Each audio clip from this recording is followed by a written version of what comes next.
LoveLore Library. Chapter 227.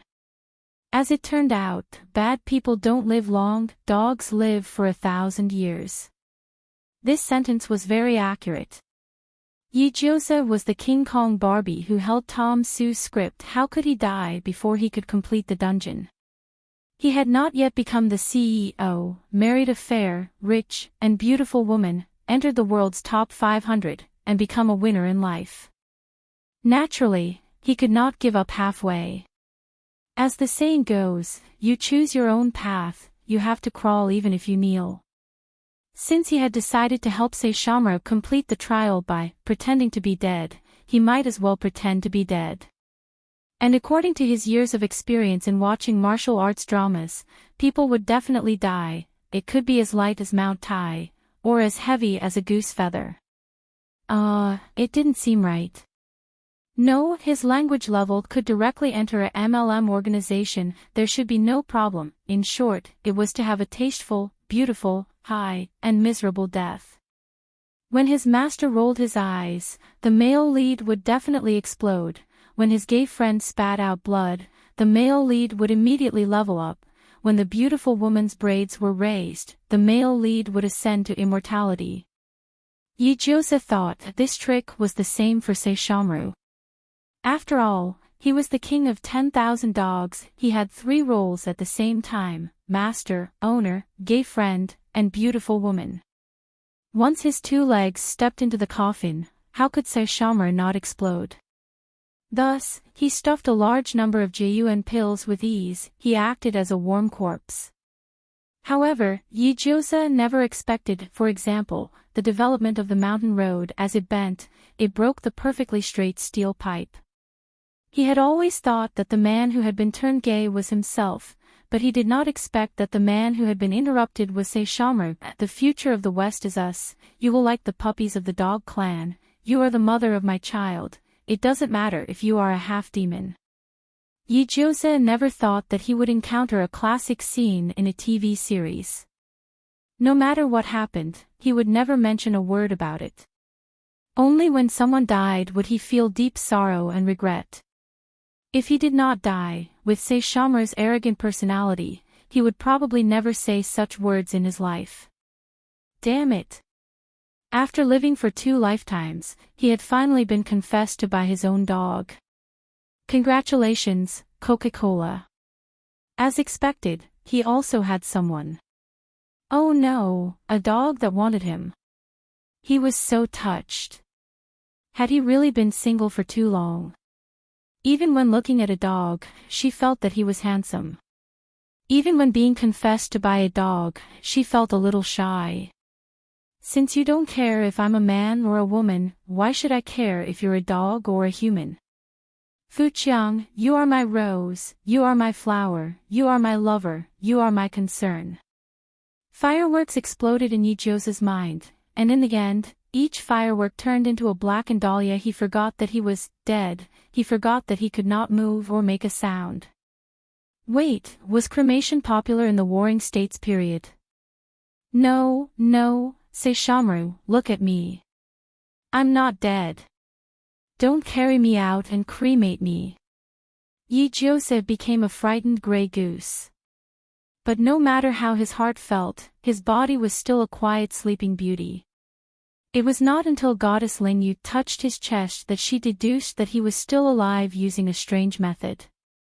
Saishomaru, is it fun to fool your mother? Saishomaru. Yijiosa. At this moment, Yijiosa's nerves were tense.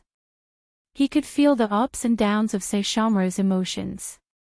Even the demonic power around him was so violent that it condensed into a violent wind. Yijiosa. Oh no, he doesn't dare to wake up. Just pretend that I'm dead. QAQ. Saishomaru really did not expect that Yijiosa would choose to play dead. Who gave her the courage to play dead?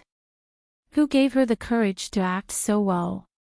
Who gave her the courage to take a mile after being given an inch? This woman. Damn it. Saishomaru took a deep breath and stared at Yijiosa's fake dead face for a long time. He said expressionlessly, Yi Josa, is it fun to fool me, Saishomaru?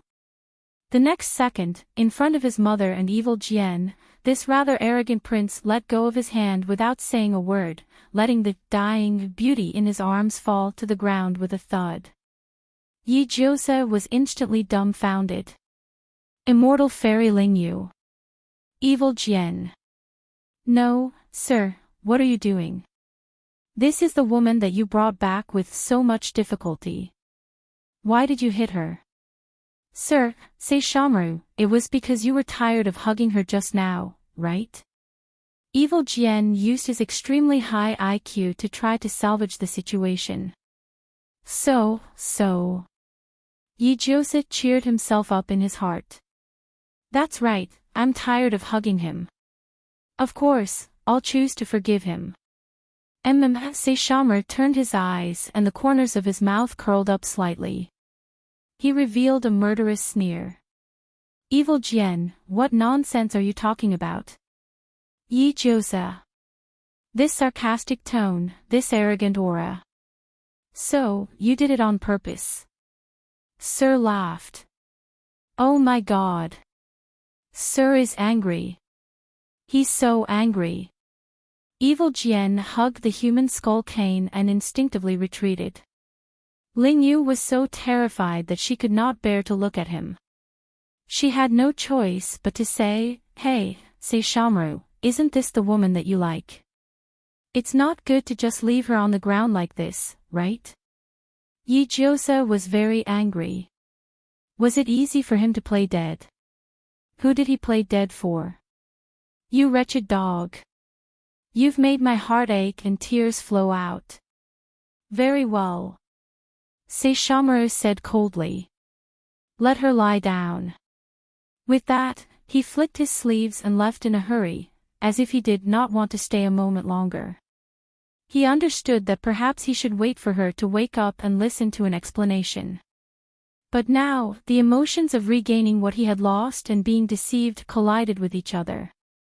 He needed some time to calm down. As for Yi Josa, he should lie on the floor and reflect on himself. Pretending to be dead at the slightest disagreement, was it fun to deceive him? Seeing that Saishomaru was walking further and further away, Lingyu Immortal Fairy could not help but look at the little demon Evil Jian. Little demon. My name is Evil Jian, sir. Evil Jian was about to cry. This mother and son were both more deceitful than the other. Little demon, how long have you served Saishomaru? Lingyu Immortal Fairy's tone was extremely helpless. Does he always treat women like this? Yes. 100 years ago, all the women and banshees who tried to get close to Lord Saishomaru were either chopped up or scared away. That's right. 100 years ago, the women and banshees who tried to get close to Lord Saishomaru were either killed or scared away. Yi Josa. Lingyu Immortal Fairy. Just throwing Sir Yi Josa on the ground is actually very gentle. Evil Jian's words shocked everyone. They can be considered colleagues. Yi Josa. What else could he say? I won't mistreat you. Saishomaru said slowly, the territory I occupy is very rich, and I have demons and subjects affiliated to me. I have more wealth than the 8 peaks of Fuji. The city amongst the clouds and Shi Nation temporarily belong to my mother. 100 years later, I'll challenge her and become the real king. Yi Josa. Oh, a second-generation rich man with a high salary, a house and a car. After getting married, you'll move out and then come back to fight with your mother for the ownership of the land. You white dogs are really fat. It's your honor to marry me. Yi Josa. Saishomaru, let me put it this way. Just because of what you said, I want to run away from the marriage. It's one thing to like you, but it's another thing to sleep with you. I'm not prepared to have a home run with you, and you want to get married. Are you dreaming? Although he had been a woman for almost 10 years and had long accepted this body, the prospect of completing the mission was so promising that he almost dispelled the idea of turning back into a man. But as long as he thought of the obligations that a man and a woman had to carry out after getting married, he really felt a little scared. He had no choice, he was terrified. Even if he had a few big players in his web drive and countless resources, as a useless otaku, he knew very well that although he had a lot of theoretical knowledge, he had zero practical experience. Watching a movie was fun, but having sex was like a crematorium. Worst of all, he was a woman now. Women. Even if their physiological needs couldn't resist, both parties would have a good time. But under this kind of obligation, sooner or later, lives would be lost. After lives were lost, who would be the one to carry the baby? It would be him. And then, after 10 months of pregnancy, the moment he gave birth, it would be like death. No, he couldn't take it. He couldn't take it. It was too unfair. Childbirth was such a cruel thing, why did it have to be done by a woman? After thinking about it, why not run away from the marriage? As a man of action, Saishomaru would carry out his decision in a minute. Unfortunately, his mother seemed to be angry.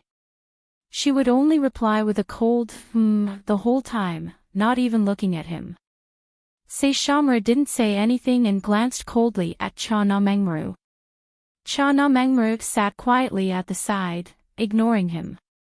If mother doesn't like it, I'll bring her back to my territory to hold the wedding, Saishomaru said calmly. Unfilial son. Lingyu Immortal looked up, but her voice was smiling. Saishomaru, it's a great honor to hold your wedding in my territory. After all, I'm the real king of the West. Saishomaru was indifferent. Mother, are you provoking me? His hand held the handle of Shattertooth. I wanted to challenge you after 100 years. Lingyu Immortal smiled faintly. Oh. He did not have the hobby of his biological father. When he was a child, he only had one wish. To be an elegant and beautiful female fox and marry the handsome dog of Master Saishomaru. Yes, that's right. The dream was very ambitious, but the world was very cruel. When Saishomaru, that stinky dog, stepped on his face, he cursed that this damn dog would not be able to find a wife for the rest of his life. He wanted to become the most handsome man, as outstanding as his biological father. He wanted to kidnap all the beautiful women who loved Saishomaru and let Saishomaru have no wife to marry. But now, it seemed that there was a mistake. But it did not matter. He believed that no woman could escape his love. Chapter 228. The moon was high in the sky, everything was silent, the huge palace of the Western Kingdom looked solemn and deep in the night, like a resting giant beast, it was so quiet that there was not a single sound. When the medicinal effect of the Jiyuan pill disappeared, the spices that were peaceful in the room burned to the last part. With a light clatter sound the tiny sparks slowly extinguished. Yijose opened his eyes and wriggled up on the tatami. After lying flat in the same position for a long time, he felt that he had a stiff neck. The left side of his neck was very sore. He let out a light sigh and moved his muscles and bones, it took him a while to recover. At the beginning of the Western Kingdom with Saishomaru until the end of the trial and the effects of the medicine faded, Xiaobei did not eat or drink for almost an entire day. To be honest, drinking water and eating were normal needs of a person. Even if he was in a state of suspended animation, he would still die without water and food. Could it be that Saishomaru didn't think of this? Impossible, he definitely did it on purpose. To put it bluntly, this young master was narrow-minded, vengeful, and a proud person who cared about face. On the one hand, he hated him for pretending to be dead and deceiving him, causing him to reveal his true feelings and make a good confession of love. He probably couldn't stand to have such a pretentious side to him. The young master really couldn't get out of the situation. So this narrow-minded dead dog got angry. But on the other side, the young master threw him to the ground on impulse, and he probably felt a little regretful in his heart. But due to a man's love of face and his proud nature, Saishomaru couldn't apologize frankly. So the dead dog simply left him hanging. When he couldn't bear the hunger and thirst and took the lead to find him, he could naturally put on the iceberg's posture, find a good way out. In short, it was okay to lower his head to his woman, but he still had to maintain a little self-comforting man's dignity. Hee, what a stupid man. You didn't expect that I was a real man for the first half of my life. Can't a man guess what a man is thinking? Yijiosa was not one to be led by the nose. Taking advantage of the hazy moonlight and the dark and windy night, he pushed open the door of the meditation room, bypassed countless bends and twisted corridors, and stumbled his way to the kitchen of the Western Kingdom. Fortunately, he did not meet any humans or demons on the way. Yijiosa looked around and then quietly closed the door of the kitchen. But soon, he realized that a monster's kitchen was completely different from a human's kitchen. The standard of living in Japan during the Warring States period was very low, but a human settlement like Maple Village still knew how to boil porridge in water. However, the only thing left in the demon's kitchen was a terrifying stove that emitted high temperatures, as well as many hideous demon skulls and bloody corpses. Oh, there were also many large weapons that glinted with a cold light and bloodstains that had not been wiped clean. Yijiosa. He lit a candle and looked at the broken limbs in the room, lost in thought. A moment later, he was so hungry that he couldn't be bothered anymore. He took out a chopping board and a kitchen knife from his backpack, and dragged the head of a dragon-shaped demon over. He wondered if he should eat fried dragon tongue or drink brain soup. Forget it, I'll dismember it first.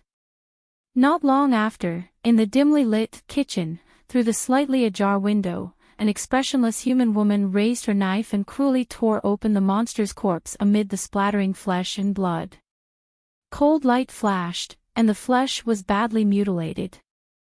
Outside the kitchen, dozens of humanoid demons of different heights were hiding in the grass, trembling as they watched their future mistress brutally cut the meat.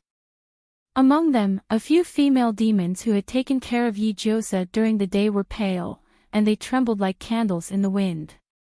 Lord Lingyu told us not to be negligent. Fortunately, we didn't neglect it.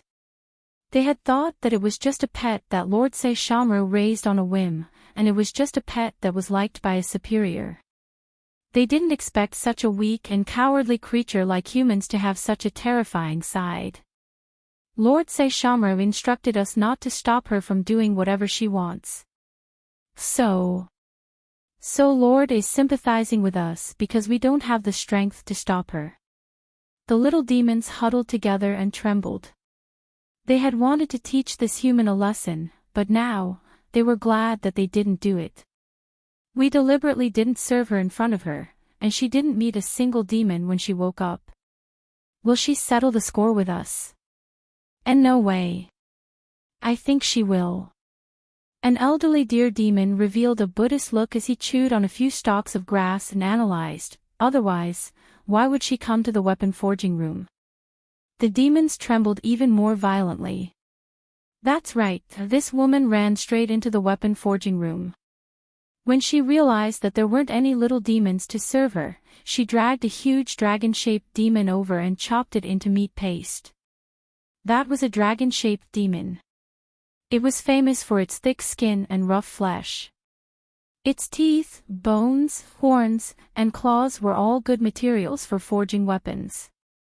But now, she peeled the flesh off its face, pried open its brain, and pulled out its tongue in one fell swoop.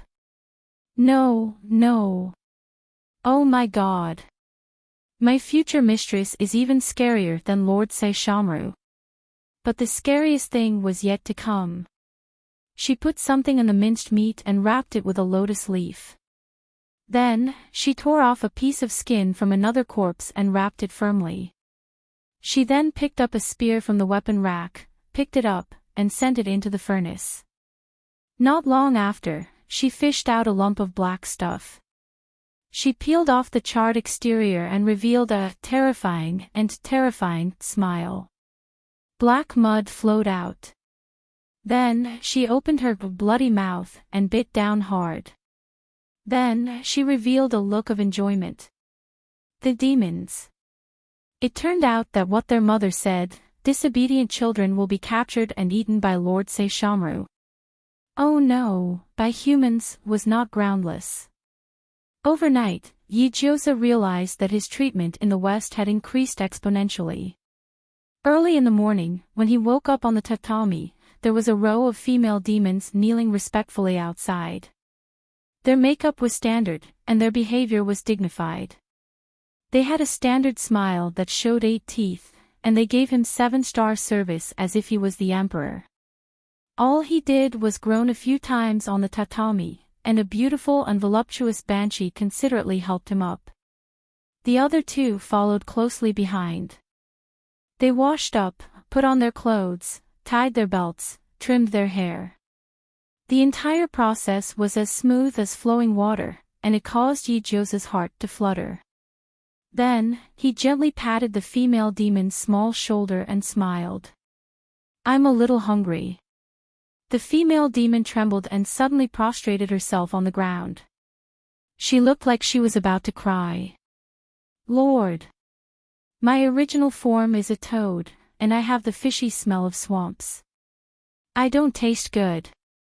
Yijiosa. Oh my god. Such a beautiful female demon is a toad. Oh my god, I can't imagine what a toad looks like. I can't look at this beauty anymore. Yijiosa's face turned pale. "I don't eat toads." The female demons were so happy that they cried. "Lord, we are all toads." Yijiosa. Oh my god. I can't look at this nest of beautiful girls anymore. When I think about the toads around me. I beg of you, please be human. Then. What would you like to eat, Lord? One of the female demons asked cautiously. She was terrified. Porridge. Yijiosa asked. You demons know how to make porridge, right? Oh, yes, that's good. A bowl of porridge, a boiled egg, and some pickled vegetables will do. Do you know what pickled vegetables are? The female demons shook their heads. Well, it's to rub seasonings on animal or plant corpses and dry them under the sun. That's the basic method of salting. Air-dried animal or plant corpses *root the female demons. This method of salting can preserve food for a long time, understand? Corpses are food *root the female demons. In my hometown, pickled food tastes good with porridge, and almost everyone eats it. Corpses taste good, and everyone eats it *root the female demons. Well, I suddenly remembered that there's a dish in my hometown called bullfrog. The main ingredient is bullfrogs, and they look quite similar to toads. By the way, are bullfrogs and toads the same species? Hey, what's wrong with you guys? Why do you look so pale? Toads are also edible corpses *root the female demons. They went in with pale faces and came out with pale faces. After a long time, a little pitiful creature came in with breakfast, trembling as he entered the room. When the porridge was placed in front of Yijiosa, most of it had already been shaken off by the poor child. Yijiosa. He probably wouldn't be full for this meal. It seemed that he would have to go to the kitchen to taste something to eat later. Well, it was decided. When Saishomaru returned to the West, he became completely busy, so busy that he didn't even have time to look at Yijiosa. Demons had always been a race that valued martial strength. As soon as he returned to his territory, he received a lot of challenges from his clan. As the next leader of the White Dog clan, Saishomaru couldn't refuse these tests. Therefore, he was quite impatient and beat them all up.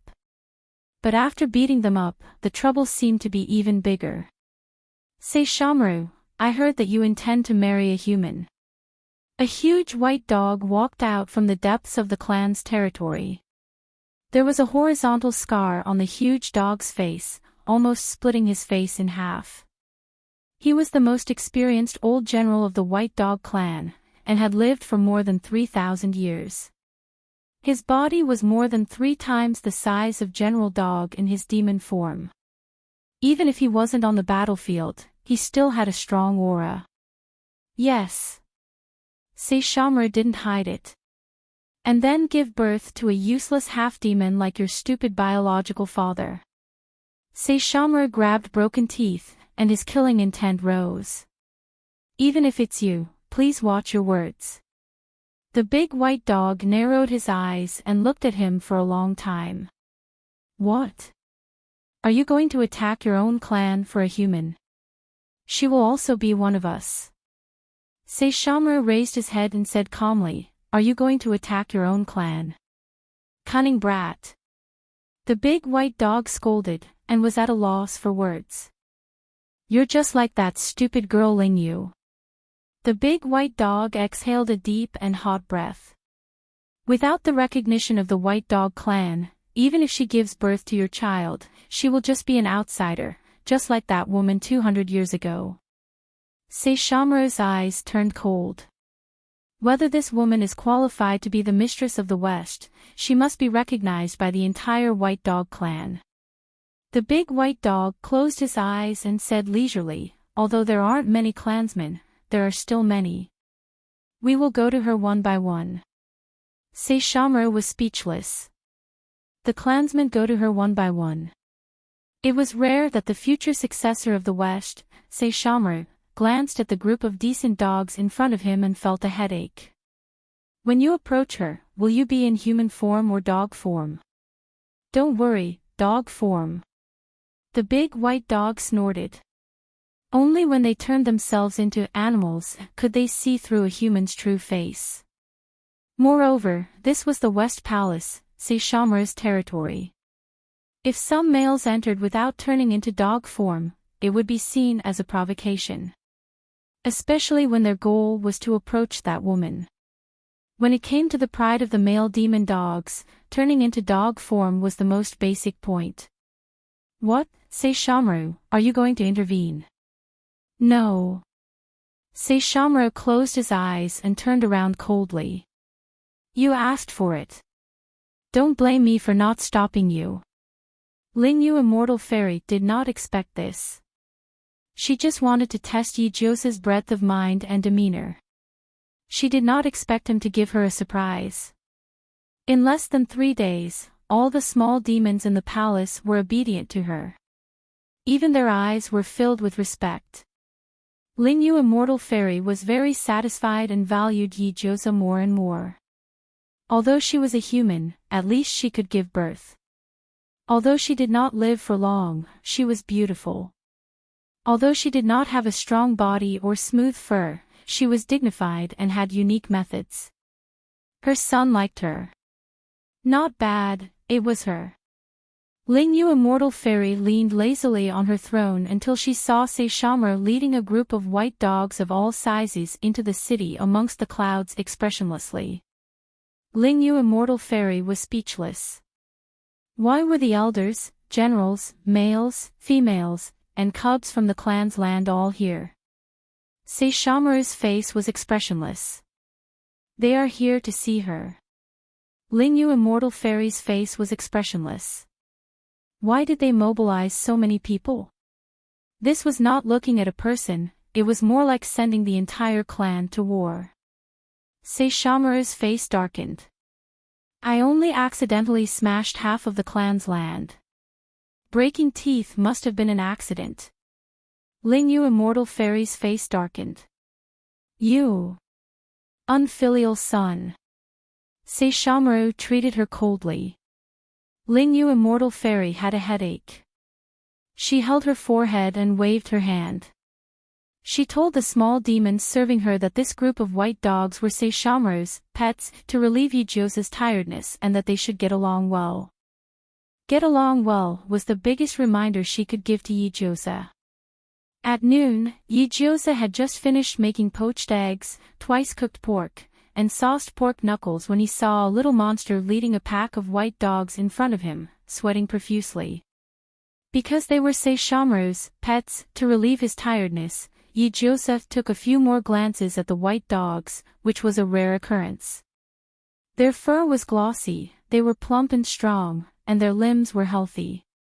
Pairs of gold, blue, or red eyes stared at him with a silent imposing manner, full of sizing him up and condescending. Yijiosa was speechless. He was too familiar with this kind of gaze. This was not the gaze of an ordinary dog, but the necessary personality of a demon dog. Simply put, this group of white dogs, which were extremely similar to Saishomaru in terms of appearance, aura, and posture, were not pets at all, right? However, since they were in the form of white dogs, then don't blame me for treating you as dogs. Yijiosa smiled like an eel, happily bypassed the small demons, squatted down, and looked at the tallest white dog. Then, he boldly reached out his hand and stroked the dog's head. It feels good. White dog number 1 was completely dumbfounded. He did not expect this woman to be so bold. Was the head of a demon dog something that could be touched so casually? At that moment, white dog number 1 bared its teeth, its eyes scarlet, and its attitude was extremely unfriendly. As a dog lover, Yijiosa grabbed the sauced pork knuckle on the table in minutes. "Be good, I'll give you the pork knuckle, moi." All the white dogs were speechless. Due to the unspeakable habits of demon dogs, they instinctively raised their noses and sniffed. Then, all the dogs' eyes fell straight on the pork knuckle. During the Warring States period, there was no sauced pork knuckle, poached eggs, or mixed soup. What Yijiosa had in his hands was the only one in the world. White dog number 1 hesitated for a while, then tentatively licked the sauced pork knuckle. Then, all the dogs saw this spineless guy's ears suddenly stand up, and his golden eyes widened. With a howl, he swallowed the pork knuckle and wagged his tail. All the white dogs. Useless thing. Yijiosa stroked white dog number 1 twice and saw a few of the puppies tentatively approaching him. They were like white and tender cotton balls, cute and ignorant, very much like Saishomaru's white firewood puppies. Yijiosa's heart suddenly softened, and he put on the most gentle smile. Come here." He called the puppies and took out the small dog food that Saishomaru loved the most from his backpack. "Don't be afraid, I won't hurt you." The puppies were indeed carved from the same mold as Saishomaru. When they heard this, it was as if they had been provoked. One by one, they strutted over with their heads held high. They stopped 50 centimeters away from him, on guard after all. The puppies had not seen much of the world and were still a little timid. Yijiosa maintained his smile, put the dog food into the dog bowl, and thoughtfully pushed it over. Not long after, the puppies sniffed up and down, and couldn't help but take the first bite. Thus, the white dogs saw a bunch of puppies straighten their tails, put their front paws on the dog bowl, and pretended to snatch the food. The white dogs. For some reason, they seemed to have lost all face. Yijiosa slowly contributed soy sauce pork knuckle, dog food for large, medium, and small dogs, and a bowl of thick mixed soup. He was on an equal footing with the white dogs and ate to his heart's content. When it came to raising dogs, Yijiosa was a professional. After a few rounds, the puppies, who were still weak, obediently lay beside him, allowing him to touch their soft pads as if he was bestowing a gift. Yijiosa. Logically speaking, in fact, the white dog clan was all cats sect. In the evening, Yijiosa sat by the hot spring pool, took out some dog shampoo body wash, and washed the barking puppies clean. He forcibly dragged the adult dogs to wash them clean, and violently forced the middle-aged dogs to wash them clean. Night fell, and Yijiosa finished stroking the last dog. Amidst the dog's seemingly reluctant barking, he carried the puppies back to his nest, gave the puppies the fragrance of love, and then covered himself with the quilt and went to sleep. Little did he know that the corridor of his bedroom was full of a bunch of dissatisfied dogs. Whether it was a demon dog or a dog, as long as it was a dog, it was close to humans. Even if they had not been together for a long time, the tolerance and warmth that humans gave them was an experience that they had never experienced before. Woof woof woof. White dog number 1 leaned against the door of the room, and no one knew what it was talking about. The white dog with a scar on its face walked over slowly, slapped its dog head, and barked, "Good for you. This is a Saishomaru woman." White dog number 1's eyes lit up, and then it jumped happily. He left. What is he going to do? I don't know. But he's always been brainless. Will he get lost? He'll always rely on his nose to find his way, right? In the first half of the night, Saishomaru was provoked by white dog number 1. The other party bluntly said that he had taken a fancy to his woman and hoped that her hands could stroke his fur for the rest of her life. Saishomaru was speechless. He beat up white dog number 1 and forcibly drove it back to the clan's land. The uneasiness in Saishomaru's heart grew stronger. It had only been a day, and Yijiosa had provoked an adult dog. If this continued for a month. No, this group of white dogs had to be driven away. In the second half of the night, the cute and soft white dog puppies slept together with their beautiful new owner. They obediently lay at the head of the bed, the end of the bed, or crowded around her, sniffing each other's scent that made the dogs feel at ease, and their little tails wagged. The adults in the clan were all liars. Humans were not as hateful as they made them out to be. Humans would even give them delicious food. Give them a nice bath. Warm their beds. Humans were so good. No. However, don't think that you can bribe them by giving them some food. Their hearts were very firm. At the very least, they had to eat pork knuckles for every meal. This puppy was thinking about what to eat tomorrow, Saishomaru was thinking about how to drive the dogs away, and the white dogs on the other side were having a serious meeting, thinking that this was not going to work. And in this restless night, a fox spirit spent a lot of effort to sneak into the palace of the Western Kingdom, and quietly used the art of charm to get the information he wanted from the little demons. Then, with a smile on his face, he felt his way to Yijiosa's room. Coming and going uninvited had always been a good accomplishment of a fox spirit. The fox spirit proudly pushed open the door of the room, ready to elope with this human in the middle of the night.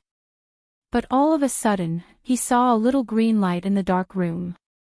Tuzi was speechless. Although the dog puppies on the tatami were young, their awareness of defense was very well trained. When the unfamiliar aura broke in, they woke up at the same time and quickly entered a state of preparation. The puppies sniffed softly. Hee hee, the stinky fox is next door. Tuzi sniffed softly. Oh my god, where did so many white dog puppies come from? The puppies deliberately bypassed the sleeping Yijiosa and slowly approached Tuzi while baring their teeth. Tuzi took a deep breath, closed the door with a smile, and prepared to explore another day. But in the end, when he turned his head around, he discovered countless white dogs, big and small, were blocking the corridor and lying in the courtyard, staring at him with their green, reflective eyes. Tuzi was speechless. And in this half a month, Yijiosa could not even touch a strand of his dog hair, let alone see Saishomaru. It was as if the other party had disappeared from the world, and there was not even a trace of him. He wanted to have a good talk with him, to talk about their three views and ideals, but he could not find the time. TSK, annoying. At that time, Yijiosa was sitting in the courtyard, smelling the fresh air after the new rain. He was wearing a luxurious robe that dragged on the floor, holding his chin, and staring at the sky above his head. The clouds gathered and dispersed, and the clouds appeared and disappeared. Although the days were comfortable, and the pace was slow, it was still not the life he wanted. It was not bad that he liked Saishomaru, that he was interested in him, and that he wanted to develop a deeper relationship with him. However, the premise of these not bad things was built on the basis of equal dialogue and mutual respect.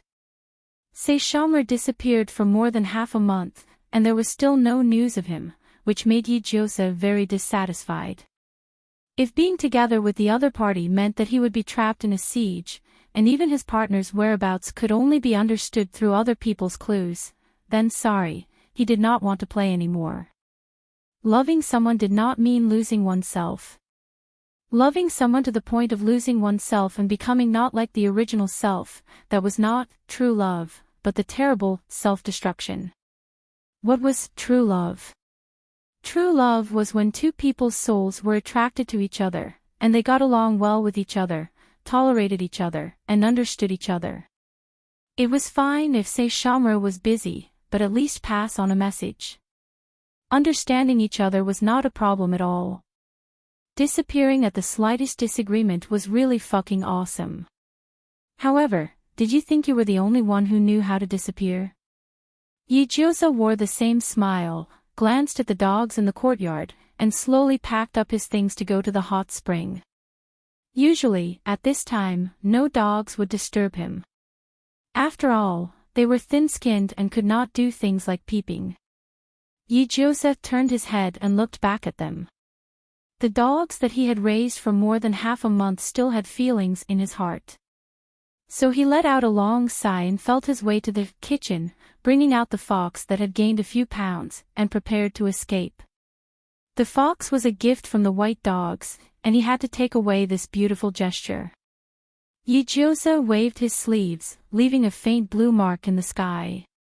An hour later, the white dog puppies let out sharp barks, and ran wildly to the courtyard, bedroom, and hot spring. They went back and forth several times, extremely irritable. Not long after, the adult white dogs narrowed their eyes and joined the search plan. One by one, the white dogs turned into handsome men and beautiful women, stood up, sniffed the scent in the air, and turned into streams of light to chase forward. 2 hours later, the middle-aged dogs gathered together for a meeting, and their faces were very serious. And the topic of the meeting was no longer how human women are not good enough for Saishomaru, but how human women don't like Saishomaru. If they liked him, would they still run away from the wedding date? Could it be that they didn't like Saishomaru? It didn't seem like it. Saishomaru was one of the best in the White Dog clan, and he was a proud son of heaven who was about to ascend to the throne of the clan leader at just over 400 years old. He was strong, proud, and had self-respect. How could there be a woman who didn't like such an outstanding person? The middle-aged dogs were quite puzzled, and in the end, they could only send a message to Immortal Fairy Lingyu: your daughter-in-law ran away. Immortal Fairy Lingyu accidentally knocked over a cup, and immediately sent a message to Saishomaru: your woman ran away. Thus, Saishomaru, who had just knocked down many forces in the Western Kingdom, communicated with various countries in the north, south, and east, and defeated the #1 white dog in the clan's territory, entered the palace, and was publicly executed. You are getting married, but your fiancé ran away with the vixen next door. Saishomaru was speechless.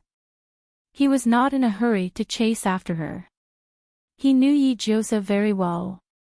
Although Yijiosa was a human, his personality was like that of a happy dog. He had been trapped in the palace for many days, so he would naturally think of ways to escape and take a walk. After walking enough, seeing enough, playing enough, she would find that he was still in the same place when she turned around.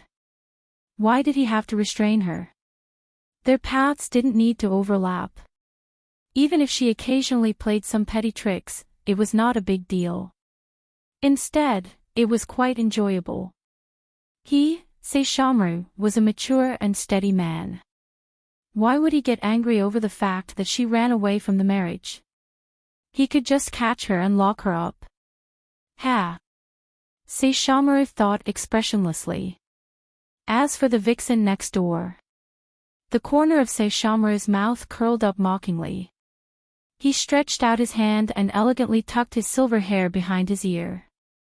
His 5 fingers slowly combed his hair. Xie Jian. Yes. Xie Jian shivered and curled up into a ball. She ran away because she doesn't like me, Saishomaru, and prefers the vixen. Chen Shuju's tone and gaze were extremely terrifying. Xie Jian awakened a strong desire to live. Impossible. The vixen has nothing but her face. Oh. Pfft. The vixen is useless. Xie Jian straightforwardly forgot about his face and begged for mercy. Even if it's face, Master Saishomaru is 100 times more beautiful than her. No, 10,000 times. Xie Jian. Yes. Smack smack smack. 3 fresh and hot chestnuts were fried on the little monster's head. Xie Jian screamed and crawled on the ground. The water in his head was finally drained. He understood that when praising a man, especially when praising Master Saishomaru, one could never use the word beautiful to describe him. But, Master Saishomaru, are you sure you won't change your temper? You're always so moody. Women really don't like you. If the vixen is the complete opposite of you, I'm afraid the future mistress won't be able to get her back. Smack smack smack dash ow. Master Saishomaru, Xie Jian didn't think of anything. Yijiosa didn't return to Maple Village, nor did he go to Renjian City. He planned to have a good time. After leaving the territory of the Western Kingdom, he randomly chose a direction to move forward. He took a stroll and had a lot of fun. Then he realized that since he left Saishomaru's side, he seemed to have more romantic encounters. Of course, if these romantic encounters were normal big-breasted beauties, he would be very happy. Unfortunately, these so-called romantic encounters were all with real men. On the first day he left, he met a man called Shinigami. The man was holding a magic staff similar to Balala's Xiaomoxian.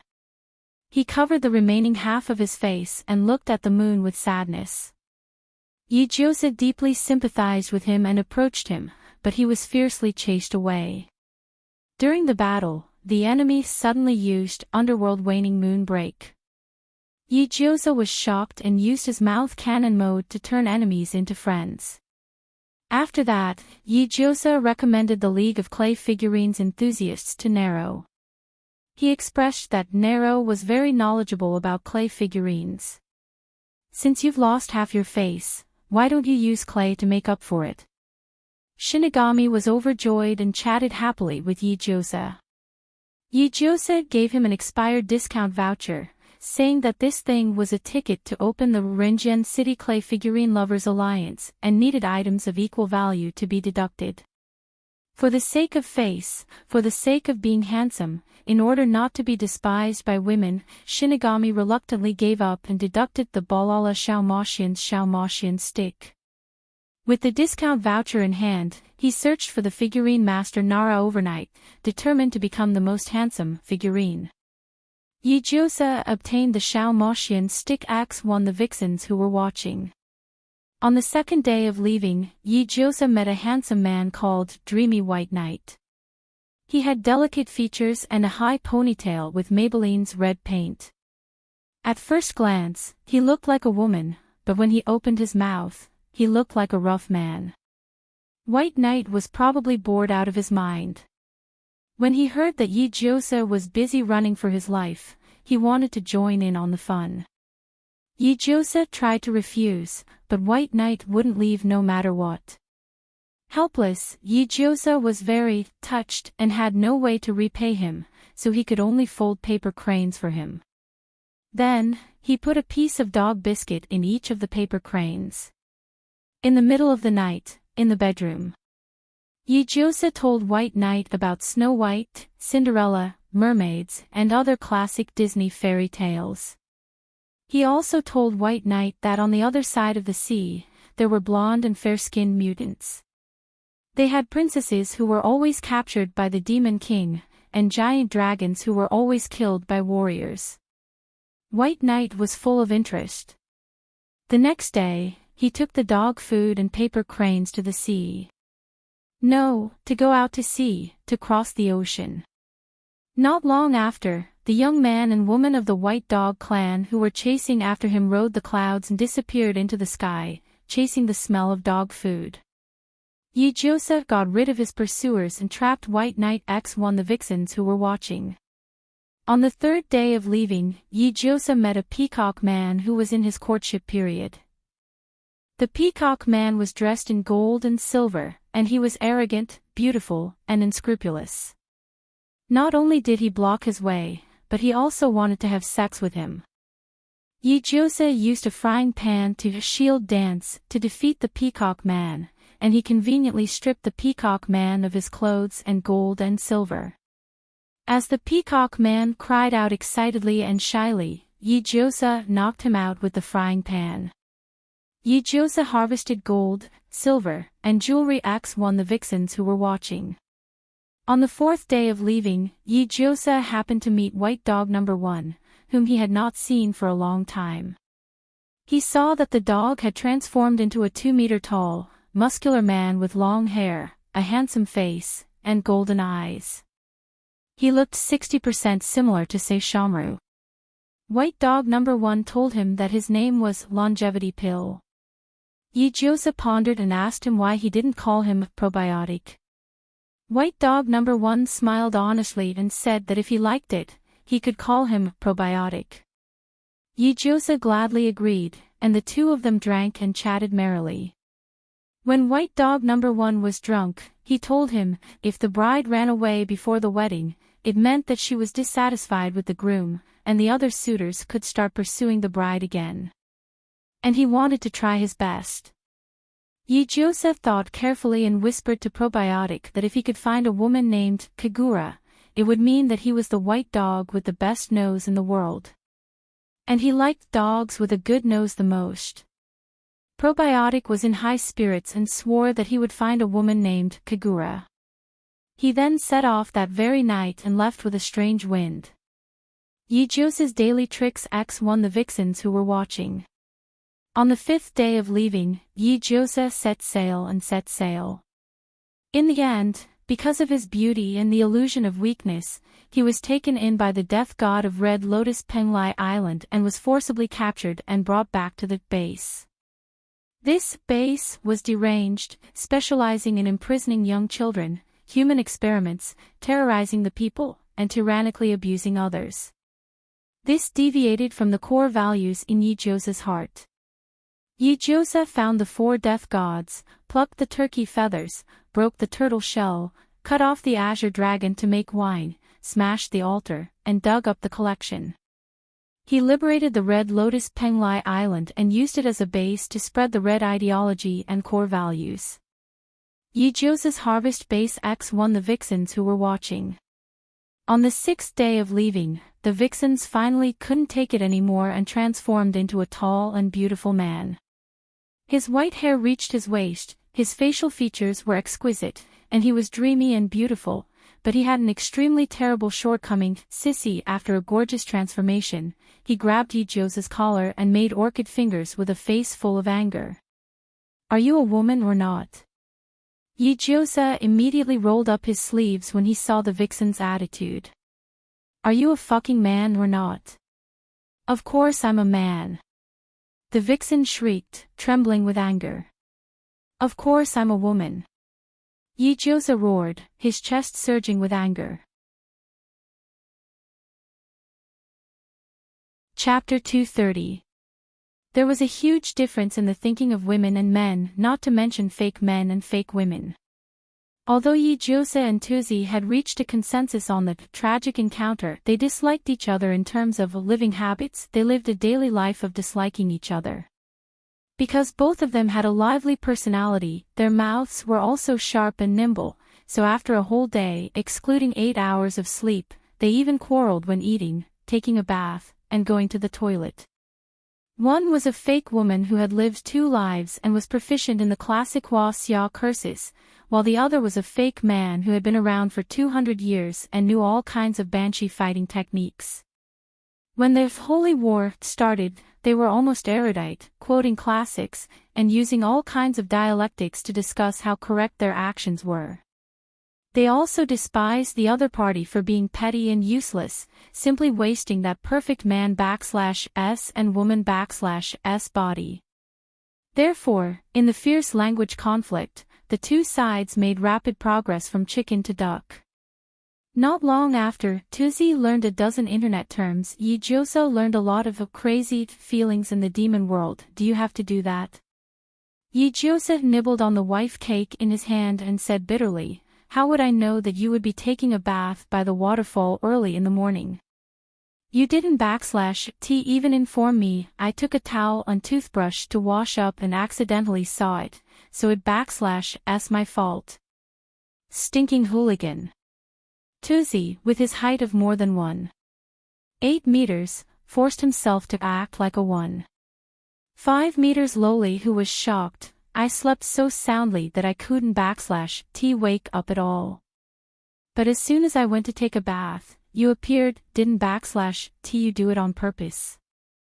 On purpose, your ass." Yijiosa rolled his eyes and drank mineral water. "I am telling you, I had all the parts you have in my previous life. Not only do I have them, I v even used them before. They re all men, a s not like you ll lose any flesh just by looking at me. Why are you so calculative? To be honest, my current body is that of a woman. If I look at you, I am the one who s at a disadvantage, right? You don't look like a woman." Tuzi put his hands on his hips and looked down at Yijiosa, who was squatting on the ground with a scoundrel face, and said angrily, "Our Fox Clan's female monsters have to take a bath in the morning and evening. I have never seen a woman like you who takes a bath after traveling for 3 days."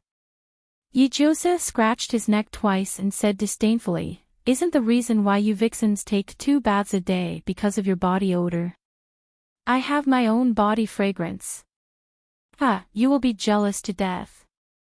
Not all vixens have body odor." Tuzi swore to defend the dignity of a vixen. "You bastard. What's so great about a rough man having body fragrance? I have my own sweaty odor. Hee, I'm going to piss you off. You stinky fox, let me tell you, I'm a fucking beautiful woman with big breasts, 30-60 plump and solid golden breasts, but you don't. You scammer. Let me tell you, I'm handsome, rich, and have a great capital, but you have nothing. What's the use of having a great capital? You're a fake man who doesn't even know how to use his left and right hands to relieve his erection. Do you think you're worthy of this great capital? You're proud of having big breasts and perky buttocks. You've met so many excellent men along the way, but none of them are fascinated by you. You're completely unfair to them if they give you a face and a body like this." They argued for a long time without a clear winner, and no one could convince the other. In the end, the two idiots thought hard and came up with an even more idiotic way to promote friendly relations between the two sides. They would teach each other what a real man and woman was. So, they temporarily stopped fighting and formed a temporary alliance of scoundrels. In order to torment each other. Oh no, in order to make it easier for each other, who had a perverted body and a perverted mind to integrate into the world of men or women, they began to exchange experience points. 1001 tricks men must learn to pick up girls, 999 tricks women must know to hook up with rich men, in detail my youth as a man in my previous life, my true feelings as a woman for 200 years, on the 9th night of Yijiosa's escape, the place where they camped was a huge demonic flower. It had a gentle temperament and was full of defense. The white petals that spread out were more than 2 meters long. When the layers of white petals had completely bloomed, a fragrant aroma filled the entire cliff, attracting countless tiny insects. Yijose and Tuzi each chose a petal and lay down, looking up at the bright Milky Way in the sky. In the warm wind, they entered a young man and woman's dreamlike date. Oh no, ridicule. Recently, the two sides got along very happily. As long as they didn't quarrel, they had a tacit understanding when talking about men and women. But women always had a sensitive heart for gossip, and men always had immeasurable nerves. For example, at this moment, the vixen Tuzi blinked her eyes and used a good sister tone to get gossip from each other. Did you know? After hearing the news that Saishomaru is going to marry a human, many female monsters want to kill you. Ah. Yijose was confused. No way. What, are you afraid? You must be mistaken. Yijose said disdainfully, if there's really a female demon who has the thought of burning all means to monopolize Saishomaru, Saishomaru's son would be old enough to be a bystander. Tuzi. Right, Saishomaru's luck with women has always been indescribably bad, hasn't it? No, how did he get involved in this? Even if they don't meet now, there will definitely be female monsters who covet him in the future, Tuzi continued. Especially after they find out that Saishomaru can even accept a human. The female monsters will think that as long as they work hard to seduce him, one day they will also become his woman. Aren't you nervous? You are a human, you will grow old. Yijose yawned. Do you know why men and women don't leave each other after marriage? Because women will always be like you, paranoid and unrealistic, fantasizing about tragedies. If there is really a female monster seducing him. Yijose smacked his lips. Then work hard to seduce her. If the old doesn't go, the new won't come. Just let me change my love. Tuzi. Please. Sister. She is seducing your man. What's with your casual tone, as if you were throwing away rubbish? Tuzi almost screamed like a groundhog. Aren't you jealous? Tuzi was anxious for him. Don't you want to tear that female monster's face? Don't you want to take revenge on them? Are you going to give up your things just like that? Yijose replied in a bored manner, I won't make things difficult for women, and life is short, so we should enjoy ourselves. If we are unhappy, we can just beat them up and leave. What's wrong with living a carefree life? Do you think it's fun to be entangled with them for the rest of your life? Why not let me be free and unfettered? Tuzi. He found that not only was he speechless, but he also found that Yijose's thinking pattern was very similar to that of a monster who dared to love and hate. She was very special. No wonder Saishomaru liked her, and no wonder a litter of white dogs were willing to protect her. Saishomaru treats you well, right? Tuzi's tone was full of emotion. I didn't expect that guy to get married one day. I can't imagine how he would propose. Hey, how did you agree to marry him? Propose. Agree to marry him. Yijose's face was wooden.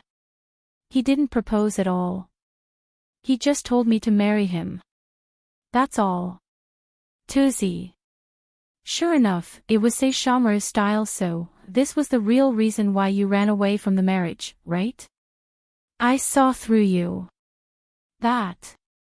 Tuzi stammered a little, his eyes shining with a strange light. How far have you developed? That. Ha. Yijose. He suddenly understood. In fact, if they were having a sex talk, the boys' dormitory and the girls' dormitory were really the same kind of dirty topic, right? Which? Yijose pretended to be ignorant. What that? Which? That. That. Which? Have you two slept together? Tuzi was a little excited. When a monster meets a suitable partner, they will always take the initiative to ask for sex. Have you two slept together? Yijose choked out a word. No. Oh. Not yet. Tuzi's tone was full of disappointment. Do you know? When banshees socialize, in addition to comparing strength, appearance, and wealth, they also like to compare their partner's endurance. Yi-Josa. Sex talk, your partner's bravery, your partner's recognition, these are all things that banshees can brag about, Tuzi said slowly. If he wants to marry you but doesn't touch you, the banshees will only think that you are useless, giving them a chance to take advantage of you. In the monster race, females compete for partners as fiercely as males compete for partners. You ran away from the marriage, which is equivalent to rejecting this relationship, Tuzi explained.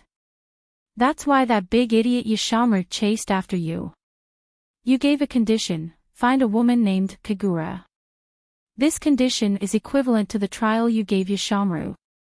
Tuzi's eyes showed a rare hint of pity. If Saishomaru completed your trial, brought back Kagura, and received praise from her, then he would be qualified to compete with Saishomaru. In other words, he would be qualified to compete with Saishomaru. And this qualification was officially given by you. What? Yi-Josa suddenly jumped in fright. Fuck. What kind of stupid rule is this? Didn't Saishomaru explain anything to you? Tuzi began to sympathize with Yi-Josa. Your common sense is pitiful. Although I don't know what method you used, you did attract the attention of the Saishomaru clan. In that clan, there are many Saishomaru who have the same idea as Saishomaru. Don't joke around. Don't the monster race hate half-demons and humans? You're making it sound too easy. Yi-Josa retorted.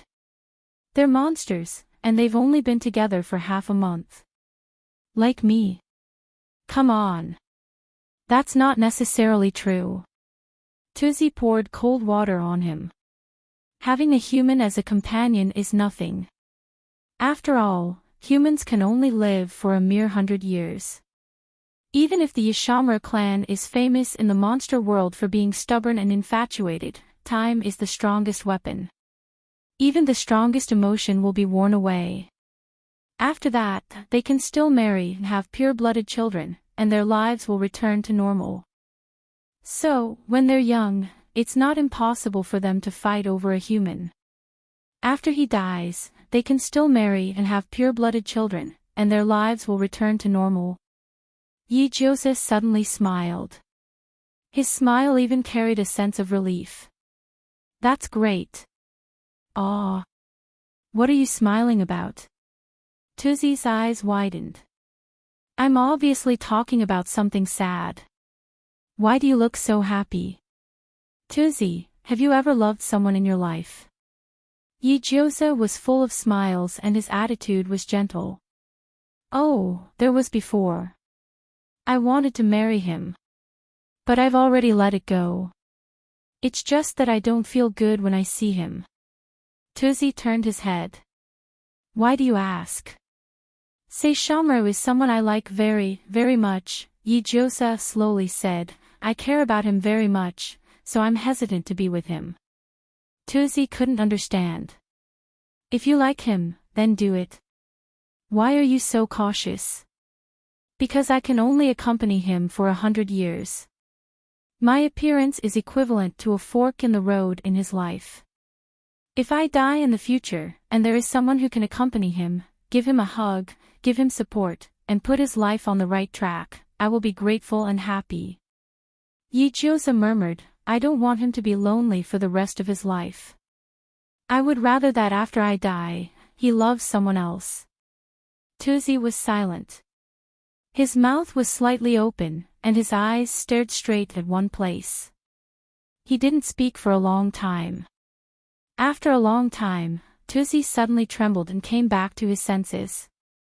He seemed a little cold and asked with a slightly trembling voice, You love someone else. Aren't you sad? Yi-Josa casually said, I'm already dead. Why would I care so much? I'm a selfish person. My life is very short, but I'll be in the other person's heart for a long time. With Saishomaru's temperament, he might be alone for another 400 to 500 years. You like him so much, why did you run away from the marriage? Is it that hard to understand? Joseph felt that the gap in thinking between humans and monsters was too big. It's because I like him that I have to be even more careful. I just hope to be like my parents, to fall in love with one person, get married once, and spend the rest of my life with him. It's just as you said. You set the conditions and gave them a trial. But the difference is that this is a trial for two people. The wind blew gently, causing the grass and leaves to rustle. Joseph felt sleepy and gradually felt drowsy. To be honest, I never thought that I would fall in love with a man. This man is not a human, he's a dog monster. Dog monster, isn't that a dog? I never thought that I would fall in love with a dog, and it's even a dog that I raised myself. Joseph complained a few times. His body and mind relaxed, and he slowly entered the dark and sweet dreamland. Amidst the silence, a snow-white figure stepped on the night breeze and approached Joseph's side under 2Z's vigilant expression. The moonlit night, the galaxy, black hair, silver. Saishomaru raised his hand, and his finger slowly slid across Joseph's lips. His golden eyes, which had always been cold, seemed to be filled with stars. He loosened the fur tail, covered her body, and said, sleeping next to you defenselessly, she trusts you a lot. Have you been lying close to her these days? Has she hugged you to sleep? Ha! 2Z. Strangely, he felt a little touched. In more than 200 years, this was the first time that Saishomaru said 4 sentences to him in a row, and it wasn't, get lost, do you want to die, don't block the way, or, too weak, it seemed that he could die in peace. Bah! He didn't want to die. Die in peace. Saishomaru sniffed for a while and sentenced 2Z to death with a reprieve. She doesn't have the stench of a fox spirit, so I won't kill you for now. 2Z. Are you a devil? Chapter 231. The night breeze was cool, the fireflies danced, the Milky Way stretched across, the long stars were resplendent. Saishomaru sat on the cliff with Joseph in his arms, he looked at the sea of trees shrouded in silver light and the dark mountains in the distance. A moment later, he lowered his eyes, he stared at Joseph, who was, playing dead, in his arms, and was speechless for a long time. Was it so difficult to face him? After using that stupid fox's mouth to express her feelings, was she shy? In the end, Saishomaru did not expose her without giving face. He only reached out his slender hand to wrap around her slightly clenched fist. He slowly opened her palm, reached into her fingers, and inserted them into the gap between her fingers. He liked the feeling of clenching his fingers. The moment their palms touched, no amount of words could describe what they felt like. Perhaps this was probably the feeling of heartbeat that humans often talked about. Joseph's breathing stopped for a second before he calmed down. His eyelashes trembled slightly, his eyeballs moved, he still chose to play dead. Facing Saishomaru, he felt very guilty. Even if his previous words were pleasant to hear. Left and right were also expressing the same meaning, rejection of marriage. In the territory of the Western Kingdom, he brazenly rejected the marriage proposal of a superior and even escaped under the noses of the other party's family. It was tantamount to smashing the crown prince's reputation. However, did he need a reason to avoid marriage? No need. If it happened again, he would still have to escape. Moreover, Saishomaru had mysteriously disappeared for more than half a month, and there was still no news of him. He had to settle the score. After doing a lot of psychological preparation, Joseph was as steady as a tortoise. He did not know that he did not understand Saishomaru thoroughly enough. As an excellent hunter, Saishomaru had always been patient with his target and prey, and he also liked to tease people invisibly. He was not as frank as Inuyasha, nor was he as affectionate as his biological father. Facing the partner that he wanted to pursue, he would only plan slowly. Occasionally, he would attack forcefully and quietly tell the other party that he was strong, pragmatic, and reliable. "I won't force you." When Saishomaru used a declarative tone, he sounded especially solemn. "I will wait for the day you say yes." Yijosa's breathing quickened, and his eyes darted around. He seemed nervous and excited at the same time. Seeing this, the best hunter of the year, Saishomaru, smirked and dealt 280% critical damage to his prey. "But don't make me wait too long. It's not that I'm impatient, but the life of a human is too short." Saishomaru added another 100% critical hit. "Isn't it a waste to waste time hesitating?" With that, he shut his mouth and closed his eyes to rest. Even when the person in his arms tried to open her eyes a little, he remained indifferent. There was no need for too many flowery words in the game between men and women. This was especially true for people with strong willpower. A few sentences before going too far were often crucial. Indeed, Saishomaru didn't know how to please women. Even if he pursued the opposite sex, he only knew how to send a kimono and bring it home. However, he was a carnivore. When it came to delicacies that had to enter his mouth, his skills in all aspects could increase at a terrifying rate. It was commonly known as self-taught. When he stopped attacking, his prey would realize that there was no way to retreat. Yijosa opened his eyes secretly and stared at Saishomaru's chin for a while. After a while, he muttered to himself as if he was sighing, "I lost to you." He found a comfortable angle and buried half of his face in the fluffy tail. Perhaps he was sleepy, even his voice had a hint of nasal sound. "Hey, Saishomaru. In the future, please take care of me." The corners of Saishomaru's mouth curled up slightly. He lowered his head and pecked her forehead. "Well, the first advice, don't provoke the dogs in the clan. It's not easy for me to kill them." Yijosa was speechless. "Are you a demon?" These days, if it wasn't a human walking a dog, then it was a dog walking a human. 9 days after Yijosa escaped from the western countries, he was captured and brought back to Saishomaru's side. The fox spirit Tuzi miraculously survived. Although a few tufts of his fur were pulled off, at least he was able to protect his face. Under Saishomaru's hegemonic rule, Tuzi completely lost the opportunity to complain to Yijosa alone. That was until they bumped into a woman who was in love with Saishomaru. Her name was Cypress Fern. She was the daughter of the city lord of a large city inhabited by humans. Her status was equivalent to that of a princess. She was gentle and beautiful. Her black hair was like a waterfall, and the feather weave was gorgeous. She had a tall and slender figure. When she walked from afar with a flute in her hand, she was like a beauty from a painting. Every frown and smile was graceful and gorgeous. Yijosa was dumbfounded. Tuzi was dumbfounded. Even Xie Jian was dumbfounded. At this moment, all three of them had the same thought in their minds, heavens. There was actually a woman who liked Saishomaru.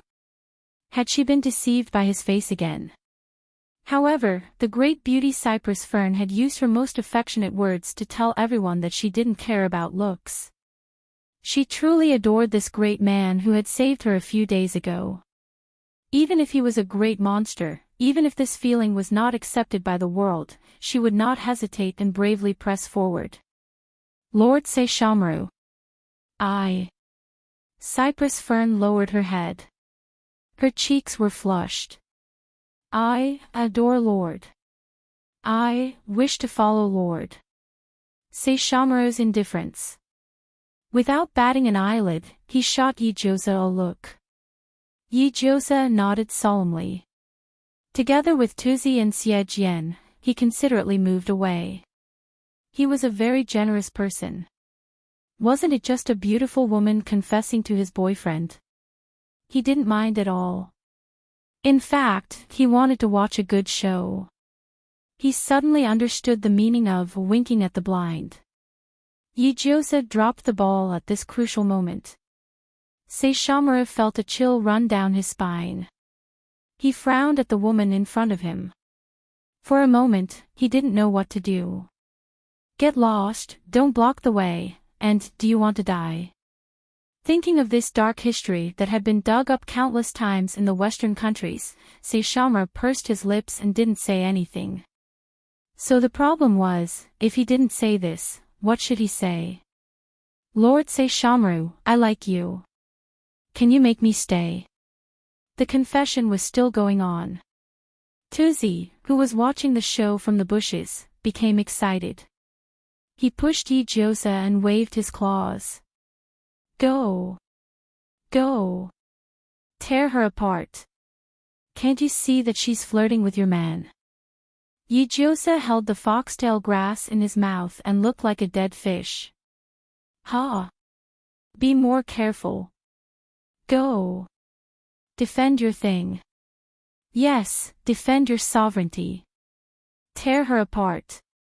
Tuzi said excitedly. Scratch her face so that she can't mess with your man anymore. We vixens do this when we fight. Be civilized, bro. Yijiosa patted his paw and spat out the foxtail grass. It's rare to see a girl see through the appearance and fall in love with Saishomaru. I'm a little relieved. It turns out that I'm not the only one in the world who loves dogs. Tuzi. That's enough. Tuzi grabbed Evil Jian's collar and shook the kappa. Tell me. When did Saishomaru provoke this woman?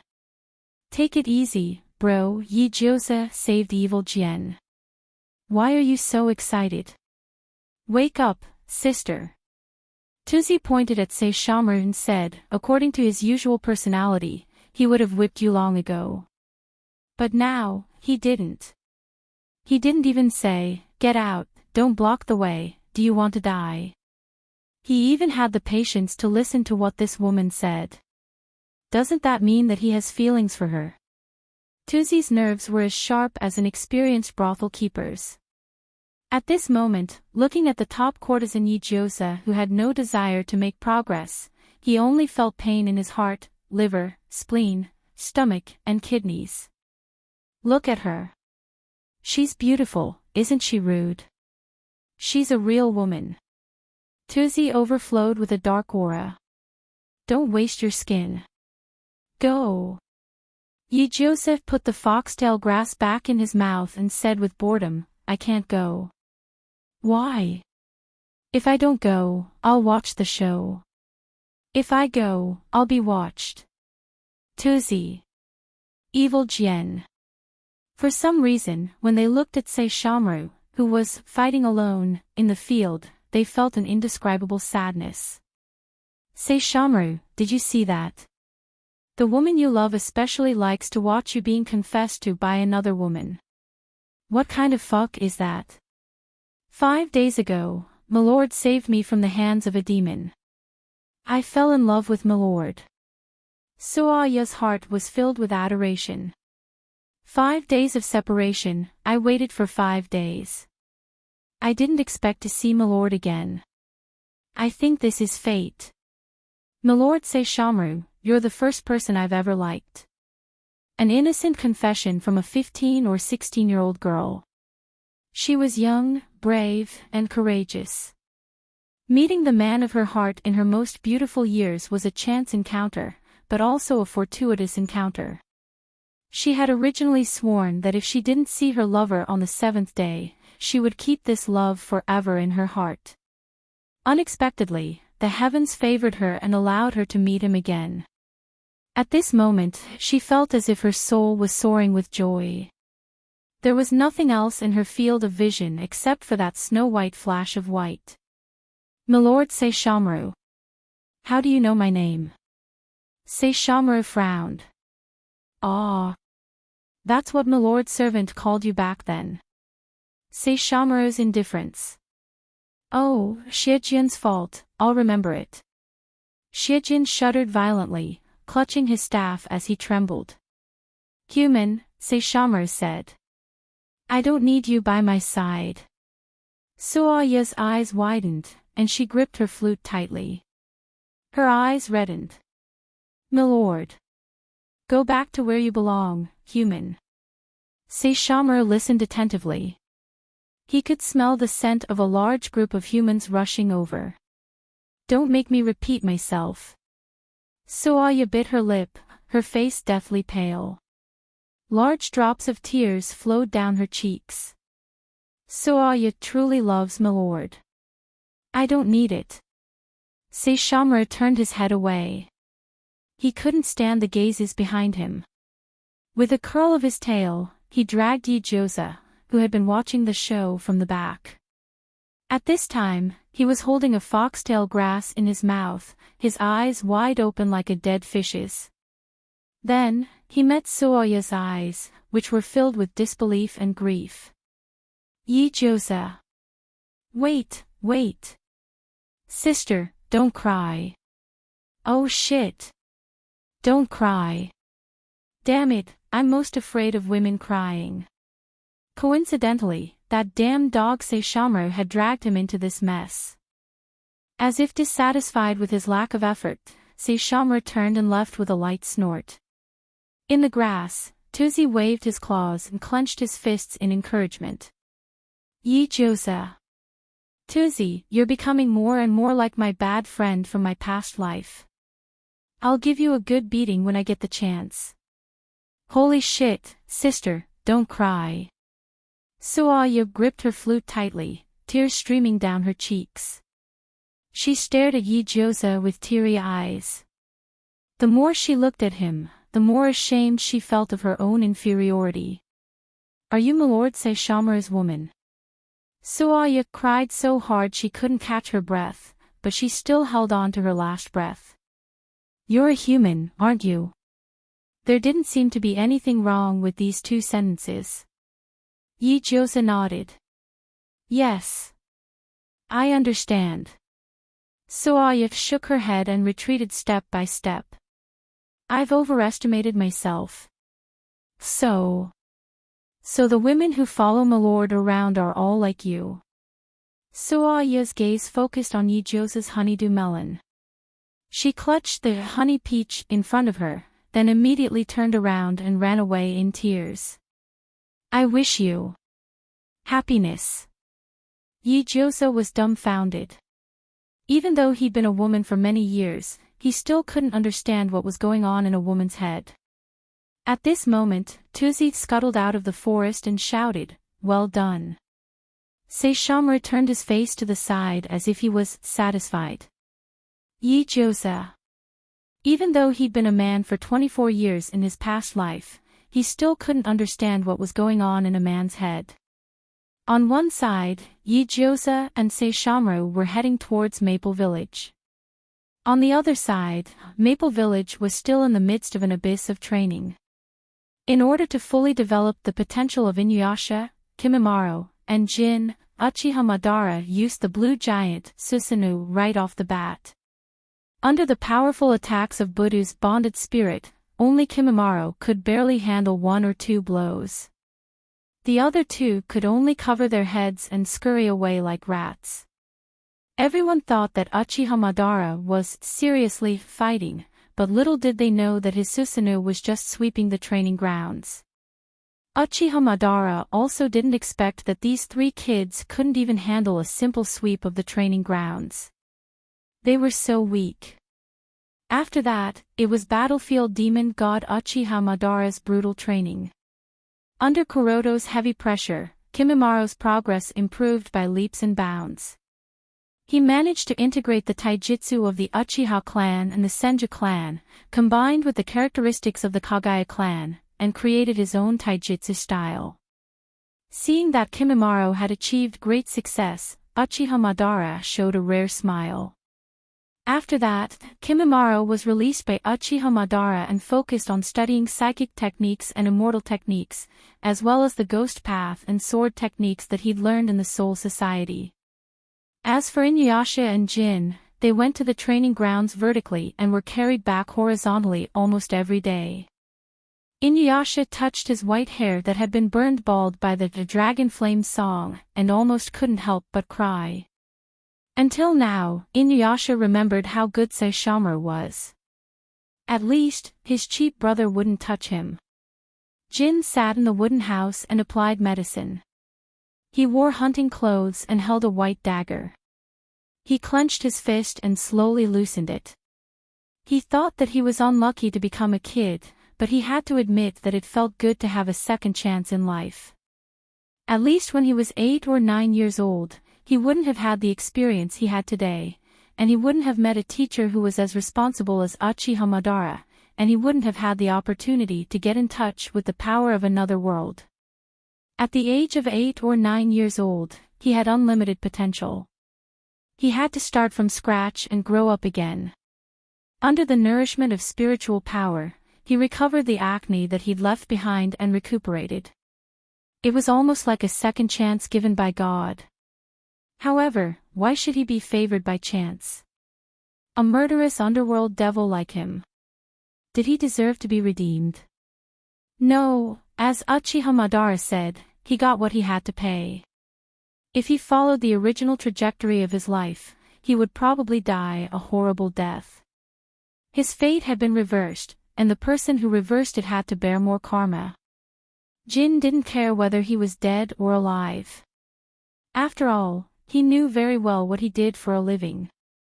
But he found that when he started his new life and his fate embraced him again, he was unwilling to give up this useless warmth. It turned out that it was just a step away from the darkness to the light. Uchiha Madara unlocked his potential and made him understand what a super godlike power was. Jin had always been an ambitious person and the craziest genius. Before he had the Black Man organization, he was a killer who crawled out of a mountain of corpses and a sea of blood. After he had the Black Man organization, he was really the devil who stood at the top of the whole dark world. His qualifications were not as good as Kimimara's, but his wisdom was several times better than Kimimara's. In a month, he was reborn. Jin's physical skills directly surpassed Inuyasha's. After Aizen returned to the village, he trained with Uchiha Madara during the day and cultivated with Aizen at night. Compared with Uchiha Madara's directness, Aizen was much more abominable. Don't die so easily. Be dedicated. In the illusion of flowers and moon in the water, Jin saw a tall man who seemed to have a kind face. He pushed up the glasses on the bridge of his nose and smiled. If you are too weak, you will drag us down. Thinking of the silver-haired man who tore through the space, Aizen's face darkened. The man who has his eyes on us is not simple. After that, there was a bloody and violent one-sided beating. Aizen. Jiain to Oscandium Centilai. Dumpling opened engraving Minamata vulgar puppet longing. Craftsman. Gap Chin Jianjiafang 2E. Venting disputes and mercenary skills. Saddle Fu. Health pen apologies. Moving Locust Brook annoyed Pterygium. Therefore, when Yijiosa returned to the Maple Village, he found that Idagawa's professionalism seemed to have changed into a different person. He seemed to be even more crazy and paranoid. Yijiosa was speechless. He turned to look at Uchiha Madara and expressed his deep doubts about this big boss's education methods. Uchiha Madara did not understand Yijiosa's meaning. Instead, he smiled and invited him. You are finally back. Come to be beaten tomorrow. No, let's train together. Yijiosa was speechless. Chapter 232. In order to prevent the world from being destroyed, in order to prevent the mind from being polluted, even if he sang, "We all need courage," for Uchiha Madara, he would never drag Yijiosa into monthly reading. Since he wanted to train, he would start with the most basic physical skills. After eliminating the enhancement of the pure yang skill, What appeared in front of everyone was the most primitive performance of Yijiosa's physical body's martial strength and potential value. Practice proved that whether it was Uchiha Madara or Yijiosa himself, they had somewhat underestimated the development prospects of the pure young body. Many dogs thought that Yijiosa's strength came from the unpredictable sword-holding skill, but they did not know that in the distant Huaxia region, the meaning of pure yang was far more than just reaching the peak of martial arts. It was also the 3,000 great Daos that transcended heaven and earth and the unity of heaven and man in cultivation. Pure yang was the culmination of Taoism. Taoism was the supreme skill of immortals. Yin and yang, the two poles, the rise of all things. Pure yang was the intersection of black and white, the condensation of life and death. It meant breaking through and climbing, and it also meant cultivating the truth of oneself. After Yijiosa died, he used the body that was piled up with the data of the pure yang game to be reborn. It was all luck. The Lord God chose the guardian to give him life, but the life-saving skills that were prepaid to the guardian were often random. It just so happened that he was playing with pure yang. It just so happened that the Lord God did not want to spend too much effort. When life force and opportunity poured into the virtual body, it made this body real. Then all the existence and settings that this body symbolized were all reasonable. Even if this terrifying bug was the product of the Lord God's carelessness, the Lord God no longer had any room for regret. Even the Emperor had golden words, let alone the Lord God who had already set the rules. When the existence of pure yang was allowed, all the symbols that belonged to pure yang would be proven one by one. Body tempering, heart tempering, cultivation, and even the illusory ascension had become real things. Therefore, Yijiosa, who had become compatible with his pure yang body, was no longer an unreasonable existence. He was no longer a simple string of data and skills. Even though backpack, shop, and skill interface were still there, Yijiosa realized that he seemed to be able to explore unknown areas outside of the interface. The 7 talents and 2 inner swords were all unleashed, and the Tsungyun hidden sword lit up. A whole new world was opening its doors to him. He was extremely excited, and then he closed the door expressionlessly. What a joke. The most important thing in life is to be content with what you have. Although it was not a burden to have more skills, it was not good to bite off more than one could chew. Yijiosa knew very well that he wasn't a genius. If he didn't have these external objects, he wouldn't be able to live past 3 episodes of his reincarnation. How would he have the chance to jump? Until now. Rather than being dazzled by external objects, it was better to try to grasp the things that one could grasp. Since pure yang had come alive, he naturally had to rub his shoulders and move forward. Therefore, for the time being, he stopped playing with his sword and stopped being a lowly person. He ran laps, did sit-ups, and did frog jumps. Together with dedication and Inuyasha, he got beaten up. Oh, no, trained. Uchiha Madara was a ruthless person. Even though Yijiosa was wearing the body of a beauty, he didn't show any mercy. If it wasn't for the fact that his pure young body was extremely good, Yijiosa might not have been able to withstand the heavy pressure. After training like a devil for a month, Yijiosa couldn't hold it anymore. He asked Uchiha Madara a question, Master Banshee, have you ever had a girlfriend? Uchiha Madara said disdainfully, I'm not interested in women. Yijiosa was shocked, then you've had a boyfriend? Uchiha Madara's forehead bulged with blue veins, I'm not interested in men either. Yijiosa was in fear and trepidation, in other words, you've been single for your whole life.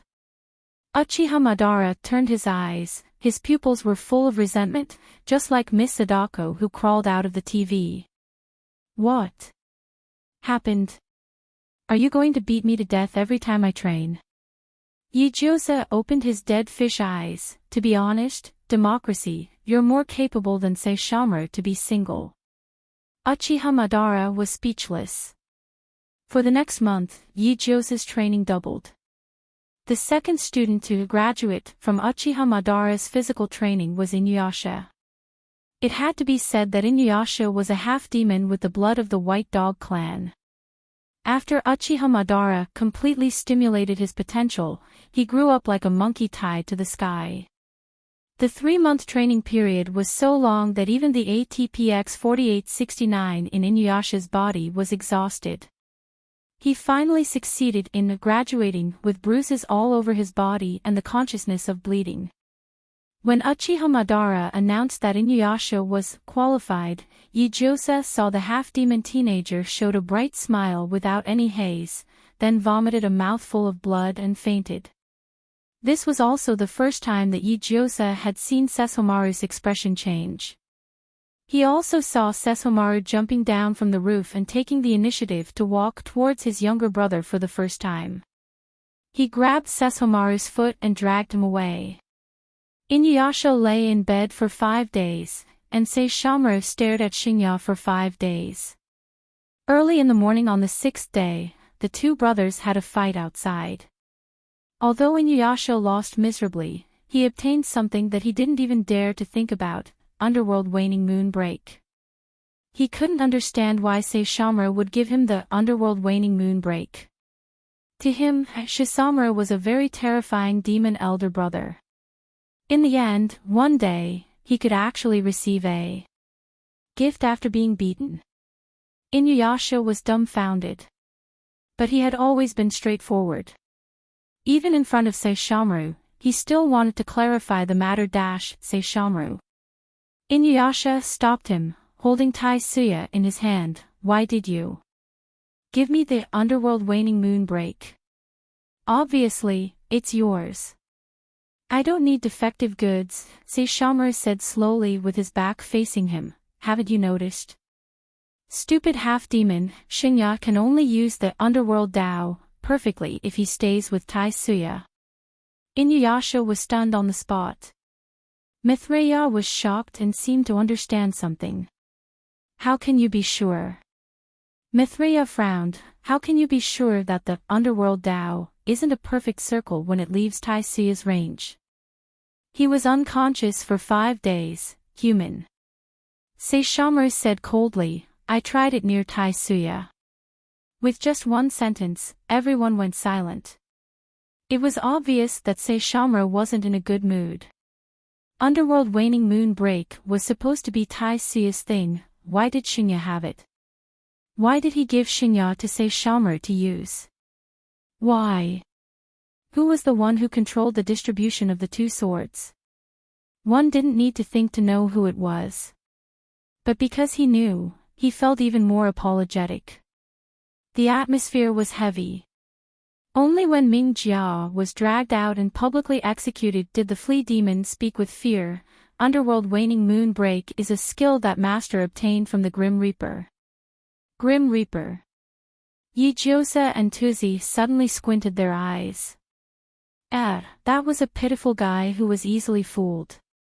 Because the power of Underworld Waning Moon Break isn't something a half-demon can master, Master stripped it from Taisuya and gave it to young Master Saishomaru, who is a big demon, to complete it. Ha! Saishomaru laughed coldly. He had been through many things, so he naturally understood the meaning of his father's task. But knowing was one thing, and not minding was another. Ming Jia knelt on Inuyasha's shoulder and faced Saishomaru's cold anger. He trembled and said, "It's because I believe in young Master Saishomaru, that's why." Before Master died, he said, "Let the elder brother inherit the benevolence of a king, and let the younger brother have a weapon to live on."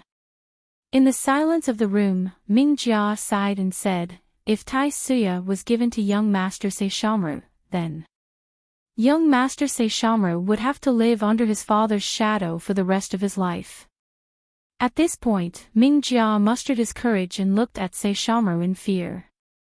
He continued, "With Taisuya, when will young Master Saishomaru be able to awaken exploding teeth?" With Taisuya, young Master Saishomaru's entire life's achievements will be crowned with Taisuya's shadow.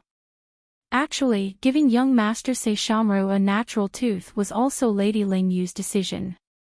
Ming Jia said, without Lady Lingyu's permission, we wouldn't have been able to hide it from young Master Saishomaru for 200 years. As soon as he said that, everyone, including Shisomaru, became silent.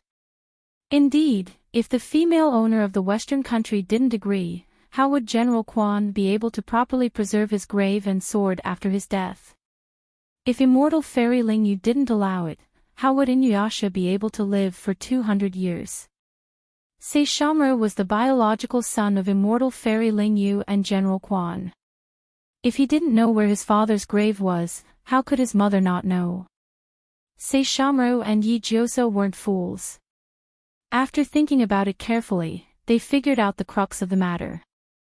And the biggest clue was, immortal fairy Lingyu's netherworld Dao stone. Who gave it to her? General Quan. Who kept the netherworld Dao stone? Immortal fairy Lingyu. What was the use of the netherworld Dao stone? She gave it to Saishomaru to cultivate netherworld Dao waning moon break.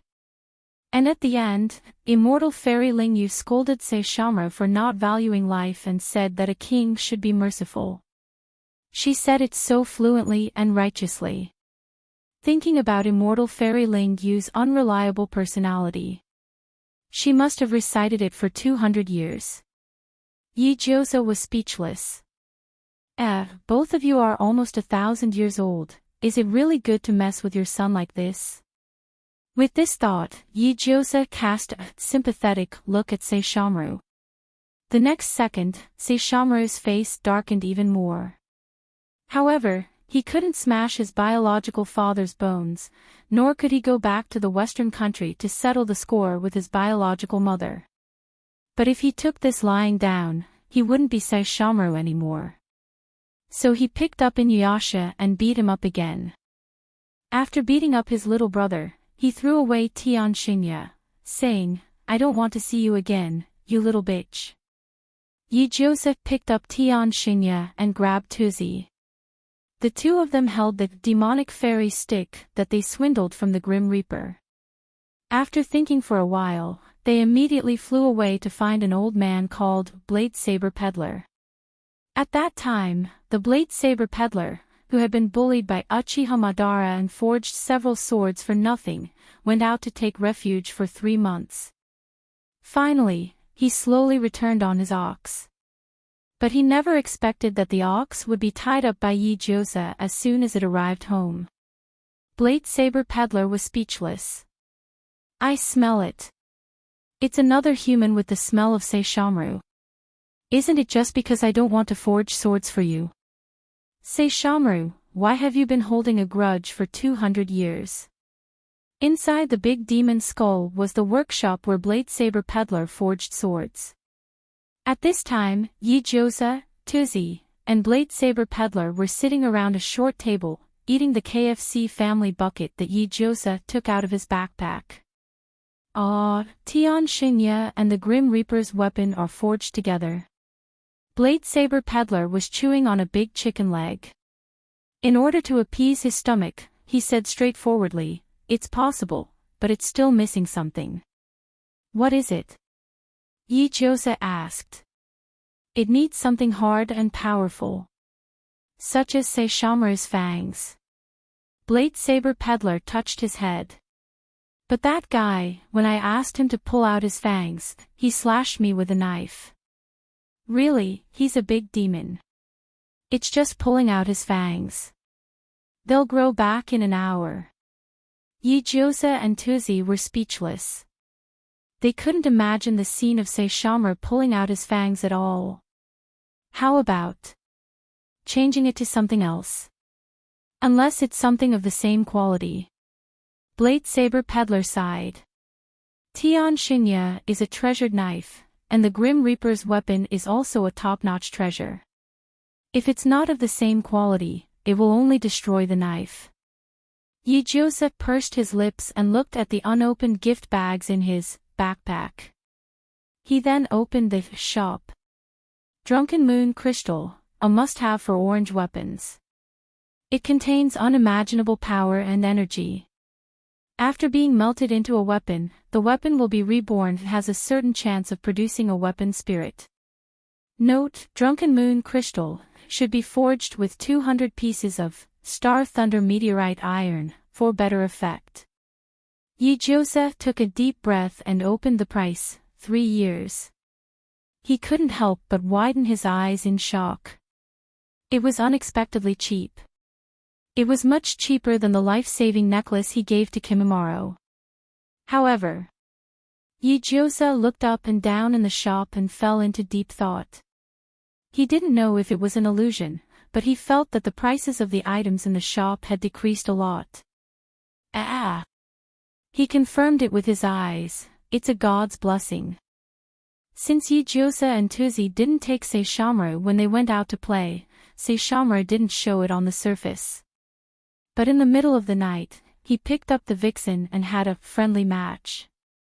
The next morning, Yi-Joseph stretched his back and was about to ask Tuzi for a good way to pick up a man, when he was told that Tuzi had left overnight. It seemed that he had to deal with something urgent. Yi-Joseph couldn't help but ask Saishomaru, "I heard that Tuzi had to leave for something urgent. What's the matter? Is it urgent? Do you need help?" Saishomaru paused and looked for a fashionable word. Blind date. Yi-Joseph quickly shut his mouth and didn't speak. Then the question was, Tuzi was neither a man nor a woman. Was his blind date a male or female fox? But as for what kind of blind date it was, not to mention Yi-Joseph, even Saishomaru didn't know. Another half a month passed. Saishomaru, who was enjoying the wind on the cliff, looked at the sky and smelled a familiar and annoying smell. He looked up and saw Blade Saber Peddler riding his old bull across the white clouds in the sky, steadily moving toward him. Saishomaru sneered and immediately buckled his broken tooth. "Wait, Saishomaru." Blade Saber Peddler was in a cold sweat as if he was surrendering. He held up a natural tooth that even the scabbard had been changed. "I'm here to give you a knife." Blade Saber Peddler. Saishomaru slowly took out the broken tooth. "I've thrown away natural tooth." Blade Saber Peddler's eyes were half open. He simply held natural tooth in his arms and even picked his ear. "I threw it away. Since you don't want it anymore, I'll take it. That little girl hugged the knife and spent a lot of treasures for me to reforge it. I didn't expect that the original owner didn't want it anymore. TSK, TSK, tisk."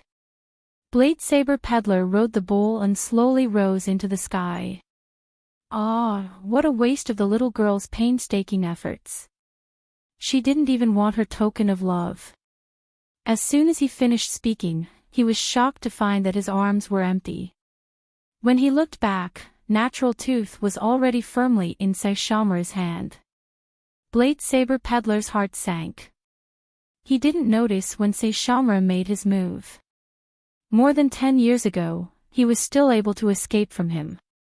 How could it be now? Blade Saber Peddler was extremely afraid, but Saishomaru's mood had changed. He no longer wanted to kill Blade Saber Peddler. Natural tooth had the smell of Yi-Joseph on him. Saishomaru put the knife on his waist and said, "You can leave now." Blade shop. I don't know if I should say MMP or not. At the bottom of the cliff, there was a waterfall. Under the moonlight, a snow-white Samoyed howled and stretched its limbs, undergoing a chrysalis transformation. The long tail gradually disappeared, and the white fur was completely annihilated. The long kiss gradually turned into a tall nose bridge, and the body extended, revealing slender limbs and a healthy body. His dark brown hair was wet from the cold waterfall, and the water droplets slid down his chiseled face, caressing his sexy Adam's apple, protruding collarbone, jumping from the muscles of his chest, across his well-defined lower abdomen, and disappearing on his long legs. His hands were his hands, and his legs were his legs. He was in the form of a human, not a dog. Aizen. What about Calcutta? Search for clues. Difficult. The yellow barge makes trouble with the cold wains alone. Huang Ba Mui. Pendulous Fern. She did not expect that he would transform into a human before Gilgamesh. But for now, she should find some clothes to wear first. Aizen touched his face and thought for a while. He pulled down his brown hair with both hands and restored his honest appearance. Then he took out a pair of glasses and put them on the bridge of his nose. To be safe, to avoid being owned by the owner, he should turn on the honest man mode. After all, he had a grudge with the owner when he combed his hair back. Chapter 233. Aizen is full of schemes. However, he did not know that he was not afraid of a godlike opponent. The saying, "I'm afraid of pig-like teammates," was not groundless. When Aizen wore the most humble and courteous expression, he was wearing the most simple and unadorned clothes and straw sandals that revealed his toes. An unadorned Zanpakuto arrived in front of Yijiosa. Uchiha Madara waved his hand and said, "Oh, Madara, I'm here." Aizen. Aizen's smile disappeared completely. After confirming their gazes when he met someone he had to provoke. Yijiosa slowly turned around. He cast a "black card has been destroyed" gaze at the tall and honest-looking young man beside him. It was as if there was a tangible resentment rising behind him. It was as if spiritual pressure had erupted and was extremely frightening. Aizen. Right? Aizen is unmoved by the 8 winds. At this moment, he displayed an extremely high degree of shamelessness and a strong desire to survive. Add a male penis of medicine. Yi Chiao. Mu Xian. Ha. Degree. Armor Venom Fern. Yijiosa was speechless. He had confirmed that the other party was someone he had to beat up. Aizen, who had the face of a cultured scum, ended up running his mouth because of his dishonest words. And he was beaten up by Yijiosa. If one were to say that they did not have any thoughts of resisting, that was impossible. But when his hand touched the hilt of the sword, Kimimaro, who was under the eaves, Saishomaru, who was on the roof, Uchiha Madara, who was on the tree branch, and his colleagues who had not yet transformed, all looked at him with a "good brother" look. Aizen held back a mouthful of blood. He swallowed the insult and humiliation. If he had no intention of leaving, that was also impossible. After he transformed into a human, the replenishment of spiritual power that Yijiosa gave him became meaningless. He could fly as high as a bird in the sky and as wide as a fish in the sea, but they were being targeted by a predator called Authentic. Even Aizen themselves weren't sure if they would become prey if they were left alone. Aizen wasn't afraid of death or being hunted down, it just didn't want to die a worthless death. The competition between the predators and the guardians was unpredictable, and some of their methods were beyond his expectations. If he were to move around with the main group, he would still be able to provide some assistance. If he were to leave the group and accidentally fall for the same trick again, he would become one of those annoying flowers, birds, insects, and fishes. Just thinking about it gave him a headache. Rather than gamble on luck, it was better to stay in the doghouse. At the very least, the kennel wouldn't be able to overturn the heavens as long as the owner was there. Before he was fully prepared, he would never leave the team. Come to think of it, the reason why Saishomaru and Uchiha Madara stayed behind after transforming was most likely because of this. Aizen stepped out of the sage time with a panda eye and pushed up his glasses in a mysterious manner. In front of him was a speechless Jin, holding a white paddle in her hand. The child had a light blonde ponytail and was wearing a snow-white hunting suit. Her delicate facial features were twisted for a moment. "I remember Guwei prepared rice balls for you." As for Aizen, he picked up the dog food out of habit. The worst part was that the dog food was the puppy food of patriotism. At this moment, Sephiroth was sitting beside Aizen, his eyes staring straight at the main artery of Aizen's neck.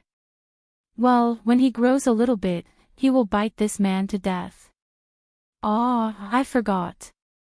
Aizen smiled and returned the dog food to patriotism. He picked up the plum rice balls from the food box. Are you done with today's transient steps and ghost path training? Yes. Jin answered, raised the long sword in his hand, and shook it. Recently, I heard it calling me. Aizen's eyes darkened. With your personality, what do you think the Zanpakuto you will be like? Jin raised the sword and seemed to be thinking about something. Like me, real and fake, and I have the moon in the mirror.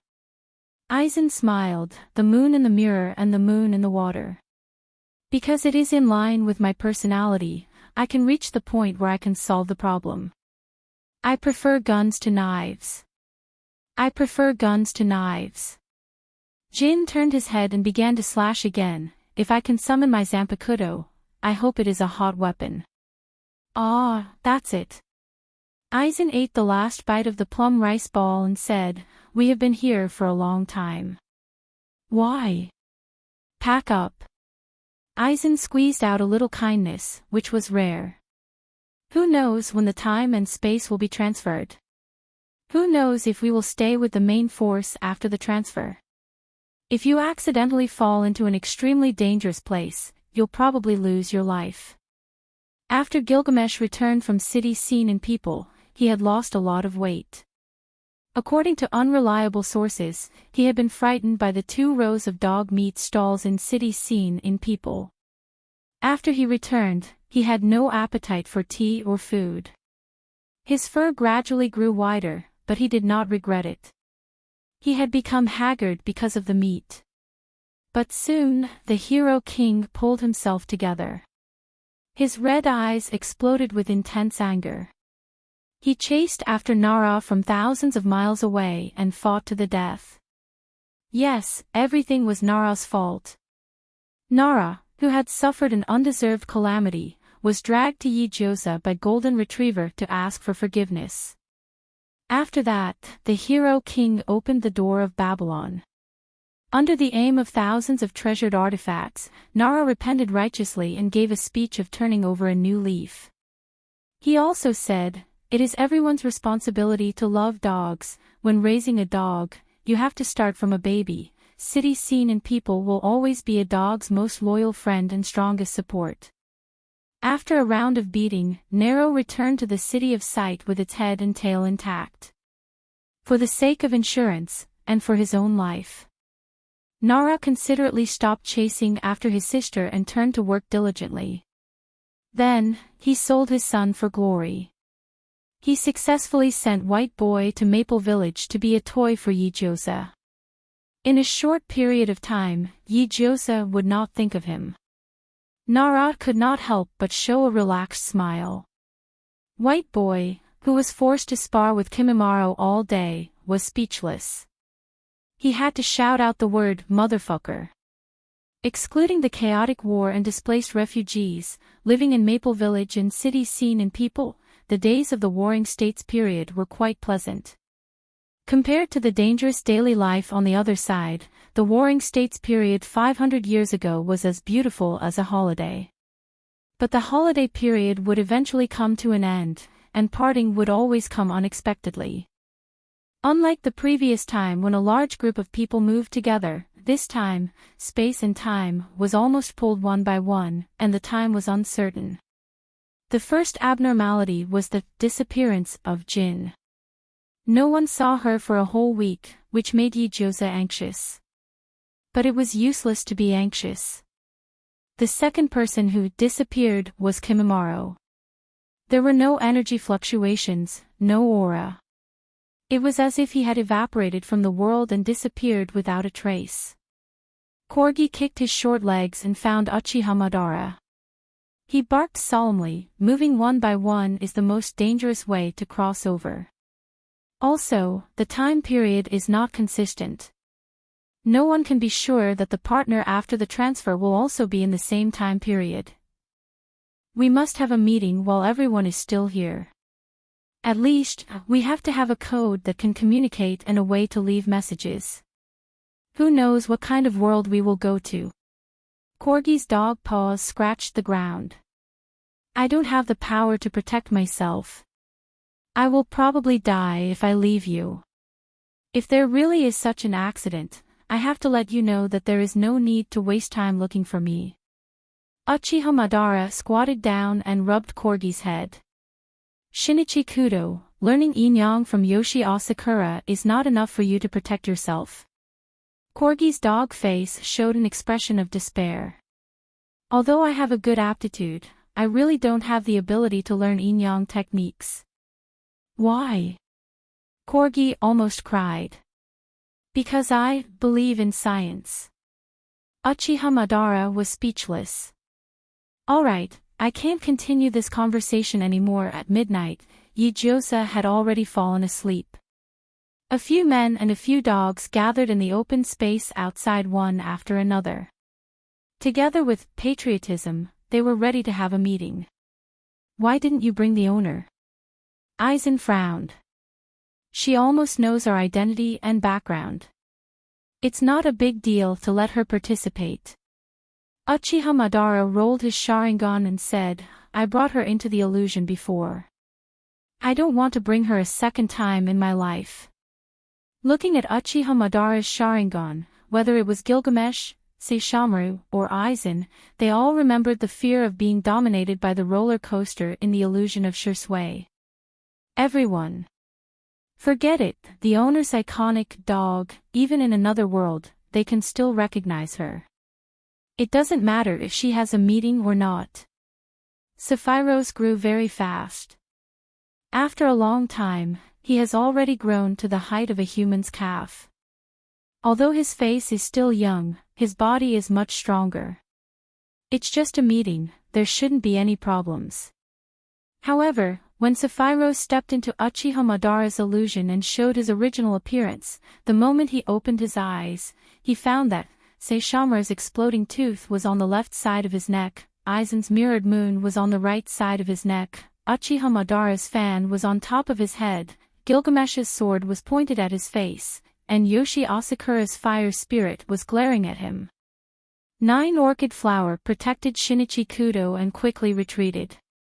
Sephiroth. What a grand welcome ceremony. By the time everyone sat down, 5 minutes had already passed. They explained their names, identities, and backgrounds to each other, and it didn't take long for the communication to become smooth. After exchanging information, Sephiroth confessed what happened to him. With many factors mixed in, Shinichi Kudo rested his chin on his hand, and his brain worked quickly. You are the existence of the planet's evil, and will never be destroyed, is that right? As long as Shinichi Kudo was in the middle of deducing, his aura would become sharp. Then, as the main body, you are a godlike existence. In that case, the real one robbed you, which is equivalent to becoming a god, and should be an existence that can't be destroyed. Immortality, this is what every creature yearns for the most. Since he obtained it, why did he not let you go? Why did he want to put you to death? Why didn't he use his long life to exhaust you? I can only say that although he robbed you, he didn't rob you completely.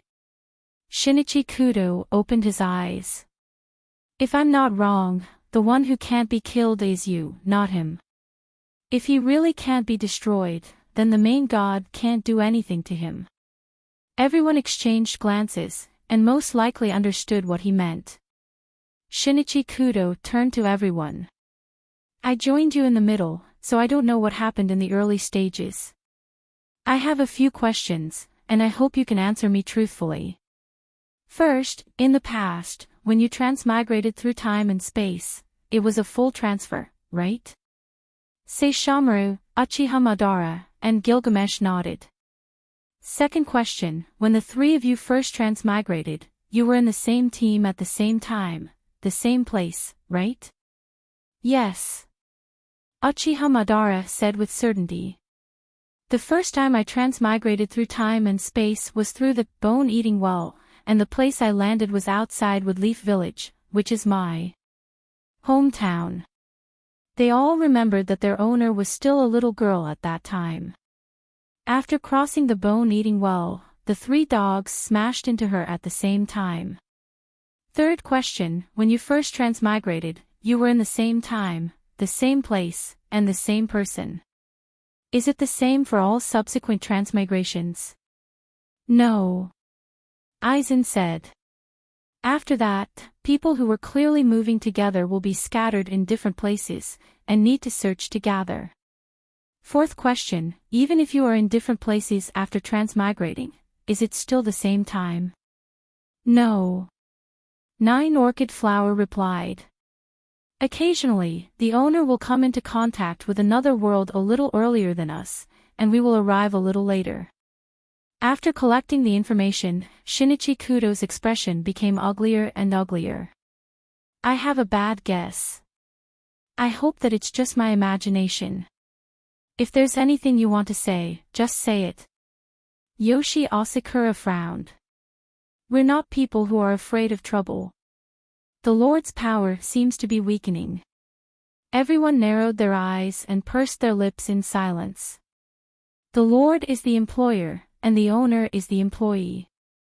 When the employer is rich, the servant can even hitch a ride. When the employer is weak, the servant can only rely on her own 2 legs. What caused the entire transmigration to become an individual transmigration? It can only be weakening. Shinichi Kudo exhaled. The consumption of an individual transmigration should be relatively low, but at the same time, entering the alternate world one by one will increase the risk. What caused the Lord to take the risk and carry out an individual transmigration? All I can say is that the situation is already very dangerous. Compared to a total transmigration, an individual transmigration will cause a smaller commotion. And it's highly likely that in order to avoid too much trouble, we'll stagger the time. Stagger the time. It would be fine if it was a few days or a few months, but what if it was a few years, 10 years, or even decades? Everyone's expression became uglier and uglier. At this moment, 9 Orchid Flower bared his fangs and bit the back of his hand, causing dark red beads of blood to drip down. What are you doing? 9 Orchid Flower reached out his hand, and each bead of blood floated up, solidified, and transformed into a bean-sized gem. Give the extra one to the owner. 9 Orchid Flower's eyes were bloodshot. He lightly licked his wound, and not long after, there was no scar on the back of his hand. The blood of a level A progenitor has a special pulling force. On the day of separation, I look forward to our reunion, and I'll send letters to friends far away. 9 Orchid Flower began to chant in a low voice, his voice as deep as a cello. Pulling each other, tracing each other's shadows. Only death is a true farewell. A strange feeling ignited around them, and the aria-like chant ended. The ruby fell into everyone's hands and disappeared without a trace. The mysterious power followed like a shadow. At this moment, everyone looked at 9 Orchid Flower differently. They had always thought that 9 Orchid Flower wasn't good at fighting. Compared to them, he was indeed not good at fighting, but he seemed to have a lot of tricks up his sleeves. Just like this chant, it couldn't be interrupted easily. I'll accept it. Saishomaru held another blood bead in his hand. The meeting lasted for a few hours, and when they came out of the illusion, their expressions were more or less solemn. But soon, they realized that the development of the situation was a little bad. Yijiosa was already gone. Yijiosa was woken up by the sound of the waves. Amidst the turbulence, he staggered to and fro. When he opened his eyes, the first thing he saw was a storeroom filled with junk. In the corner of the storeroom, there was a dog that was covered in bruises. From the looks of it, it looked like a Labrador. It seemed to have been beaten up by someone, and there wasn't a single piece of good skin on its body. Even the bones in its 4 legs were twisted, and its abdomen was swollen, as if it was bleeding profusely. This is a familiar opening for a dog. Yijiosa was quite emotional. After not knowing what world he had landed in, he took the initiative to click on the interface to change into the pure yang Taoist robe. He had to say that the system's arrangement was very humane. As he grew older, the shop's clothing was updated to the adult category, and as his business ability grew, the equipment given to him were all new and exquisite. This body was already 17 years old, and it was well developed and curvaceous. Paired with the exclusive equipment of a pure yang Taoist nun, it could be said that he had the demeanor of an immortal, and could charm all living things. Of course, the premise was that he could act cool. Yijiosa climbed to the side of the Labrador in the bumpy cabin. Before his outstretched hand could touch the other's fur, the Labrador instantly opened its dark eyes and stared at him darkly. "Don't be afraid, I won't hurt you." Being bitten left and right was a matter of being bitten. Yijiosa boldly rubbed the dog's head, took out the hemostasis medicine, gold sore medicine, and other medicines from the backpack, and began to treat the Labrador's wounds. The Labrador had been staring at him calmly, and its eyes were full of sizing him up. After confirming that he really had no malicious intentions, it stared at its dog paws for a while and closed its eyes. "I'll adopt you." Yijiosa rubbed the Labrador's belly. "From today onwards you'll be called Integrity." The Labrador gave her a sullen look, and it didn't bark at all. Crash dash, the sound of the waves was getting louder and louder, as if it was going to lift the ship. There were already people screaming outside. Yijiosa helped the dog to set the bones, took out a bear skin from the backpack, and wrapped him up. He said, "Stay here, I'll go out and have a look." After that, he stood up steadily and opened the small door of the warehouse. Outside the door, the wind was roaring, and the waves were surging. The tentacles of the giant octopus turned up from the sea and clung to the side of the ship. Yijiosa closed the door and pulled out a long sword yin-yang transformation. Boom dash, a huge explosion came, and the dark blue energy split the huge waves, cutting the octopus in half. The thick juice was rolling in the sea, and the people on the deck were pulling each other, clinging to the side of the ship. They stared blankly at the girl holding the sword, watching her slash out an earth-shattering sword, directly killing the sea monster. In the storm, her black hair fluttered, and her blue Taoist robe fluttered, like a fairy that could only be seen from afar. Then, a long flash of lightning struck everyone's face.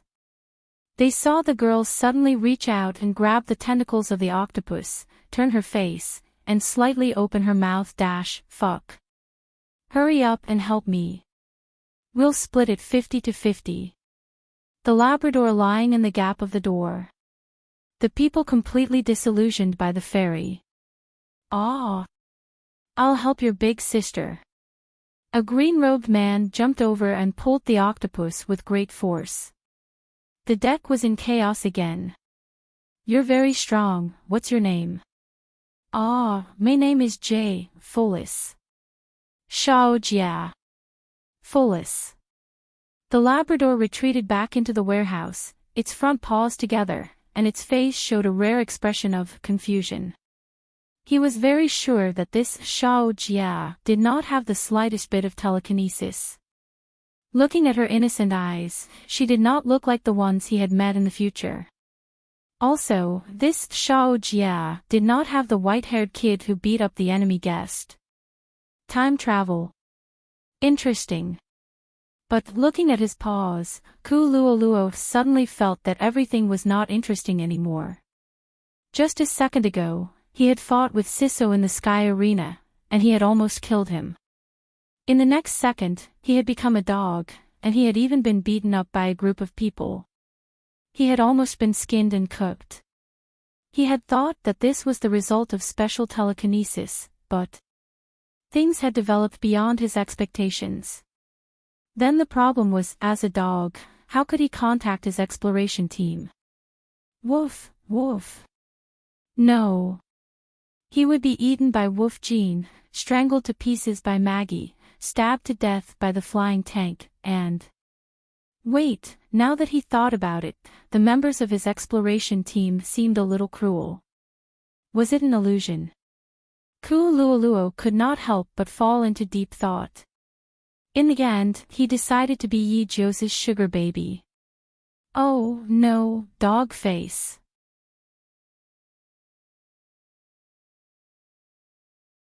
Chapter 234.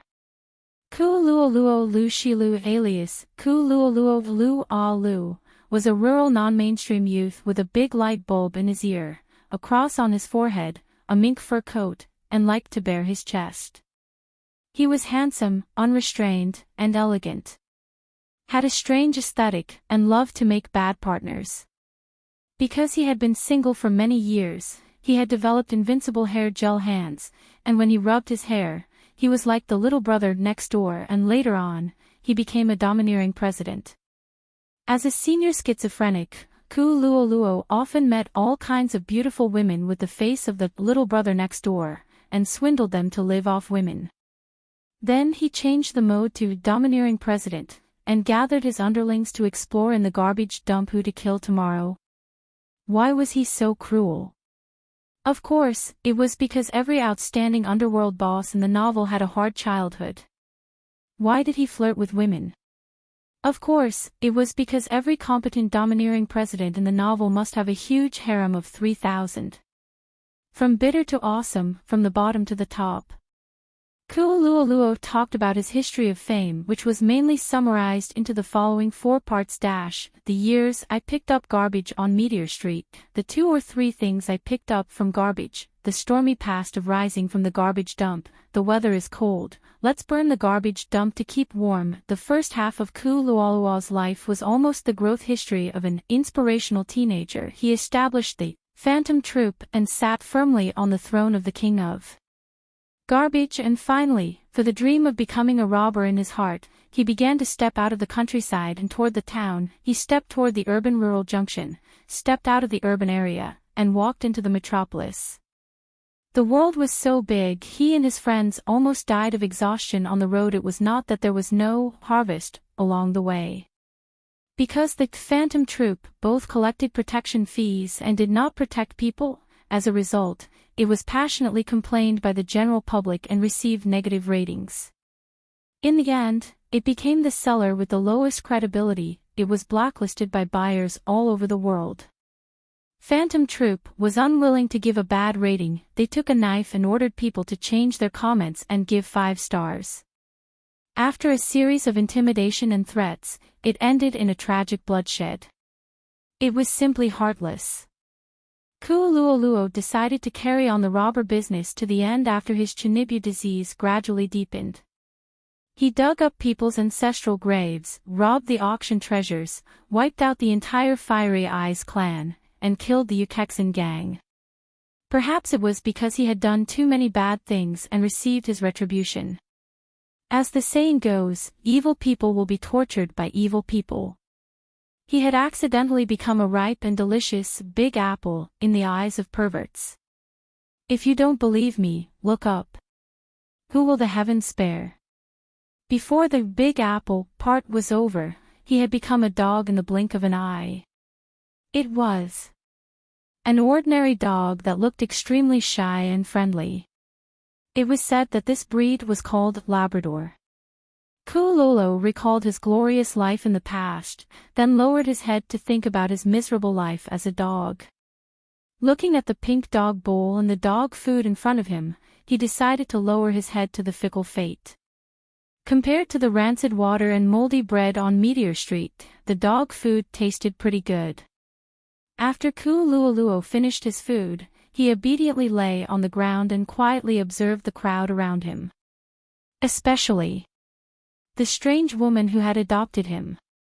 After half a day of observation, he learned a lot of information. For example, her name was Yi Jiu.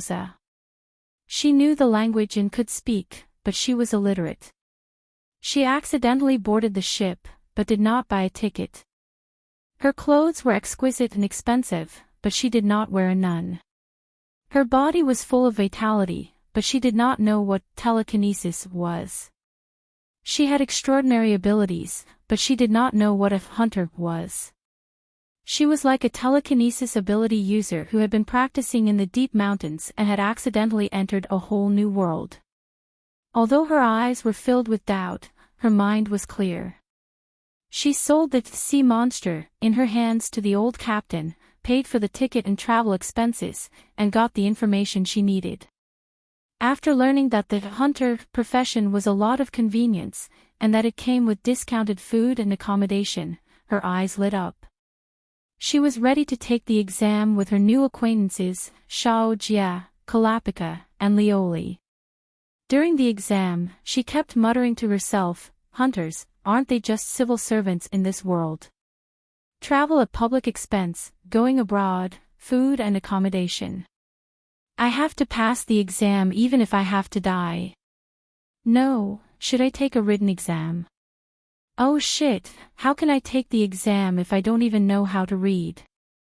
Then, she panicked and began to ask about the so-called 5 years of hunter training, 3 years of simulation, Kinley Hunter 38 sets, internal questions of the Hunters Association, and other inexplicable things. After asking to no avail, he found out that she borrowed a basic children's book from a woman with a baby, and began the difficult journey of learning how to read. Unfortunately, when the ship docked, she could not even write the 5 letters correctly. On the contrary, the common currency, ring, was polished until it was shiny. Looking at her sparkling eyes as she rubbed her ring, for a moment, Kuluoluo felt that she would have something in common with Alumi, the young master who beat up the enemy.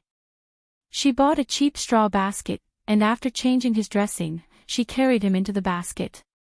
Kuluoluo nestled in the basket, looked up at the blue sky, leaned against her warm back through the basket, and fell into a deep sleep. He slept for a long time, so long that when he opened his eyes, he found that they had arrived at the venue of the hunter exam. He poked his head out of the basket, his sharp eyes penetrated the dense crowd, and suddenly found a few old acquaintances. Then, a hand pressed his dog head back down. At the same time, a bowl of water and a bowl of dog food were placed in the basket. The girl's beautiful face was reflected on the basket, and she said casually, "Integrity, you slept for a few days, I couldn't wake you up, I thought you were dead. Oh, do you want to pull a rake? Do you want to pee? I can take you to the ladies' room." The ladies' room. The ladies' room. Kuluoluo was speechless. He confirmed that she was the woman that the Phantom Troop must kill. Yijiosa's journey was very peaceful. Although there were people who coveted his handsome face and tall figure, he was still defeated by the Taoist master Chunyang. He was so weak that it was not worth mentioning. Apart from the number 444 he got in the hunter exam, he really had nothing to complain about. There were too many people around him. Even though he was in the corner, there were still a lot of people trying to squeeze in. Considering that the injury of integrity could not withstand the squeezing, Yijiosa protected the basket and looked for an empty space, and he really found a good place for him. A red-haired man dressed as a clown was playing poker out of boredom. He piled them up layer by layer and destroyed them like dominoes. In the process of reconstruction and collapse, the crowd around him gradually moved away, leaving an empty space. Not far away from the clown, a tall man with nails all over his face turned his head to 180 degrees, scaring the examinees so much that they scattered like birds and beasts. Yijiosa was speechless. The hunter exam was so non-mainstream and crazy. However, he was already a person who had seen a lot of big scenes. He had experienced the routine of dogs turning into humans, humans turning into dogs, friends turning into enemies, and enemies turning into comrades. He was not afraid of the clown and the nail-wearing man. Yijiosa held the dog, walked through the crowd and came between the two people. The clown and the nail-wearing man looked up and stared at her. Yijiosa took out an old newspaper from the straw basket and put it on the ground. He sat on the ground, grabbed the straw basket, and took out hot dogs, corn, cheese, hamburgers. Under everyone's gaze, he ate vigorously and was very intoxicated. The clown and the nail-wearing man. Ku luo luo. Yi Joseph burped and took out a rosy apple. When he was about to take a bite, he suddenly heard a bell in his ear. A slender man in a suit appeared in front of him and announced the official start of the 287th Hunter exam. And the first part was running. Yi Joseph stroked his round belly with a straight face and looked at the dog in the straw basket. Ching Xing, you shouldn't exercise for half an hour after a meal. Can you carry me? Ku luo luo. There were too many women who wanted to ride him these days. Sure enough, even if he turned into a dog, his charm was not damaged. But this did not seem to be something to be happy about. The door was already wide open. The examiner, Sa, was running fast with his long legs. A group of people swarmed around him, like a flood bursting through a dam, crazily pouring into the door. In the mighty crowd, Yi Joseph saw Shao Jia, Kalapika, and Luli gradually disappear. He seemed to vaguely hear their calls. Yi Joseph carried the straw basket on his back helplessly. When he slowly entered the passage, he found that the crowd had already disappeared.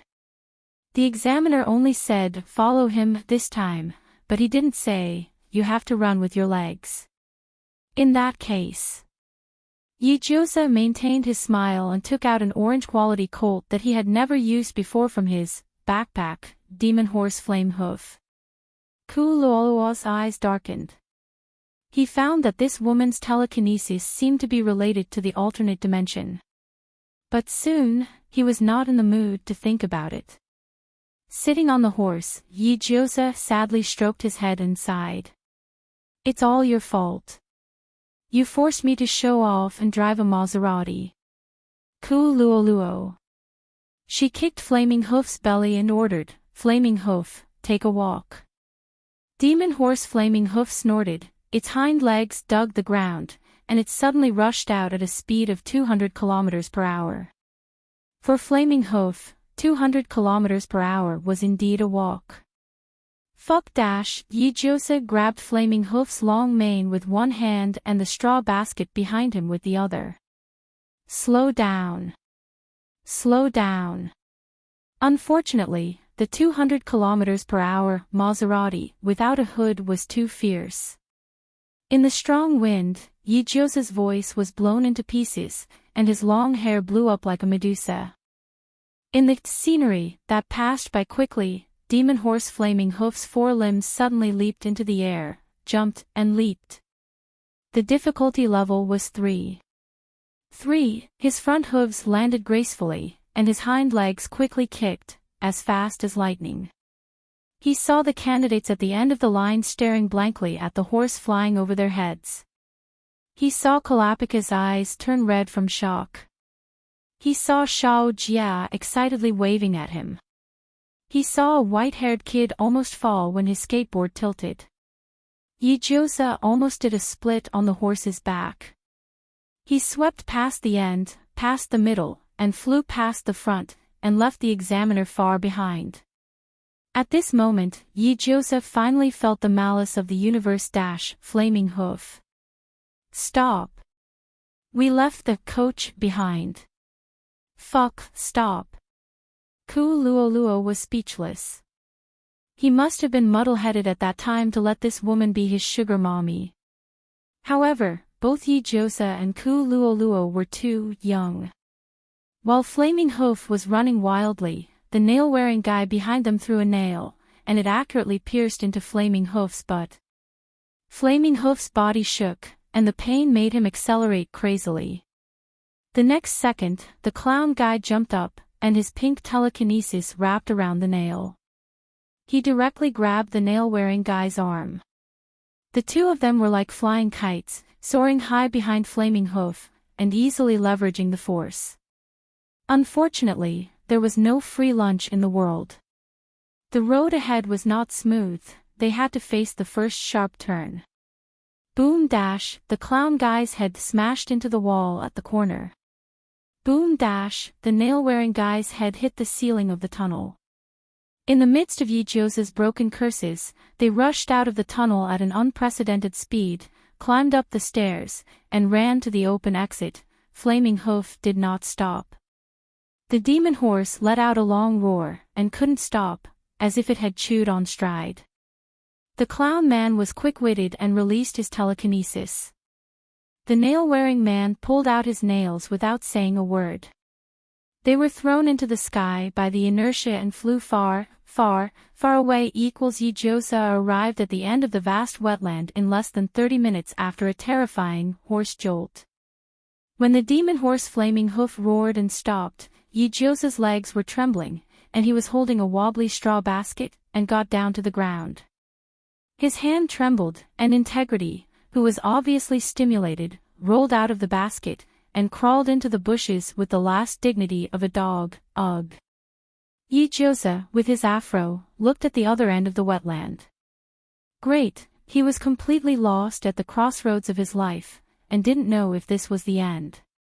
He turned his head to look at the demon horse Flaming Hoof, and asked with his eyes, "Are you sure this is the end?" The demon horse Flaming Hoof neighed, and jumped into the wetland excitedly.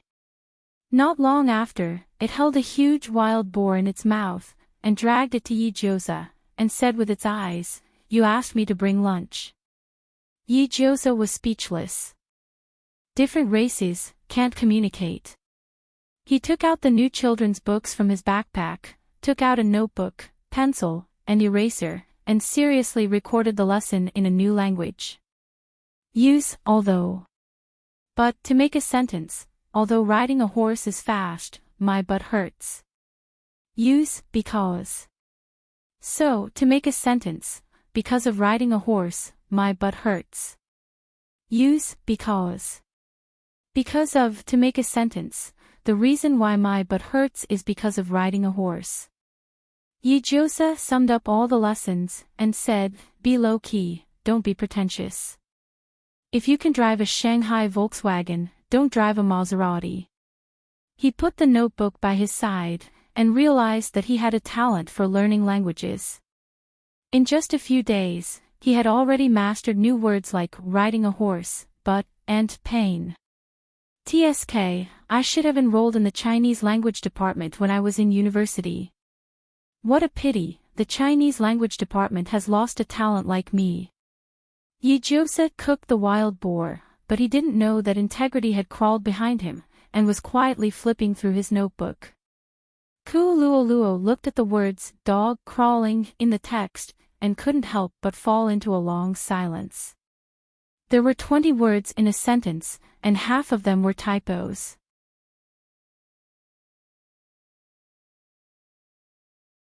Chapter 235. The demonic horse Yen-Ti had lived for hundreds of years, so it would never recognize the wrong way. Although the tunnel was long and there were forks, this place was not in use for a long time. Demons were the most sensitive to human activity. As long as there were traces of the previous examinees on the road, it was enough for Yen-Ti to identify the correct direction. In other words, Yen-Ti was much more reliable than Yi-Josa. 30 minutes to pass through the tunnel and the wetland was the result of it deliberately slowing down. However, for humans, 30 minutes to arrive, it was simply a demonic speed. Therefore, there was only one person, one dog, and one horse at the terminal. The wait was very long. It was not until Yi-Josa and the others had finished eating the entire pig and were almost done with the children's books that the examiner, Saishomaru, arrived late. Behind him were a few examinees who were so tired that they were out of breath. Saishomaru looked down at Yi-Josa, who had mixed fur. Yi-Josa raised his head and met the examiner's eyes in a split second. Yi-Josa suddenly realized as a new examinee. He should be more sensible. He took out an old newspaper and spread it on the ground. He said seriously, "Examiner, you've worked hard, please sit." Saishomaru. He shook his head and stood at the side in his suit, maintaining the reserved and demeanor that an examiner should have. Seeing that the examiner was not appreciative, Yijiosa immediately took out a fresh roasted pork from the straw basket. "Examiner, you must be hungry, please eat." Saucy. She was the only examinee in the past 10 years to bribe him so blatantly in public. He waved his hand. He could not help but laugh. Just as he was about to say something, he saw that the young girl seemed to have understood the essence. She turned around and took out a mineral water. "I'm sorry, examiner, I didn't think it through. You should be thirsty now. Please drink." Saucy. All the examinees. Bastard. We're the ones who are hungry and thirsty, okay? Saba rejected Yijiosa's kindness and reminded Yijiosa in a roundabout way not to take out the good stuff that he had. The candidates of the hunter examination were not easy to deal with. Just like now, after an unbearably hungry and thirsty long-distance run, there would be some blind people eyeing his food and water and doing some terrible things. However, this time, Sam had anticipated the beginning, but he could not guess the ending. Yijiosa nodded, feeling touched. He turned around and took out a few bottles of mineral water, placing them neatly in front of him. Take a look, take a look. Don't miss it. Bottled mineral water. Bottled water. Bargain sale. 10,000 for one bottle, first come first serve. First come, first served. Rather than hiding it, it was better to take it out and display it. Everyone was starving after running a marathon and had no strength left. If money could solve the problem, why would they have to resort to violence? After all, Yen Ti, who was behind Yijiosa, did not look like someone to be trifled with. 10,000 nuns. This is daylight robbery. A bold monk, Hanzo, shouted. Mineral water is provided for free on the streets of big cities, you. Yes. That's why I bought a few buckets before the exam. Yijiosa nodded. Tisk, rare things are more valuable. Let me tell you, I only have a few bottles here. Buy it if you want, I won't have any more after I sell them out. He did not have any nuns on him. In order to quickly earn money to raise a dog, he could only waste the free water. Everyone. They had no choice but to pay as much as they could. Those who did not have the money could use their number tags. Yijiosa's idea was simple. Who knew if the IOU was real or fake? Instead of wasting time to investigate, he might as well use the number tag as collateral. If the buyer really had the ability to become a hunter, he would be overjoyed. Not only would he not care about the 10,000 nuns that he extorted, he would also thank him for providing them with water. If the buyer did not have the ability to become a hunter, to Yijiosa, it was just a loss of water. However, when doing business, he had to give some benefits. Yijiosa would gift a piece of pork the size of a palm to anyone who bought the water. First, people were still immersed in the pain of being extorted. Later, because of the pork, they were immediately overwhelmed by the unexpected joy. They even felt that Yijiosa was a very good person. At this moment, Yijiosa's kind and honest image was deeply rooted in people's hearts. Buying a bottle of water and earning a piece of pork, quenching their thirst and filling their stomachs, was like a traveler walking in the desert encountering an oasis. Yijiosa was very good at psychological warfare. Not only did he happily count the money, but he also happily received the number tag. Examiner Sachi squinted his eyes and reported Yijiosa's performance and information to his superior without anyone noticing. The individual candidates in this round's hunter examination were indeed outstanding. Yijiosa guarded the entrance with his dog. Every time a few people came, he would place a few bottles of water. Every time, he would only say one line, "You guys are so lucky, there are X bottles left." Therefore, the new suckers happily paid the bill with the water and pork. The victims, who had already seen through Yijiosa's tricks, shook their heads and sighed. They continued to wait for the next batch of stupid monkeys. What? Remind them. What a joke. They had already fallen for it. If the people who came later did not fall for it, wouldn't they look especially stupid?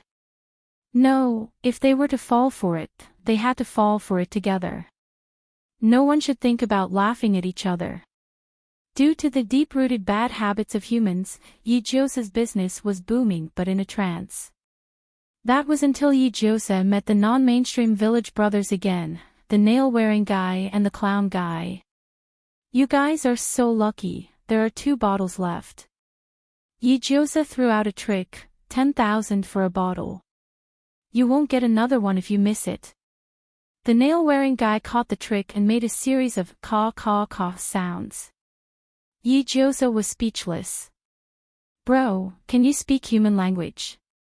The nail-wearing guy, caw. Yijiosa turned to the clown guy, can you help me translate what he's saying? The clown guy's lips curled up into an evil smile.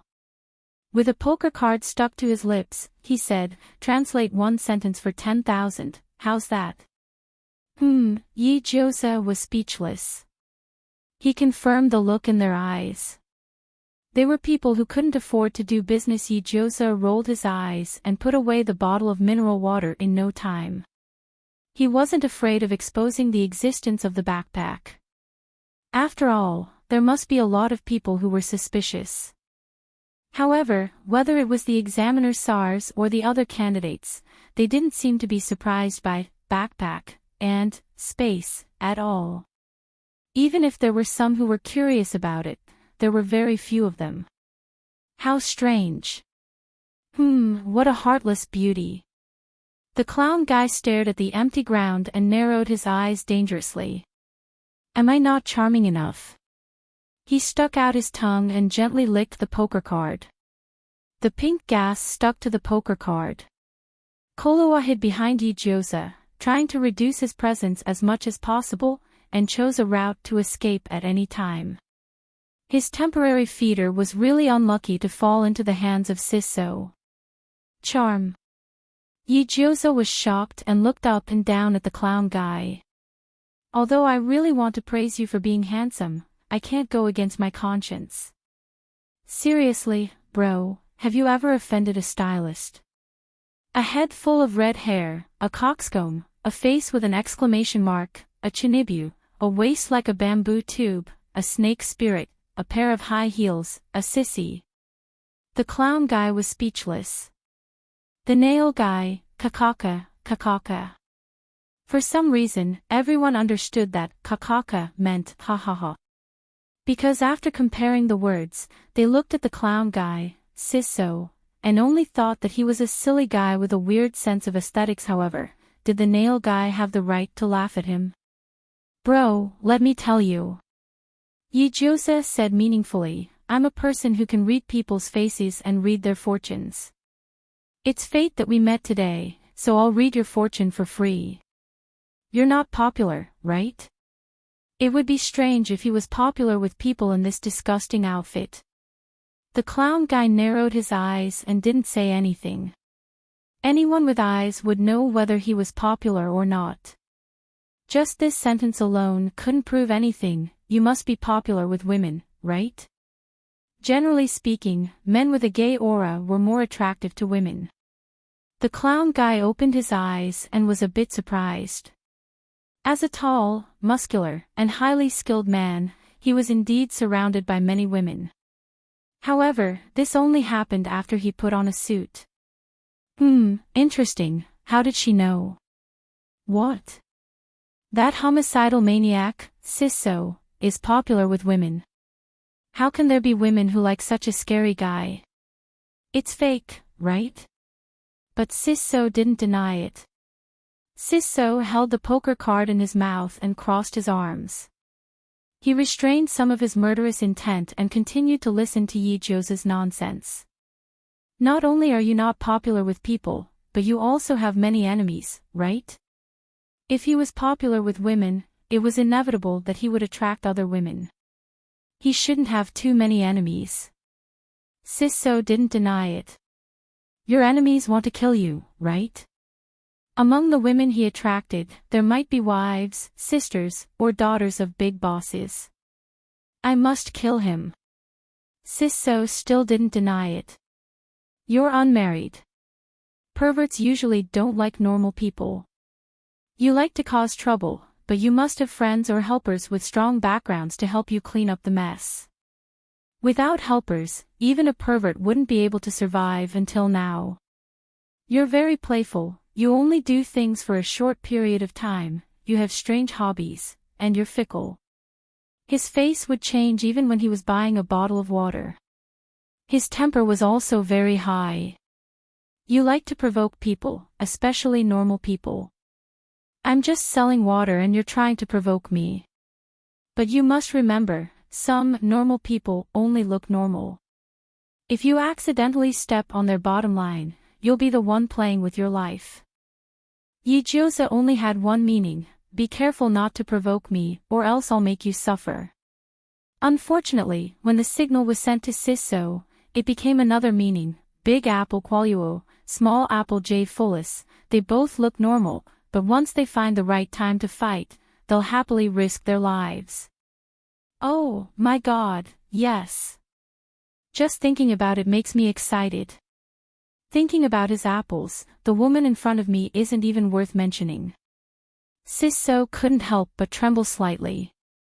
Yijiosa's words obviously gave him some kind of indescribable pleasure. The clown man moaned, his eyes almost turning white as he floated away, his whole body overflowing with a terrifying chi. The nail man stared at him for a while, then turned his head to Yijiosa and made a series of kakaka sounds. Please say something human. Yijiosa was extremely helpless. The nail man was silent for a while, then finally left with his long arms and legs. Because these two blocked the road for too long, Yijiosa couldn't make a deal with the latecomers. But as the saying goes, good fortune is accompanied by misfortune, and misfortune is hidden within blessing. Since he couldn't sell mineral water, fortune-telling was put on the agenda. Can you read my fortune for free? No, at least 30,000. You're robbing me. As the saying goes, Tao begets one, one begets two, two begets three, three begets all things. Yijiosa said. 30,000 it is. The crowd retreated, not wanting to be blackmailed again. But a true warrior always dares to eat crabs. A short middle-aged man named Dongba swayed in front of Yijiosa, smiled honestly, and asked him to read his fortune. Dongba. Dongba, and Mr. Dongwo were only one word apart. Who is Mr. Dongwa? Is he the main character of the idiom story, or is he the good guy who saved the wolf but was swallowed by the wolf? Forget it, it's these two anyway. There shouldn't be much difference. After all, this middle-aged man had the face of a cannon fodder. Yijiosa put on an inscrutable expression and said to Dongba, don't be a good guy. If you saved the wolf, you would be eaten by the wolf. Dongba's expression changed. That's right, he wasn't a good guy. The reason why he participated in the exam was to dampen the enthusiasm of the freshmen, thus destroying them. How? How did she see through it? Although your body is in the exam hall, your heart isn't here. Yijiosa lied through his teeth, talking about the correct way to read an idiom story. You will run in the opposite direction of the group, and eventually go far away. Uncle, a cannon fodder like you doesn't have a good chance of winning, and it's very likely that you will fail. If you fail, you will leave the group soon. Dongba's forehead was covered in cold sweat. Just as Yijiosa didn't know what to make up, he quickly took out money to pay the bill, afraid that Yijiosa would reveal something. Looking at Dongba's terrified expression, everyone suddenly felt a trace of respect for Yijiosa's fortune-telling. But when the long-distance running test ended and the examiner announced the number of qualified candidates, this trace of awe immediately sublimated and turned into worship. It was all because I am the examiner, saw.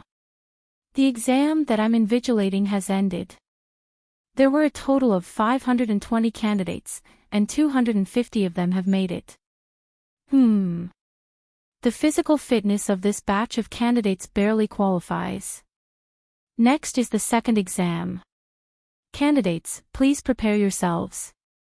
At that moment, Yi Jiosa complained, 250 candidates, TSK, this number, 250. Aren't they pigs? Immediately after, all the candidates realized that the theme of the second exam was, roast pig. Ku luo luo. Yi Jiosa. All the candidates. What kind of precision was that? What kind of fuck was that? The second exam was hosted by two food hunters. One was a woman with a good figure who was very picky about the taste of food, Men Chi. The other was a fat man who was not picky about meat and vegetables, and was not picky about the taste of food, Bokara. The so-called food, as the name suggested, was to show off one's culinary skills, and Yi Jiosa's culinary skills were maxed out. He was the first to pass the exam. He sat on the ground and cooked the wild boar. Then, he brought out the advertising slogan, "Don't miss out on this delicious roast wild boar." A plate of fresh and delicious roast wild boar. Only 10,000 kunis. Fair trade. You won't suffer a loss if you buy it, and you won't get cheated. You can still pass the exam if you buy it. While the examiner is still hungry, buy it quickly. This time, the stubborn man stepped forward and paid without hesitation. It was obvious that buying and selling was much easier than cooking. As for him, he hated unnecessary trouble. Yi Jiosa had earned enough money and helped his companions along the way. Only later did he realize that the roast boar had actually eliminated nearly 1/3 of the people. Many people were dissatisfied with his cheating behavior, but the chief examiner, Men Chi, took out a kitchen knife and sneered. Being able to ask for help from others is also a skill, so I will turn a blind eye to your business. In order to obtain some rare ingredients, food hunters will always cooperate with other teams. And cooperation is also part of the exam. Although it was a cheap trade, I can't say that she broke the rules. 1/3 of the people left, and 2/3 stayed. Men Chi swung the kitchen knife and said with a smile, "The original test was to make pudding sushi, but now I've changed my mind. You should experience what food hunters have to experience. It's more interesting when it's more difficult, isn't it? Only then will you understand that the results you earn with your own hands are much better than those you earn from buying and selling." Not long after, Men Chi contacted the Hunters Association's airship, which carried the remaining 100 people and landed on a cliff that was at least 10,000 feet high. Smoke lingered at the bottom of the cliff, and an extremely strong wind rolled up, almost blowing people away. High up in the sky, on the cliff, many people huddled together, shivering, without the slightest courage to approach. Yi Jiosa understood that the real selection of the second exam had begun. Because the chief examiner, Men Chi, said that she wanted everyone, personally, to pick up the spider eggs hanging in the air, cook them and eat them. Completely put an end to buying and selling, Yi Jiosa sadly put down the straw basket, and was about to climb onto Yen Ti's back when he found Men Chi looking at him with a faint smile. "I said, personally, little girl." Men Chi slowed down, and said word by word in a very serious tone, "It's you who will be the hunter, not your horse." "Oh." Yi Jiosa gloomily put away the Maserati. Really, without the Maserati, he could only drive the Ferrari. She was too much, always forcing him to show off. Kuoluoluo poked his head out of the straw basket, really curious about how this woman would pass the exam. Chapter 236. Sisso, also known as washing the toilet, was a veritable pervert and the toilet war god among perverts. Of course, this toilet specifically referred to the men's toilet. Sisso was the one and only pervert of his generation. If he only entered the women's toilet, what was the difference between that and a wretched stalker who secretly took photos? Perverts were also divided into different grades. Perverts also had their own dignity. When a man entered the women's toilet and was called pervert, that was only the lowest level of the pervert group. When a man entered the men's toilet and was called pervert, that was the upper level of the pervert food chain. And Sisso, as a nuclear weapon among perverts, had long stood at the top of the food chain. As the saying goes, if you don't fall in love in the toilet, you will be perverted in the toilet. Although Sisso had a constant stream of female companions and his body was always cheating, but his heart had always belonged to the vast number of strong and talented men. For example, the eldest young master Alumi, who beat up the enemy guest family, was the big apple that he pestered and pestered to get. The eldest young master was indeed the eldest young master. His personality was extremely straightforward. He told him very straightforwardly that he was with him for his money. Although he lost a large number of bank cards, gold, silver, and jewelry during this period, he was at least bound to this money-grubber friend as long as the other party occasionally showed his hands and fought with him. His masochistic soul would be greatly satisfied. Another example was the bandit leader of the Phantom Troop, Qualuo, who was also the big apple that he racked his brains and tried every possible way to get. The bandit leader was indeed the bandit leader. He was very overbearing. He wanted to be with him. Sisso almost sold himself to the Phantom Troop. He even pasted the number 4 on his back. Oh, the number 4, finally, made him one of his men, under him. Another example was the Shao Jia and Chi he met in the examination room.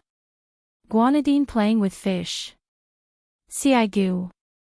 Invading the emperor and locusts. Stalking cherry blossoms. Gluttonous cutting crab beating.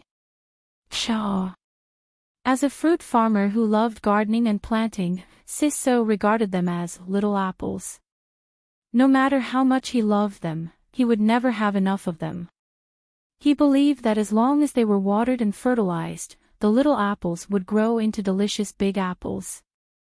Then, in the men's room, he would remove them one by one. However, Sisso had met a woman in the 287th Hunter exam. She was a woman who could ignite his fighting spirit and excitement just by releasing her own chi.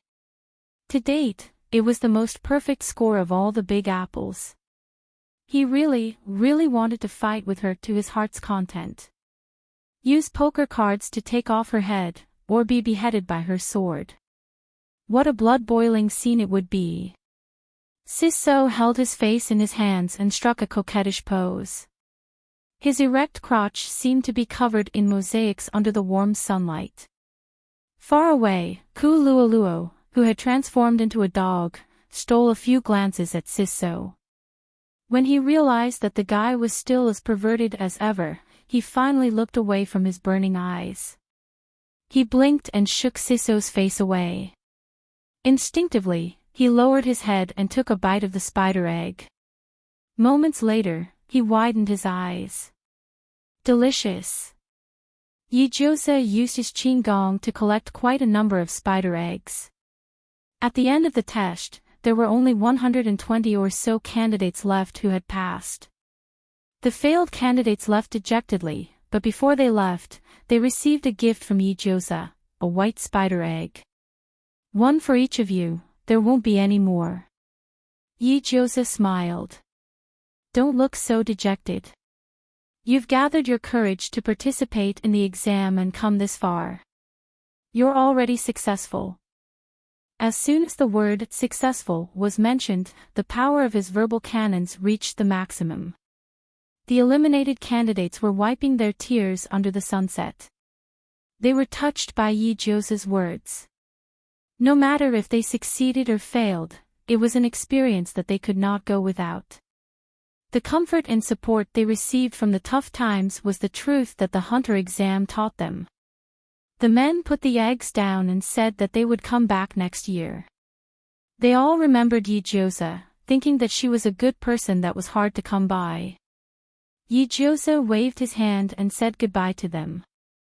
Facing the approving gazes of his companions and the appreciative gaze of the examiner, Men-Chi, he was calculating in his heart. How could the candidates who participated in the hunter exam be ordinary people? Definitely not. Even if they failed the second round of the exam, they still had a network of contacts outside. Comforting them when they were sad would not only increase their favorability, but it would also make them familiar with them. That way, even if he was eliminated, he could still find a job to make a living. Yijiosa expressed that he had a bright future ahead of him. As for the remaining spider eggs, oh, I'll just sell them. It won't be pretty if I leave them for too long. More than 100 candidates boarded the airship and headed to the third exam hall. Probably because of the long journey, they had to spend a long night on the airship. What if the loading time was too long? Let's play landlord. Yijiosa dragged Xiao Jia and Qi. Qi. Reward. Mound eyes afraid of death, silk weariness waiting. Bath scar. Zizi barium grind the banana. Shake it. An hour later, Yijiosa's face was covered with IOU. He lost so badly that even his Labrador could not stand it anymore. Playing cards with Yijiosa did not give him any sense of achievement. Chi. Yelling and shouting at the servants. Fluttering strings. Whirlpool. Yijiosa tried to provoke him but to no avail. He could only lie on the ground with the two kids and look at the beautiful night view through the huge glass window of the airship. With the earth at their back and the sky above their heads, it was the perfect time to become sworn brothers in the peach garden, to form an alliance with the blood. Oh no, to have a bedtime meeting. And to have a chat with a group of children, of course, he had to start from the simplest. Yijiosa asked amiably, "Do you have any dreams?" Xiao Jia said straightforwardly, "Look for daddy." Chi. Arm. What skeleton? Wild job frame. Yijiosa. The corner of his mouth twitched. To be honest, the two of you passed 2 exams in a row, which was beyond my expectations. Be it long-distance running or cliffs, you have the endurance, physical strength, and courage. I'm quite curious, why are you so strong? Xiao Jia opened his innocent eyes wide. Auntie Mitz said that I was born like this. Chi. How can I be so cowardly? How can I be so naive? Jealous hand Miao Jun. Yijiosa. He took a deep breath and continued to ask, "It's natural. I'm so envious. Generally speaking, to be able to give birth to such a talented child like you, your parents must not be simple, right?" Xiao Jia nodded and said honestly, "Yes. They're not simple. I'm already 12 years old, but I've never seen my biological parents' faces." Chi. What do you mean by punishment? Arched vertebrae and broken bone saddle. Afflicted with flies and mulberry. Proud and worried about changes in servants and skillful brushwork. Also, doctor's words are unforgivable. Yijiosa. He made a final struggle. Xiao Jia, your parents are a little irresponsible. Don't you blame them? Xiao Jia smiled sincerely. I don't blame them. I think this is a test they gave me. Chi. Pig oval. Member pulling skeleton and waving firewood. Walled Waljing. G dried quail plague forgive. Yijiosa. He struggled on his deathbed. Chi. Chi. First worry and worried about changes in servants and skillful brushwork. Jijan lazy. Jisi frame. Admonishing. Ikai pulling handsome. Chi. Kryptonite. Punished with bone saddle. Ikai riding skillfully. Emperor's beauty has already withered, Suan childish. Sway K.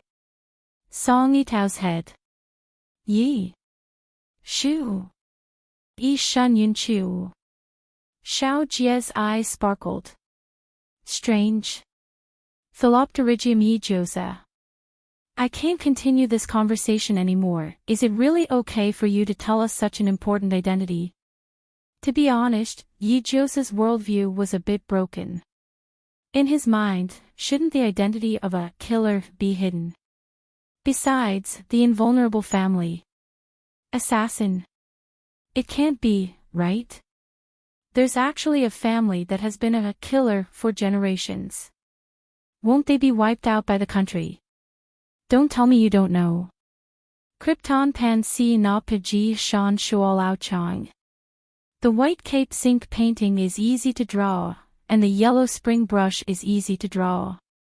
Bijou. Changyun. Shoulder. Lottery ticket.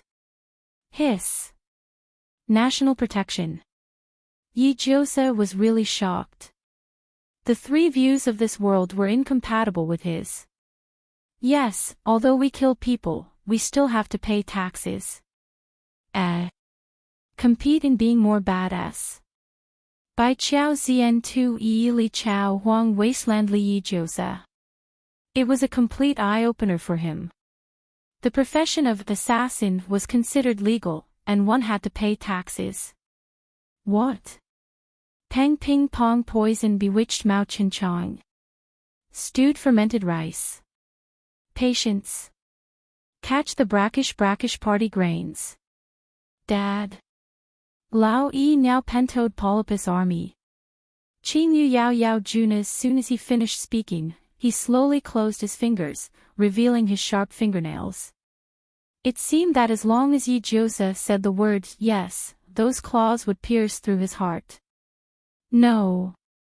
Yi Josa said from the bottom of his heart, although I don't agree with it, but... Chi. Emperor Miaomu's secret rebellion. Imperial tutelage. The hot-blooded male lead speech was delivered. Strange. Difficult. Lame cloth, brimming with weeds, blinking with bristles and blinking with tears. Lu Xianmei messed with Si Ren. Huai. Miao Mao Huang Chao. Imperial tutelage. Lan Shu. The white-haired, blue-eyed young man stared at Yi Josa in a daze, then turned his head away. That's why I've retired. Idiot. Shao Jia scratched his face.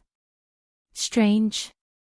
Back to the village, sneaking into Kanye. Shirtless Qin Dang Falcon window. Ku Luoluo poked his head out and barked at the scene. Yi Josa. Alright, our friendship has really come to an end.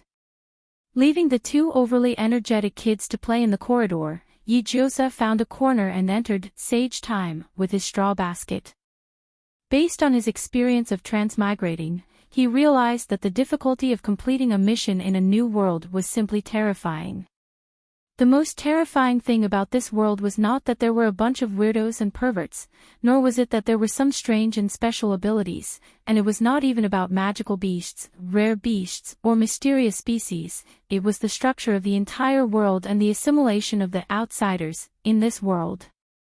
Killers were legal, which meant that as long as you had money, you could take the lives of others. Bandits existed, which meant that bloodshed could happen anytime and anywhere. Hunters were powerful, which meant that those who were stronger than ordinary people had extreme privileges.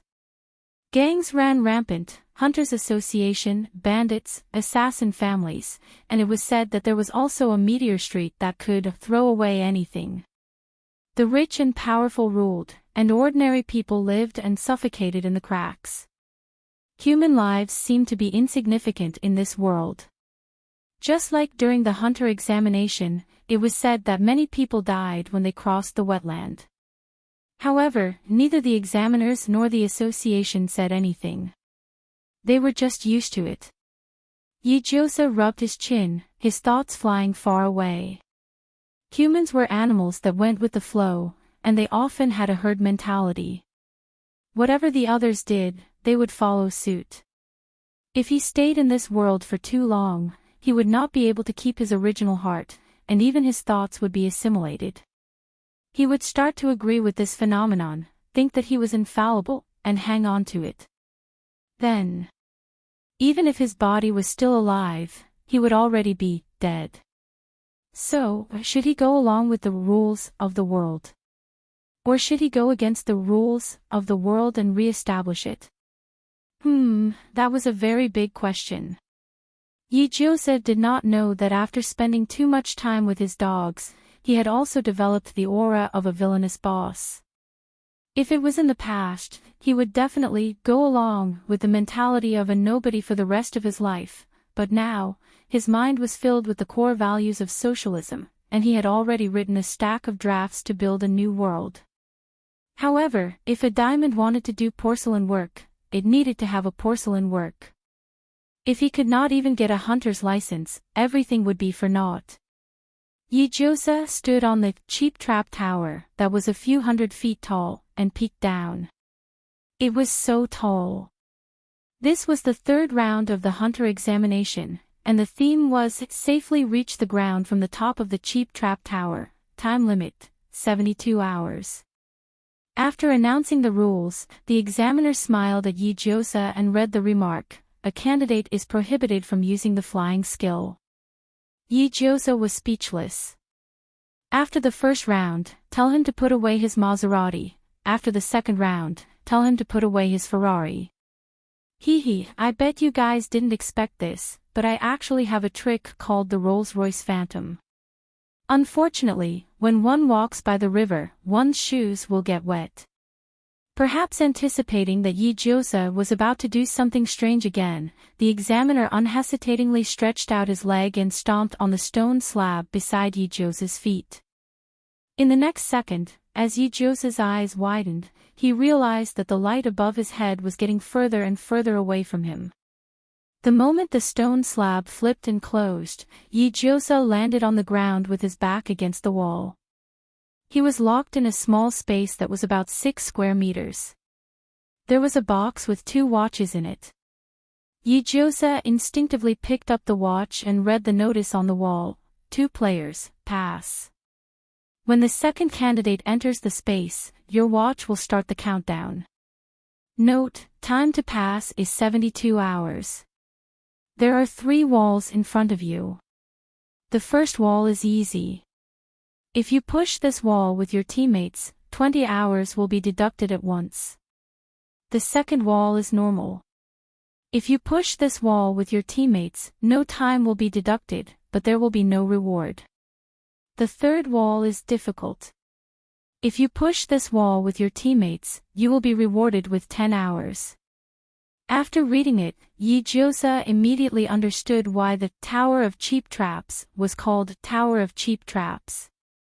The traps set up in this iron tower that was several hundred feet high were truly despicable.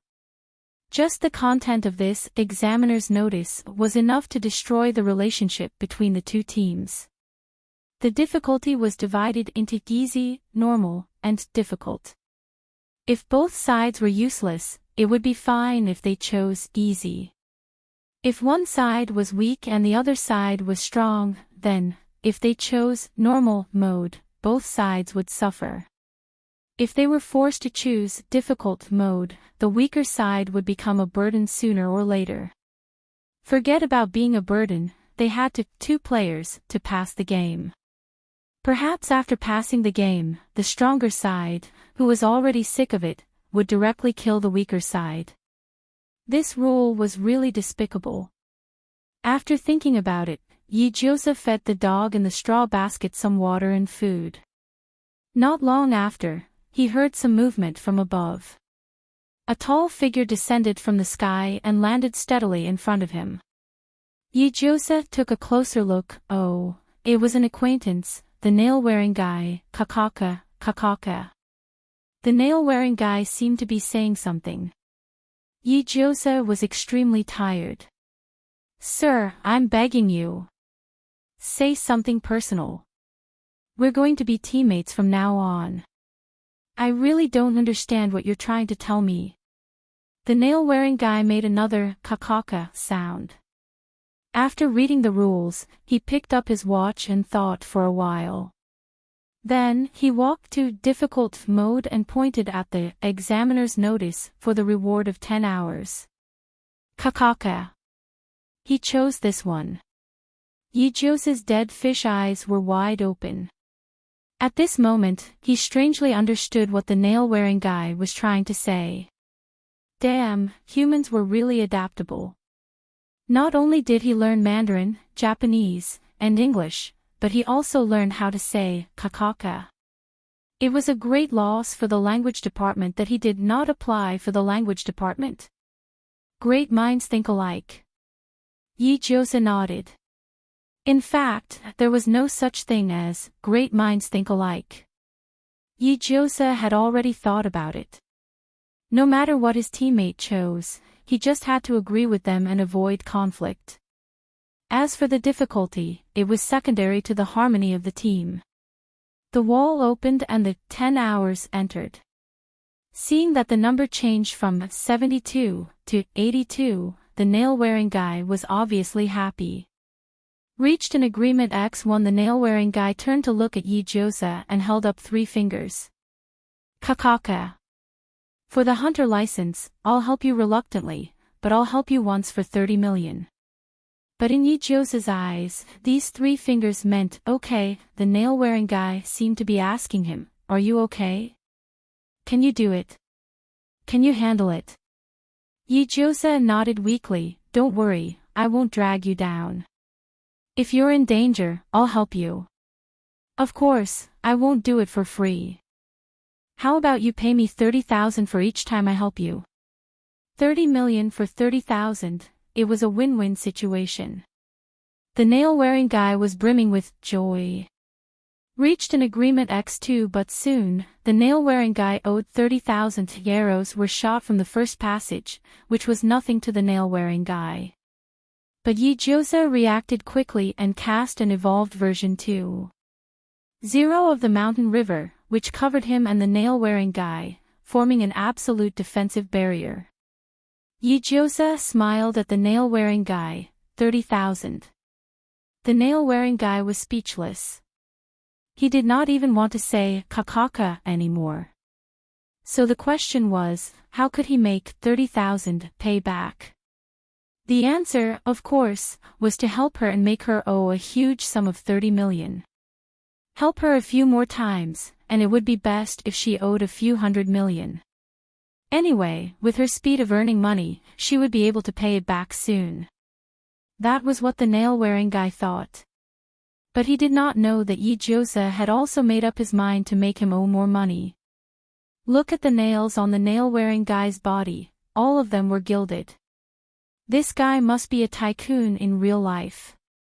If he did not blackmail him now, when would he? He had to make him owe more money, he had to make him owe a few more favors. What should he do? Of course, he had to help him, save him, and move him.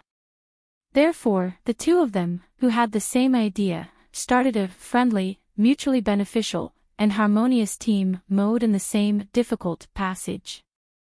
Nail-wearing guy, let me help you. 30 million. Yijosa, no. Let me help you. 30 million.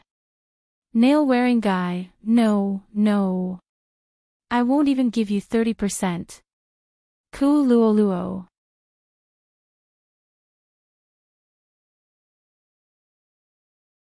Chapter 237. Yijosa and the Nail Man teamed up with the belief of money over life. They advanced with an irresistible force. In order to earn an unlimited amount of money on the limited journey, the two of them worked together tacitly. Whenever they encountered a fork in the road, they would definitely choose the most difficult path. Disagreements, conflicts breaking out, and bloodshed were all fleeting clouds in front of the Chien Tuesday. Whether it was cold arrows, poisonous fog, puppets, or death row prisoners blocking the way, or suspended steel wires, hungry demonic beasts, ice prisons, and sea of fire. Not only did they defend 360 degrees without any blind spots, but they also prevented their teammates from finding fault. Along the way, The duo's alertness, flexibility, and maneuverability were all displayed to the fullest, and they had practically made a qualitative leap. Not only did the time on the watch not decrease by a minute, it increased from 82 hours to 92 hours, 102 hours, 112 hours. Their martial strength was off the charts, destroying countless traps. They fought with their wits and courage to reach the final stage. If everything went smoothly, the two of them would definitely become the first team in the history of the Hunter examination to pass the Cheap Trap Tower in full time. However, fate always liked to pinch the back of people's necks.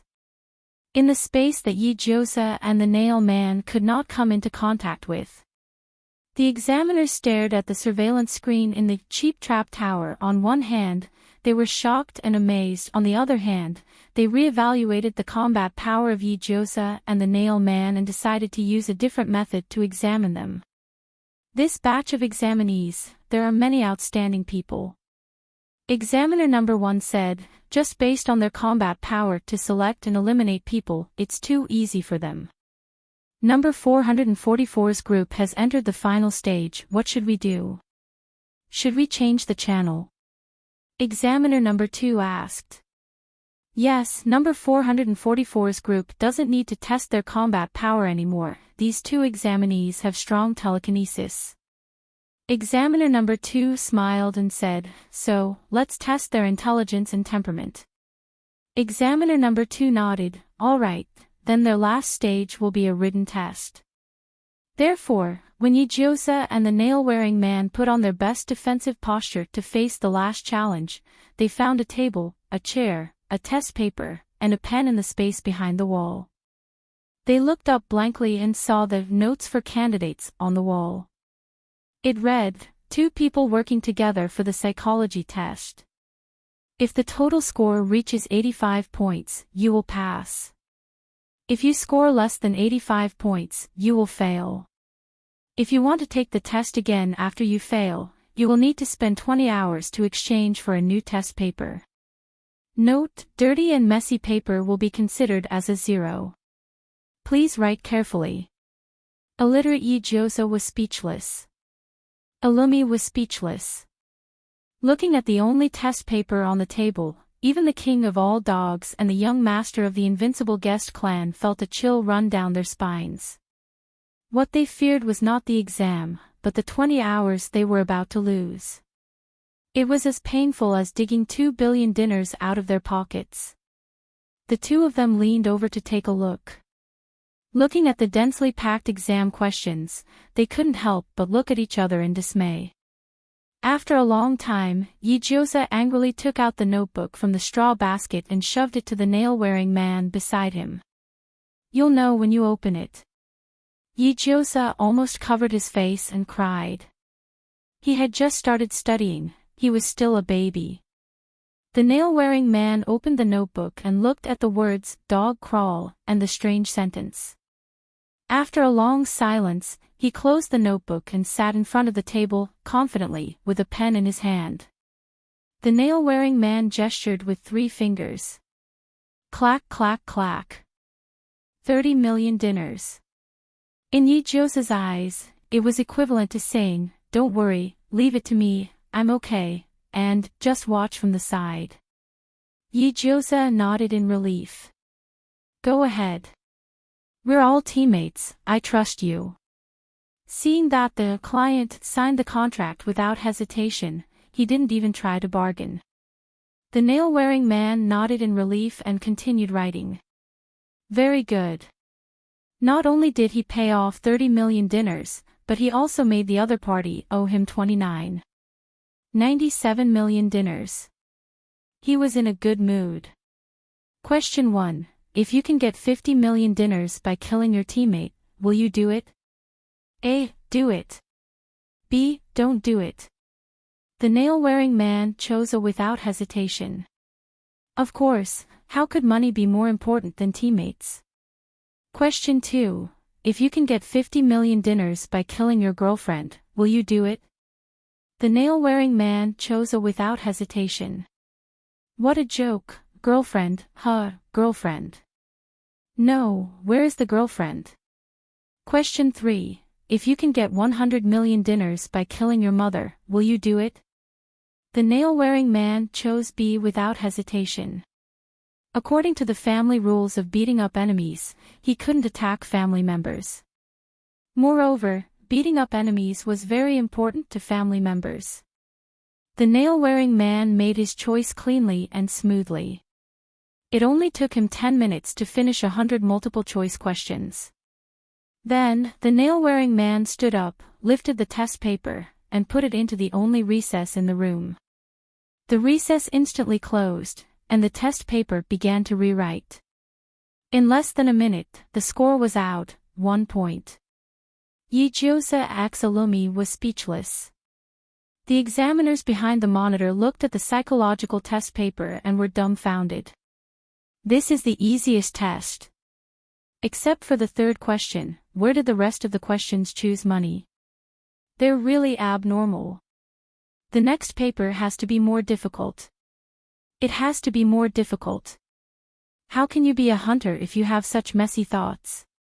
In the room, the nail-wearing man, who had lost his 30 million dinners, was emitting a terrifying aura. Even the hair on his head was moving even though there was no wind. It was depressing and terrifying. Hey, don't be angry. Let's move on to the second round. Yijiosa felt helpless. How about this? You give me the questions, I'll choose the answers, and you fill in the blanks. What do you think? The nail-wearing man slowly withdrew his murderous aura and nodded. Kakaka. I have a small request. Yijiosa's face was expressionless. Please say something personal. Otherwise, we won't be able to pass. I really don't understand your kakaka.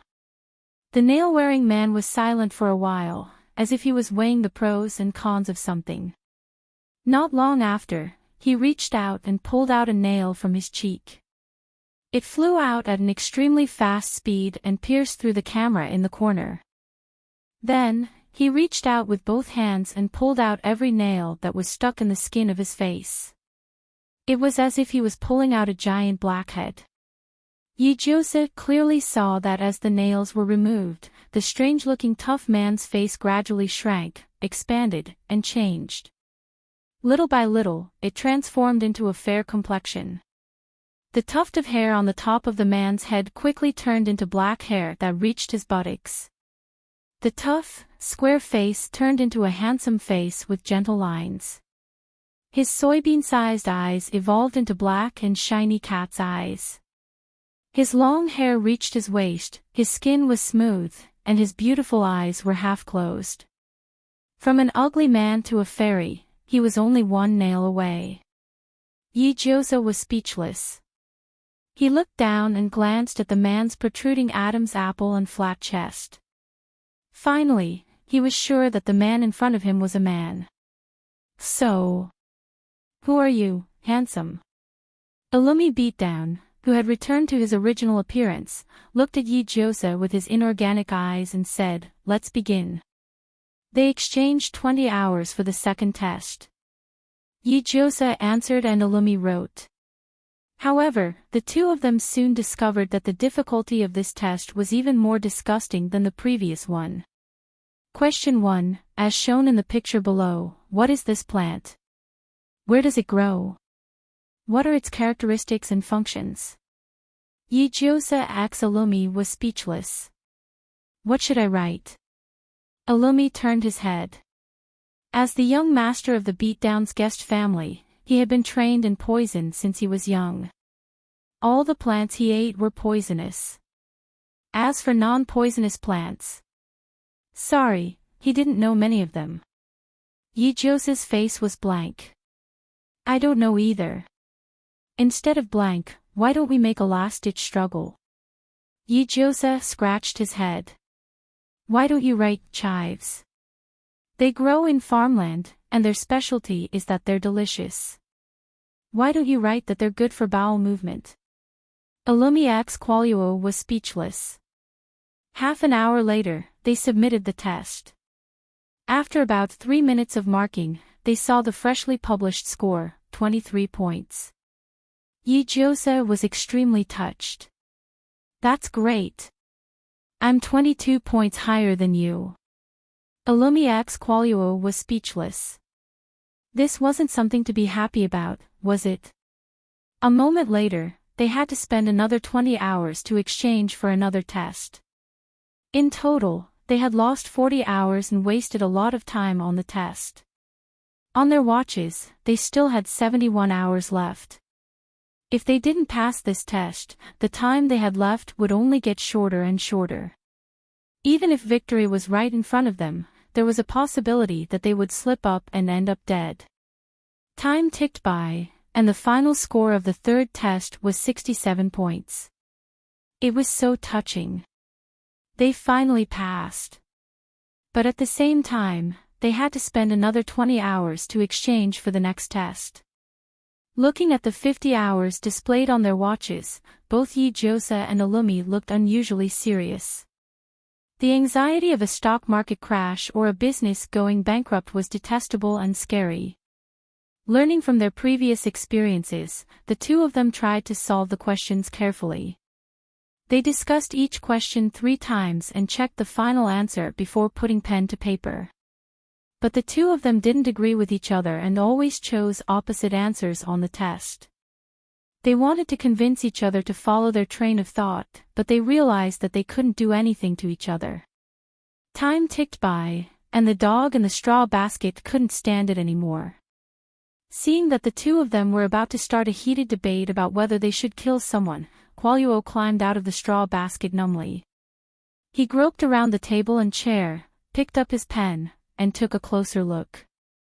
These retarded questions to test the human heart were all leftovers from his old days. Qualuo bit his pen and struggled to solve the questions. However, he didn't celebrate for long before he heard the examiner say with a smile, "The number tags of the eliminated candidates obtained by other candidates will be invalid." Yi-Jose was speechless. Today's examiner was still making things difficult for him. Yi-Jose mentally prepared himself. He put away his number tag and flipped open the paper in his hand. The number on the paper was the number he needed to snatch. He slowly opened it and saw the number on it, 222. Yi-Jose was speechless. In his previous life, he had made a mistake. In this life, he had made a mistake. He couldn't live anymore. Everyone hid their number tags very well, some in their suitcases, some in the soles of their shoes, some in their hats, some in their crotches. There was also someone like Yi-Jose who, after thinking about it, decided to keep his number tag in his chest. The big ship docked and the candidates went to the island one by one according to their ranking. There was a difference of 2 minutes between the first and the second. 2 minutes wasn't a lot, but for Yi-Jose, it was enough for him to stand shoulder to shoulder with the sun. Therefore, when he was the first to step on the island, he used the great Qigong as soon as his toes touched the ground. The pure young sky-blue energy exploded under his feet. Under the shocked gazes of the candidates, Yi-Jose flew into the sky with the straw basket on his back. In the blink of an eye, he disappeared into the dense forest. Behind him, Illumi, who had returned to being a man of nails, stared at the sky. She turned around and looked at Saiso, who was next to her. As expected, Saiso stared at the horizon where the Tai Chi pattern had disappeared. His whole body trembled as if he was in a state of extreme excitement. "This is great. I can pick anything I want in a place like this." Illumi reminded him with ill will, "Zero, pay me back the money before you go looking for her." If Yi-Jose was here, he would definitely be shocked. It turned out that Illumi's nail-shaped figure could still speak human language. It was just that she was talking to different customers. Saiso was stunned. "Pay me back." "Illumi, my reputation has always been good." Saiso smiled wickedly and licked the poker cards. "Why do you have to urge me to pay, Xiao Yi?" Illumi said seriously, "You will definitely go looking for her, so you have to pay me back now. Immediately. It doesn't matter if you die. The money you owe me is very important. Illumi said seriously, the customer who beat up the enemy's customers this season isn't doing well. We need your money and interest urgently. Sisso's face stiffened. He trembled as the Big Apple urged him to pay. Illumi, you can earn more by working with me, can't you? You can't compare yourself to a person who has a death wish, Illumi said. Dead people are worthless. Pay me back. Pay me back quickly. Pay me back along with the interest. Sisso was speechless.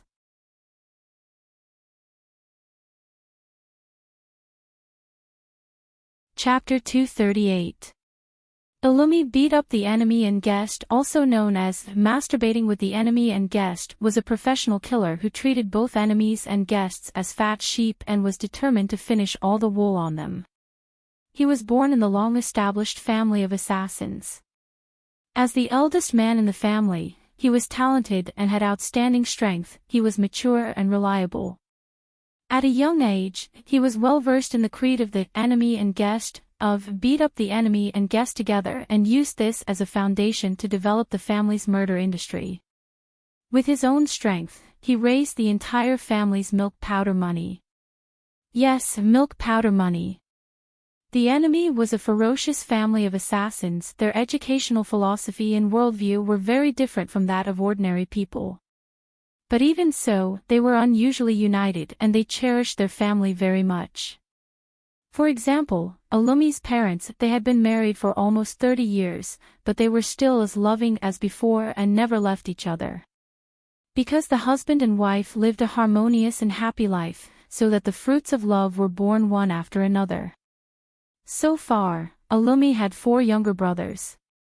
As a competent eldest man, the pride of the village, the god of wealth of the family, and a qualified elder brother, in the current situation where they were old and young.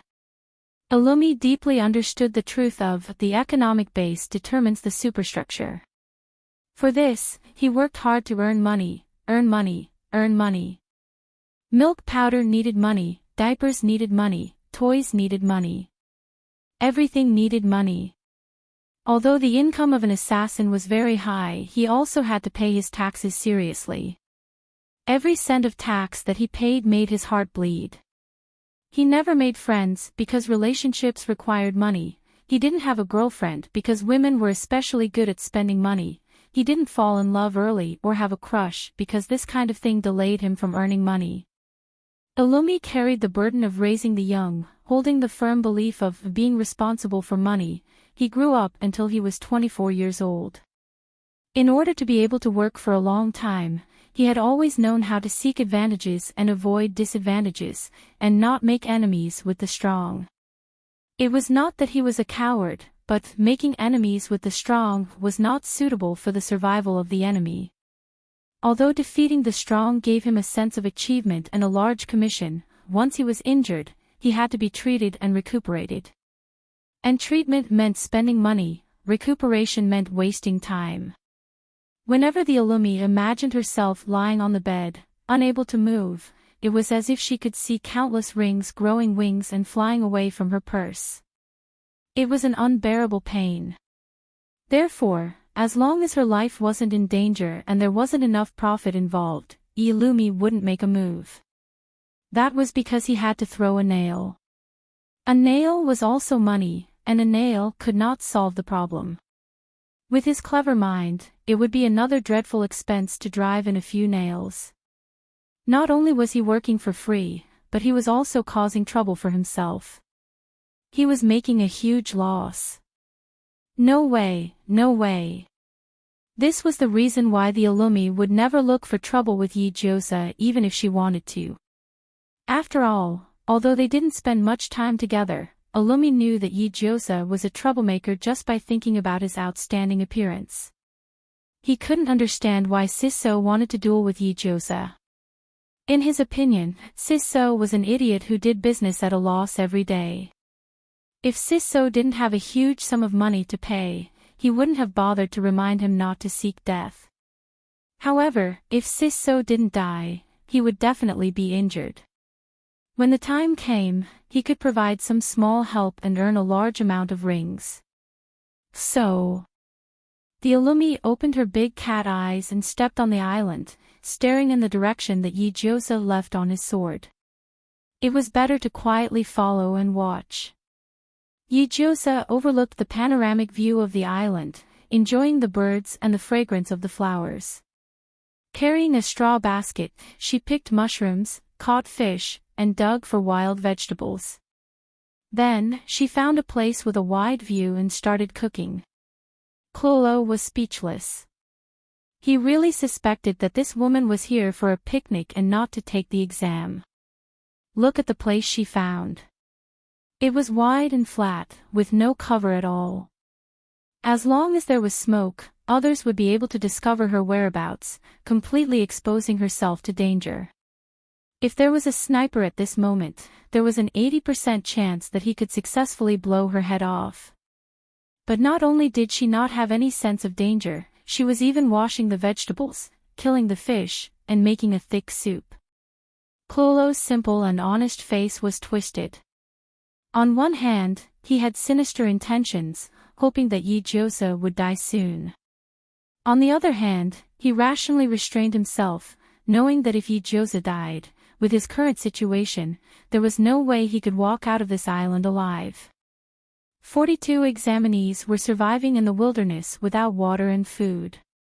If his owner was killed, as a dog, he was afraid that he would become someone else's food reserve. Clolo thought carefully, and finally, when someone approached, he lowered his voice and barked. Yijiosa didn't respond and cut out the fish's internal organs. Wisps of blood flowed down the stream. An archer hidden in the dense grass slowly drew his bow and aimed at Yijiosa's right shoulder. He had no intention of killing, but his opponent was a swordsman, so he had to strike first. Clolo narrowed his eyes, held his breath, and suddenly loosened his grip on the arrow. In an instant, the arrow rushed toward the target like a meteor, cutting through the shackles of the air and shooting toward Yijiosa's shoulder in the blink of an eye. No sooner said than done, Yijiosa seemed to have eyes on the back of his head.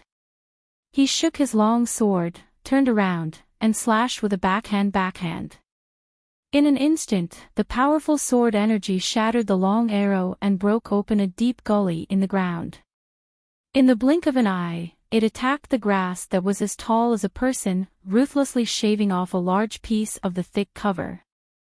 Clolo squatted in place, his pupils dilated, and his whole body trembled. Beside him, large patches of wild grass were cut down. The sword energy hovered and didn't disperse, wantonly harvesting the weeds and shrubs. The wild animals screamed and fled, but he was so weak that he couldn't summon the slightest bit of strength. No. Run. Damn it. Run away quickly. His legs and feet did not move at all. Bursting out in cold sweat, he was so anxious that he was about to cry. Yijiosa slowly walked over. His heavy aura poured out in torrents, suppressing Kuer to the point that he couldn't turn around. It had to be said that Uchiha Madara's special training was very effective. At the very least, Yijiosa followed suit. He already had the arrogance of the Uchiha clan. He moved closer to the exploding coffer and revealed a guilty smile. Good boy, you're a good kid. That arrow just now didn't have any killing intent. After saying that, he suddenly became as cold as ice, as if he had learned from Saishomaru. But you shouldn't have attacked me while I was eating. As a result, the poor burst was fed a yuan-severing pill by Yijiosa, and then was dragged away and buried in the soil beside the pot, leaving only his head exposed. Bursting coffer raised his head with difficulty and saw Yijiosa holding a bowl and eating very happily. His face was full of happiness. He turned his head with a sad face and saw Yijiosa's dog eating more happily than him. Bursting coffer. Even a dog is living a better life than me these days. QAQ, but soon, Bursting coffer welcomed a live-in partner. The other party was a tall and strong man. Because he coveted Yi-Josa's beauty and had bad intentions, he was beaten up and buried in the soil by Yi-Josa. But the difference was that Yi-Josa took away the number plate of the strong man, while Bursting Coffer's number plate was safe and sound. The stream murmured. Yi-Josa had been guarding here and did not change his direction. He was bored to death and stroking the dog. Bursting Coffer, who was buried in the soil, couldn't help but speak. He and I were both defeated by you, right? Bursting Coffer stared at Yi-Josa, not missing the slightest expression on his face. Why? Didn't you take my number plate? Yi-Josa nodded. His attitude towards Bursting Coffer was still kind. I am very tolerant of people who have a bottom line, but I have no patience for trash. As he spoke, Yi-Josa coldly glanced at the big man with a pig's head. Once we're on this island, we're all competitors. It's inevitable that there will be casualties. Yi-Josa stroked the dog's head and said slowly, but you, when I was unguarded, you could have aimed at the back of my head, but instead, you leaned towards my shoulder. Before you shot the arrow, you didn't have the slightest murderous intent. You only wanted to hurt me, but you didn't want to take my life. Just this alone is enough for me to be gentler to you. But Yi-Josa turned to Bursting Coffer and smiled. Being merciful is a good thing, but if you really hurt my right hand, for a swordsman, it would be a more painful experience than death. We are not mortal enemies. Always leave a way out. That was why he wanted to bury this kid in the soil and teach him a good lesson. As for the number plate, it didn't matter. He was here, and sooner or later, a fat sheep would come to him to be slaughtered. Bursting Coffer was silent for a while, then pursed his lips and said, Why did you stay here and not leave? For the preliminary selection. Yi-Josa lifted his foot and stepped on the big man's head. He had a look of disgust on his face. Look, for example, this kind of scumbag who is lustful. Instead of letting him get the hunter license and do whatever he wants, why don't I get rid of this evil for the people earlier?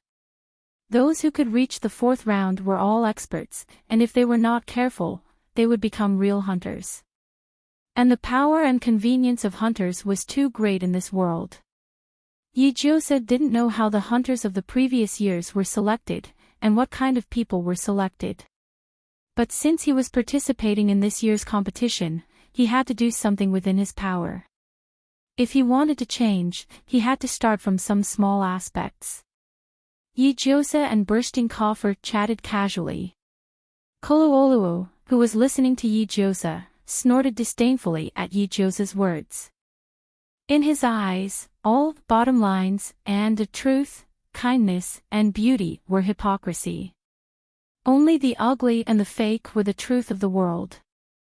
He had always been a bandit leader who had no bottom line. Burning, killing, and robbing was just for fun. Seeing his owner speak so righteously and construct an infinitely beautiful blueprint, Koluoluo disdained him. In his heart, he felt even more disdain. In Koluoluo's eyes, Yi-Josa at this moment was like a wineskin on the dining table. Although he praised him greatly, he wouldn't do anything in the end. She would slowly degenerate, lose, and wallow in this world, gradually becoming a dirty, despicable, and shameless adult. He looked forward to the day when she fell into the mud. When the 3rd fat sheep was buried in the dirt, Yi-Josa dug out Bursting Coffer and let him go. Before he left, he told Bursting Coffer, if the 6 days of survival are almost up and you haven't collected enough number tags, you can come back here to find me. Yi-Josa waved the 2 tags in his hand and showed the numbers. Do you have a target? Bursting Coffer pursed his lips. I'll pass on my own. I'm a man, after all. After saying that, Bursting Coffer patted the dirt off his body, tied his shoelaces, and disappeared into the forest with his bow and arrows. 2 hours later, with a dirty face, he threw 2 big birds and a few rabbits in front of Yijosa. You won't take my number tags. This is a gift in return. Bursting Coffer turned around and warned fiercely, don't die. I'll beat you sooner or later. After saying those harsh words, he slipped away like a rabbit and disappeared in a few seconds. After confirming that Bursting Coffer was far away, Yijosa stood up from the ground and pulled out his long sword. He faced the trees not far away and shouted, come out. A strong wind suddenly blew, rolling up countless fallen leaves. Fish and shrimp hurriedly dived, as if they had sensed danger.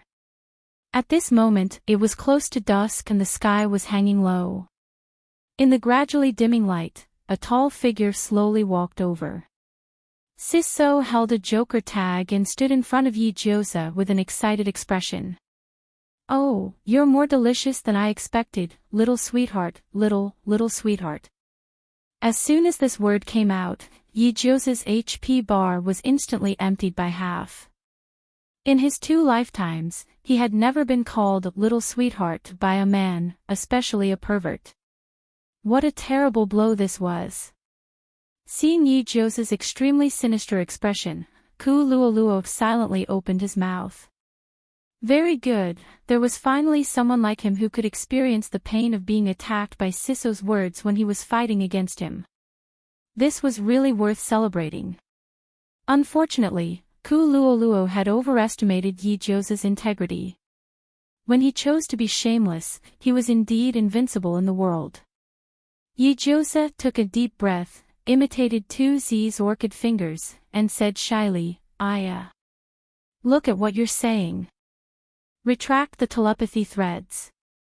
Pull away. Countless pink telepathy threads were driven and peeled off from Yijosa's longsword. Unexpectedly, Yijosa reached out his hand without a word, grabbed the telepathy threads, and tightened them in an instant. This time, it wasn't just Sisso. Even Illumi and Kololo couldn't help but widen their eyes. Capturing telepathy with his bare hands. And it was someone else's telepathy. Telepathy was equivalent to human mental power. It was also a type of soul power.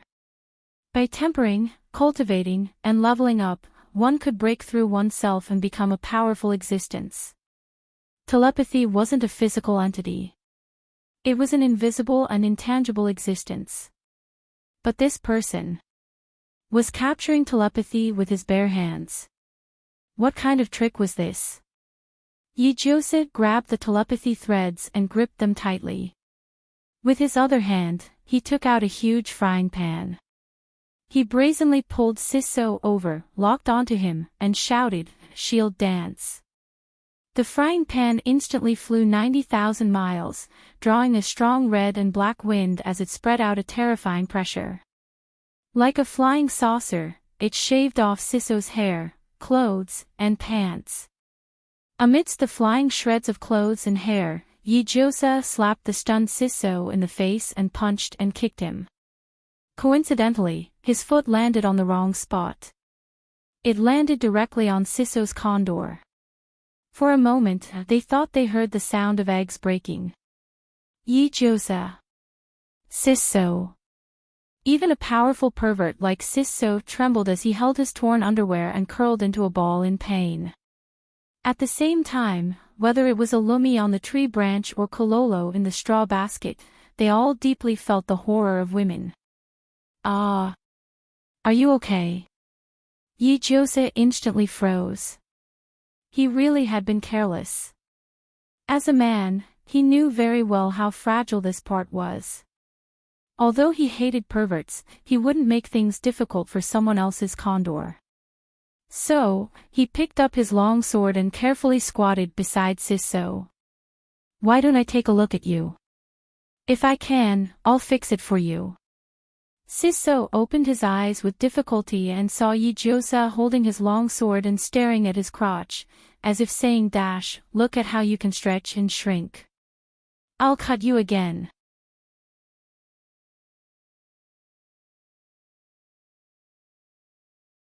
Chapter 239.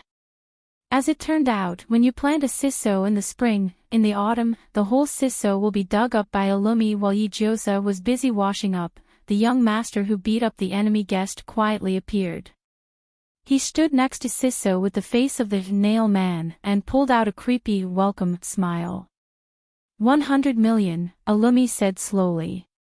Shao-Yi, you've changed. Siso only had his head sticking out of the mud. His voice was low and resentful, like an abandoned wife.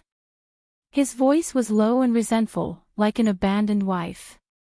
You used to give me a discount of 99%. The corners of Illumi's lips curled up, and his smile became more and more terrifying. 200 million. Siso was speechless. In order to prevent Illumi from raising the price further, Siso endured the pain of ceding his territory as compensation and bowed to the Manekiniko forces. He had no choice. He was now half paralyzed and naked. Although he did not mind running around naked at all, when the nest was overturned there were no eggs left. He had to cover up the truth of the dead carving eggs. The deal was made. Illumi turned his hands into claws in minutes. He quickly inserted them into the mud. He suddenly turned into a groundhog and quickly dug the ground. He was like a perpetual launching excavator, diligent and tenacious. Not long after, he dragged Siso out like a radish. He saw this guy naked and straightened his indescribable bruises. He let out a long sigh and said, Shao-Yi, oh, it hurts too much. Be gentle. Illumi's X-rated dog Kirolo was speechless. This terrible line, I need to bandage. Siso activated his masochistic mode. His eyes gradually became excited. His eyes lit up with excitement. He suddenly felt that angering Illumi would make things more interesting. Can you give me your underwear? 100 million. Illumi expressionlessly dragged Siso into the pit again, buried him in the soil, and turned to leave. Before he could take 3 steps, the pink thread wrapped around his ankle. Turning his head, he saw Siso stretch out a hand with difficulty. 200 million. Inside the straw basket, Qualuo grinned mockingly. Even if the Gongdi family loved money, they wouldn't go so far as to have no bottom line to this extent. After all, they weren't an exploration team that could do everything. For example, Kurt Adversary, who joined the Phantom Troop in the middle and late stages, even if he became a member of the Vicious Spider, some of his principles would not change. Using money to buy the other party's personal belongings. If it were Kurt Addison, he would have been so angry that he would have attacked him directly. If it were Illumi, she would have been furious as well. 300 million. Siso stretched out 3 fingers. No more. Little E, if you don't want to do this business, then forget it. Illumi turned around and stared at Siso with her dark eyes. She released her psychic pressure in a frenzy and overflowed with murderous intent. He slowly crouched down in front of Siso, extended his sharp fingertips, and pressed them against his throat. He pushed forward, and a trace of red blood flowed down. He seemed to be serious, and he also had the intention to kill. Qualuo clung to the edge of the straw basket, holding the money for eating melons, and worrying about his life of selling porn. Illumi said in a deep voice, 300 million. My underwear. Well, little E, when have I ever lied to you? Very well, deal. Illumi dug out Siso and said, I still have 1-year-old diapers, 2-year-old children's pants, 3-year-old shorts, and 4-year-old beach pants in my room. 100 million for each piece, and 10% off for takeaway. Happy cooperation. Qualuo. It turned out that he had never really understood the young master of the Addison family. He overestimated the other party's moral integrity and missed the bottom line of money. He didn't expect that as long as he gave enough money, Illumi would even sell his underwear. Looking at Illumi dragging Siso away, Qualuo finally understood why these two could get along so well in his previous life. This was the friendship of wearing the same underwear. The Phantom Troop couldn't be more shameless. Sisso's escape was within Yijosa's expectation. If a pervert would obediently surrender, then he wouldn't be called a pervert. He could have kept Sisso here, fed him severing pill, and forced him to fail the hunter exam. But coincidentally, he had kicked Brother Condor earlier. All in all, Yijosa had a deep sense of guilt for kicking Brother Condor. But it had already happened, and he couldn't do anything about it. So he simply turned a blind eye and let him be. Instead of torturing him under his eyes, it was better to let him go. But Sisso was extremely dangerous. In order to let him cheat less people, Yijosa let go of his number tag. With the number tag, Sisso could cheat 1 to 3 people. Without the number tag, he had to cheat at least 4 people. Yijosa didn't heal him. In order to save time, Sisso would probably only target people when his limbs were weak. But how could a pervert's mind be figured out by ordinary people? Yijosa fell into a dilemma. Finally, he decided that if the pervert came back to find trouble in the remaining days, he would make sure that he wouldn't be able to return. But now, he would eat and drink, and sleep when he wanted to. So, Yijosa and the dog Qualuo stayed on the shore for 3 whole days. And in the soft soil on the shore, the 7th unlucky person was planted. Yijosa shook the 7 number tags in his hand, thought carefully, and smiled inexplicably.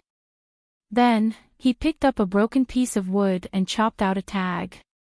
On it, the word exchange was engraved in a crooked way. Sorry, he didn't know how to write number tag. On the 4th day, a team of examinees appeared. They seemed to suspect that there was a trick, and specially sent a team member to test it out. Unexpectedly, Yijosa openly displayed the number tag on the ground and said, 1 number tag for 500,000, honest to all. Of course, if you have the number 222 tag, you can exchange it with me, and take any 3 number tags from me. If you're cheating, then Yijosa pointed at the row of unlucky people planted on the shore and smiled, what happened to them today will be your tomorrow. Perhaps they were afraid of Yijosa's strength. The team of examinees didn't move forward. But they were unwilling to leave so many number tags behind, so they simply released the news, saying that the woman on the shore had a lot of number tags in her hands.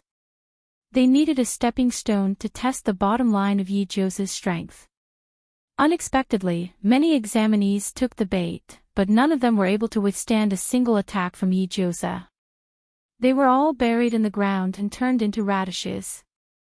And the lucky ones that Yijosa could let go were few and far between. Late at night on the 5th day, the end of the exam was approaching. Finally, someone couldn't hold it in anymore and walked to the shore to exchange with Yijosa. Coincidentally, the number tag in the other person's hand was the number 222. Yijosa was overjoyed and fulfilled his promise to exchange. When the other person held the 3 number tags in his hand, he realized that it wasn't a trick. A kind reminder. Hurry up and hide, Yijosa warned, you'll soon become someone else's prey. The examinee clenched his teeth, can I stay here? Sure. Yijosa was very kind, I can protect you if you want.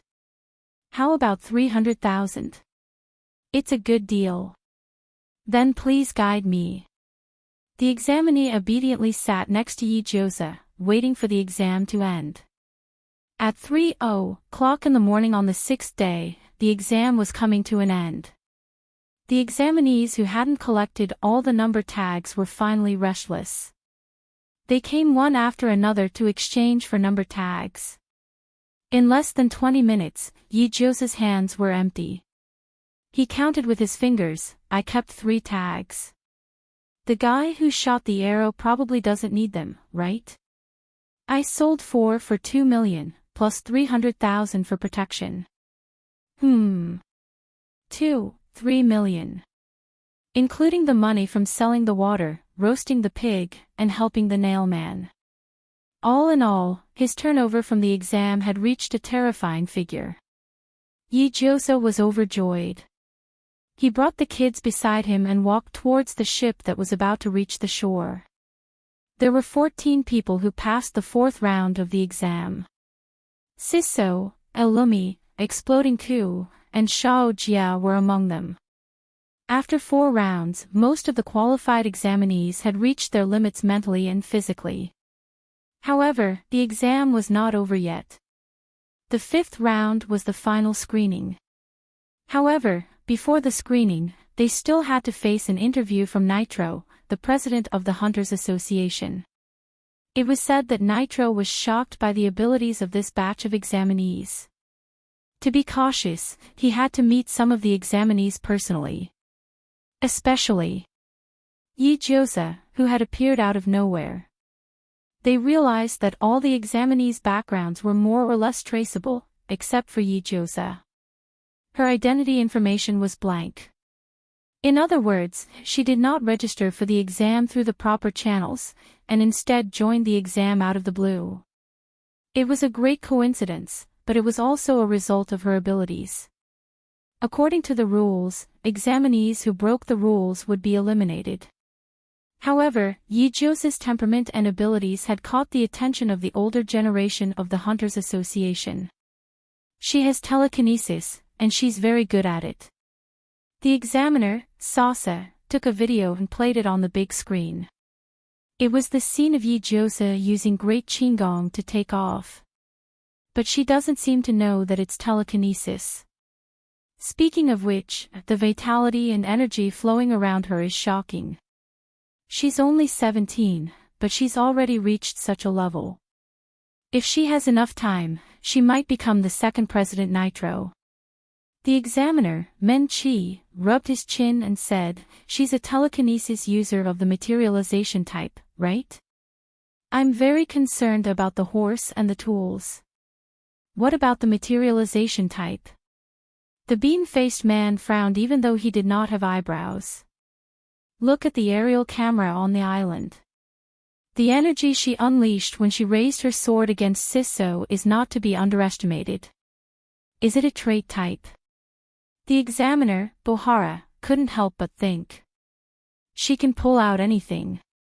She must be a spatial ability user like Mr. Norb, right? But her ability seems to be much more convenient than Mr. Norb's. I think she's a strengthening type. Sasa interrupted. No one can take a single hit from her. She's very strong. After a long discussion, the ball was finally kicked to President Nitro. President. What do you think her ability is? Nitro was a white-haired old man, but he was hale and hearty, brimming with vigor and vitality that ordinary people couldn't match. He had broken through to become the strongest human in his early years, and he still stood at the peak even after 100 years.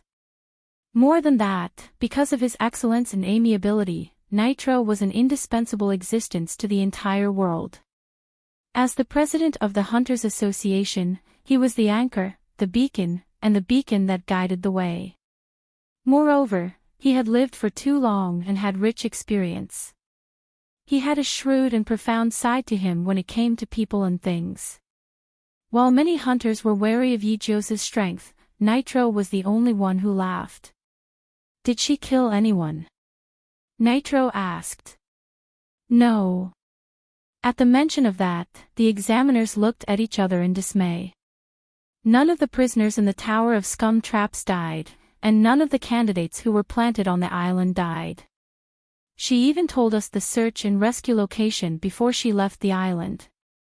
Wrinkles appeared on Nitro's face as he smiled. What kind of people does she have a problem with? Sisso. Suddy paused for a moment. No. She's the one buried in the mud. She doesn't have a good temperament. But she let Exploding Cure go. Nitro continued to ask, has she bullied the weak? No. Has she been untrustworthy, ungrateful, or betrayed her companions? No. The corner of Men Chi's mouth twitched. She hasn't even abandoned the dog behind her. The room fell into silence when she said that. A person who wouldn't abandon a dog. Her character seems to be impeccable. Apart from being a little greedy, there's nothing wrong with her. Nitro put down his tea and smiled. I'm very happy to meet a junior like her in this year's exam. She has the strength and breadth of mind of an expert. If we disqualify her just because of her background, we, the Hunter Association, can't be the leader of the Hunter Association, Lin Huang said.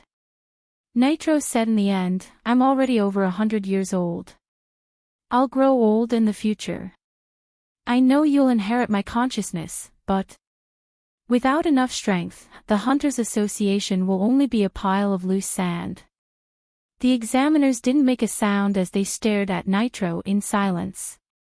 Don't you think it's fate that she came to us? Nitro looked at Yi-Josa's majestic sword aura pouring out in the video, her friendly pranks on exploding core, and her ruthless suppression of Sisso's dominance and brazenness. For example, this Sisso. It's a pity that he doesn't become a hunter, but it'll be troublesome if he does.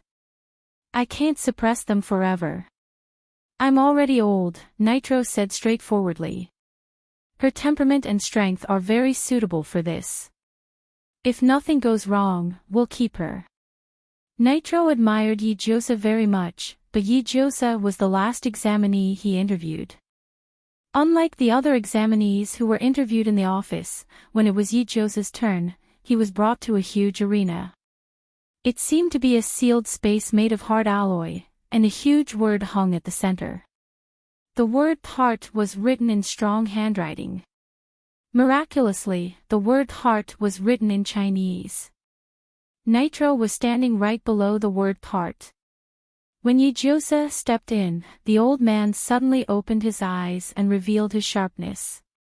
With him at the center, a heavy will pressure spread out, and it was like layer after layer of might was washing over everyone, shocking to the extreme. However, after experiencing Uchiha Madara's violent energy and Saishomaru's ferocious demonic energy, Yi-Josa said that he was used to it. He walked into Nitro's aura calmly, holding a long sword in his right hand and 2 boxes of brain platinum in his left. He said with a smile, "Greetings, President Nitro. Nice to meet you, I'm here to give you brain platinum." Brain platinum? What's that? Nitro laughed out loud. His aura didn't decrease at all, and even increased a little. He said, "Leave the things there. I've called you here today to test your strength." Test my strength. Yi-Josa weighed the straw basket on his back. I'm sorry, but I have a friend behind me. It'll be troublesome if he gets hurt. Nitro's eyes were filled with relief. The next second, a hunter suddenly appeared and took the straw basket and the brain platinum from Yi-Josa's hand. Yi-Josa's face twitched. He knew that he couldn't avoid this today. However, Uchiha Madara had trained him for a long time, and it wasn't bad to have someone to practice with. Therefore, Yi-Josa didn't waste any words. He immediately got into a stance, and his aura changed abruptly. If Nitro was as heavy as a mountain, then Yi-Josa was as soft as a lake. Tai Chi was about combining hardness with softness, and since Nitro symbolized hardness, Yi-Josa wouldn't go head-to-head with him. Conquering hardness with softness was the true meaning of Tai Chi. They fought for a while. Sword moves, fists, and kicks were added together. Their figures were filled with energy. Yi-Josa's sword aura left marks on the alloy wall, while Nitro's fists punched out rows of holes. The two exchanged blows back and forth in a grand manner, but both of them were holding back. They were exchanging blows in terms of speed and technique, and their lives weren't at stake. Yi-Josa's body technique, which had been trained by Uchiha Madara for months, was unleashed to the extreme. In the end, Yi-Josa threw away his sword and charged forward with a howl.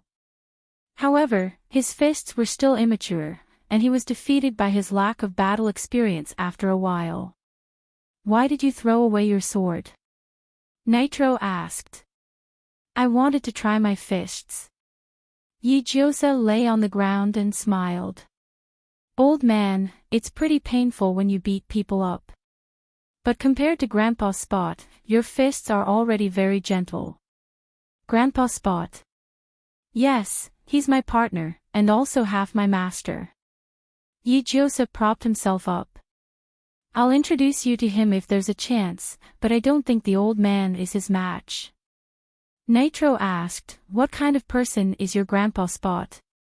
Joseph paused for a moment before saying, a dog man.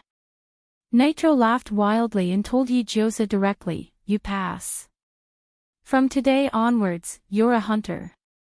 The fifth exam was an elimination round. Apart from Joseph, all the candidates had to fight one-on-one, and the venue was the same arena as yesterday. The rules of the exam were very strange. As long as a candidate's strength or spirit was recognized by the examiners, they could pass. But the content was too broad, and it was easy to cause trouble. The arena was still in ruins. Sword auras pierced through the walls, and holes the size of fists could be seen everywhere. The terrifying psychic pressure had yet to dissipate, and the candidates felt dizzy when they entered. Why doesn't she need to take the exam? A candidate pointed at Joseph and asked with a pale face. The examiner replied without turning his head, the marks you saw in the arena were left by her when she fought the president. Can you? For a moment, the way the candidates looked at Joseph changed. Sisso trembled again, and he looked even crazier than before. Joseph carried his dog and walked through the arena. The final exam finally began. The first match, Jay Fullus vs. Hanzo. This was an extremely fierce one-sided battle. Shao Jia was completely suppressed by Hanzo, and he was covered in blood from the friction.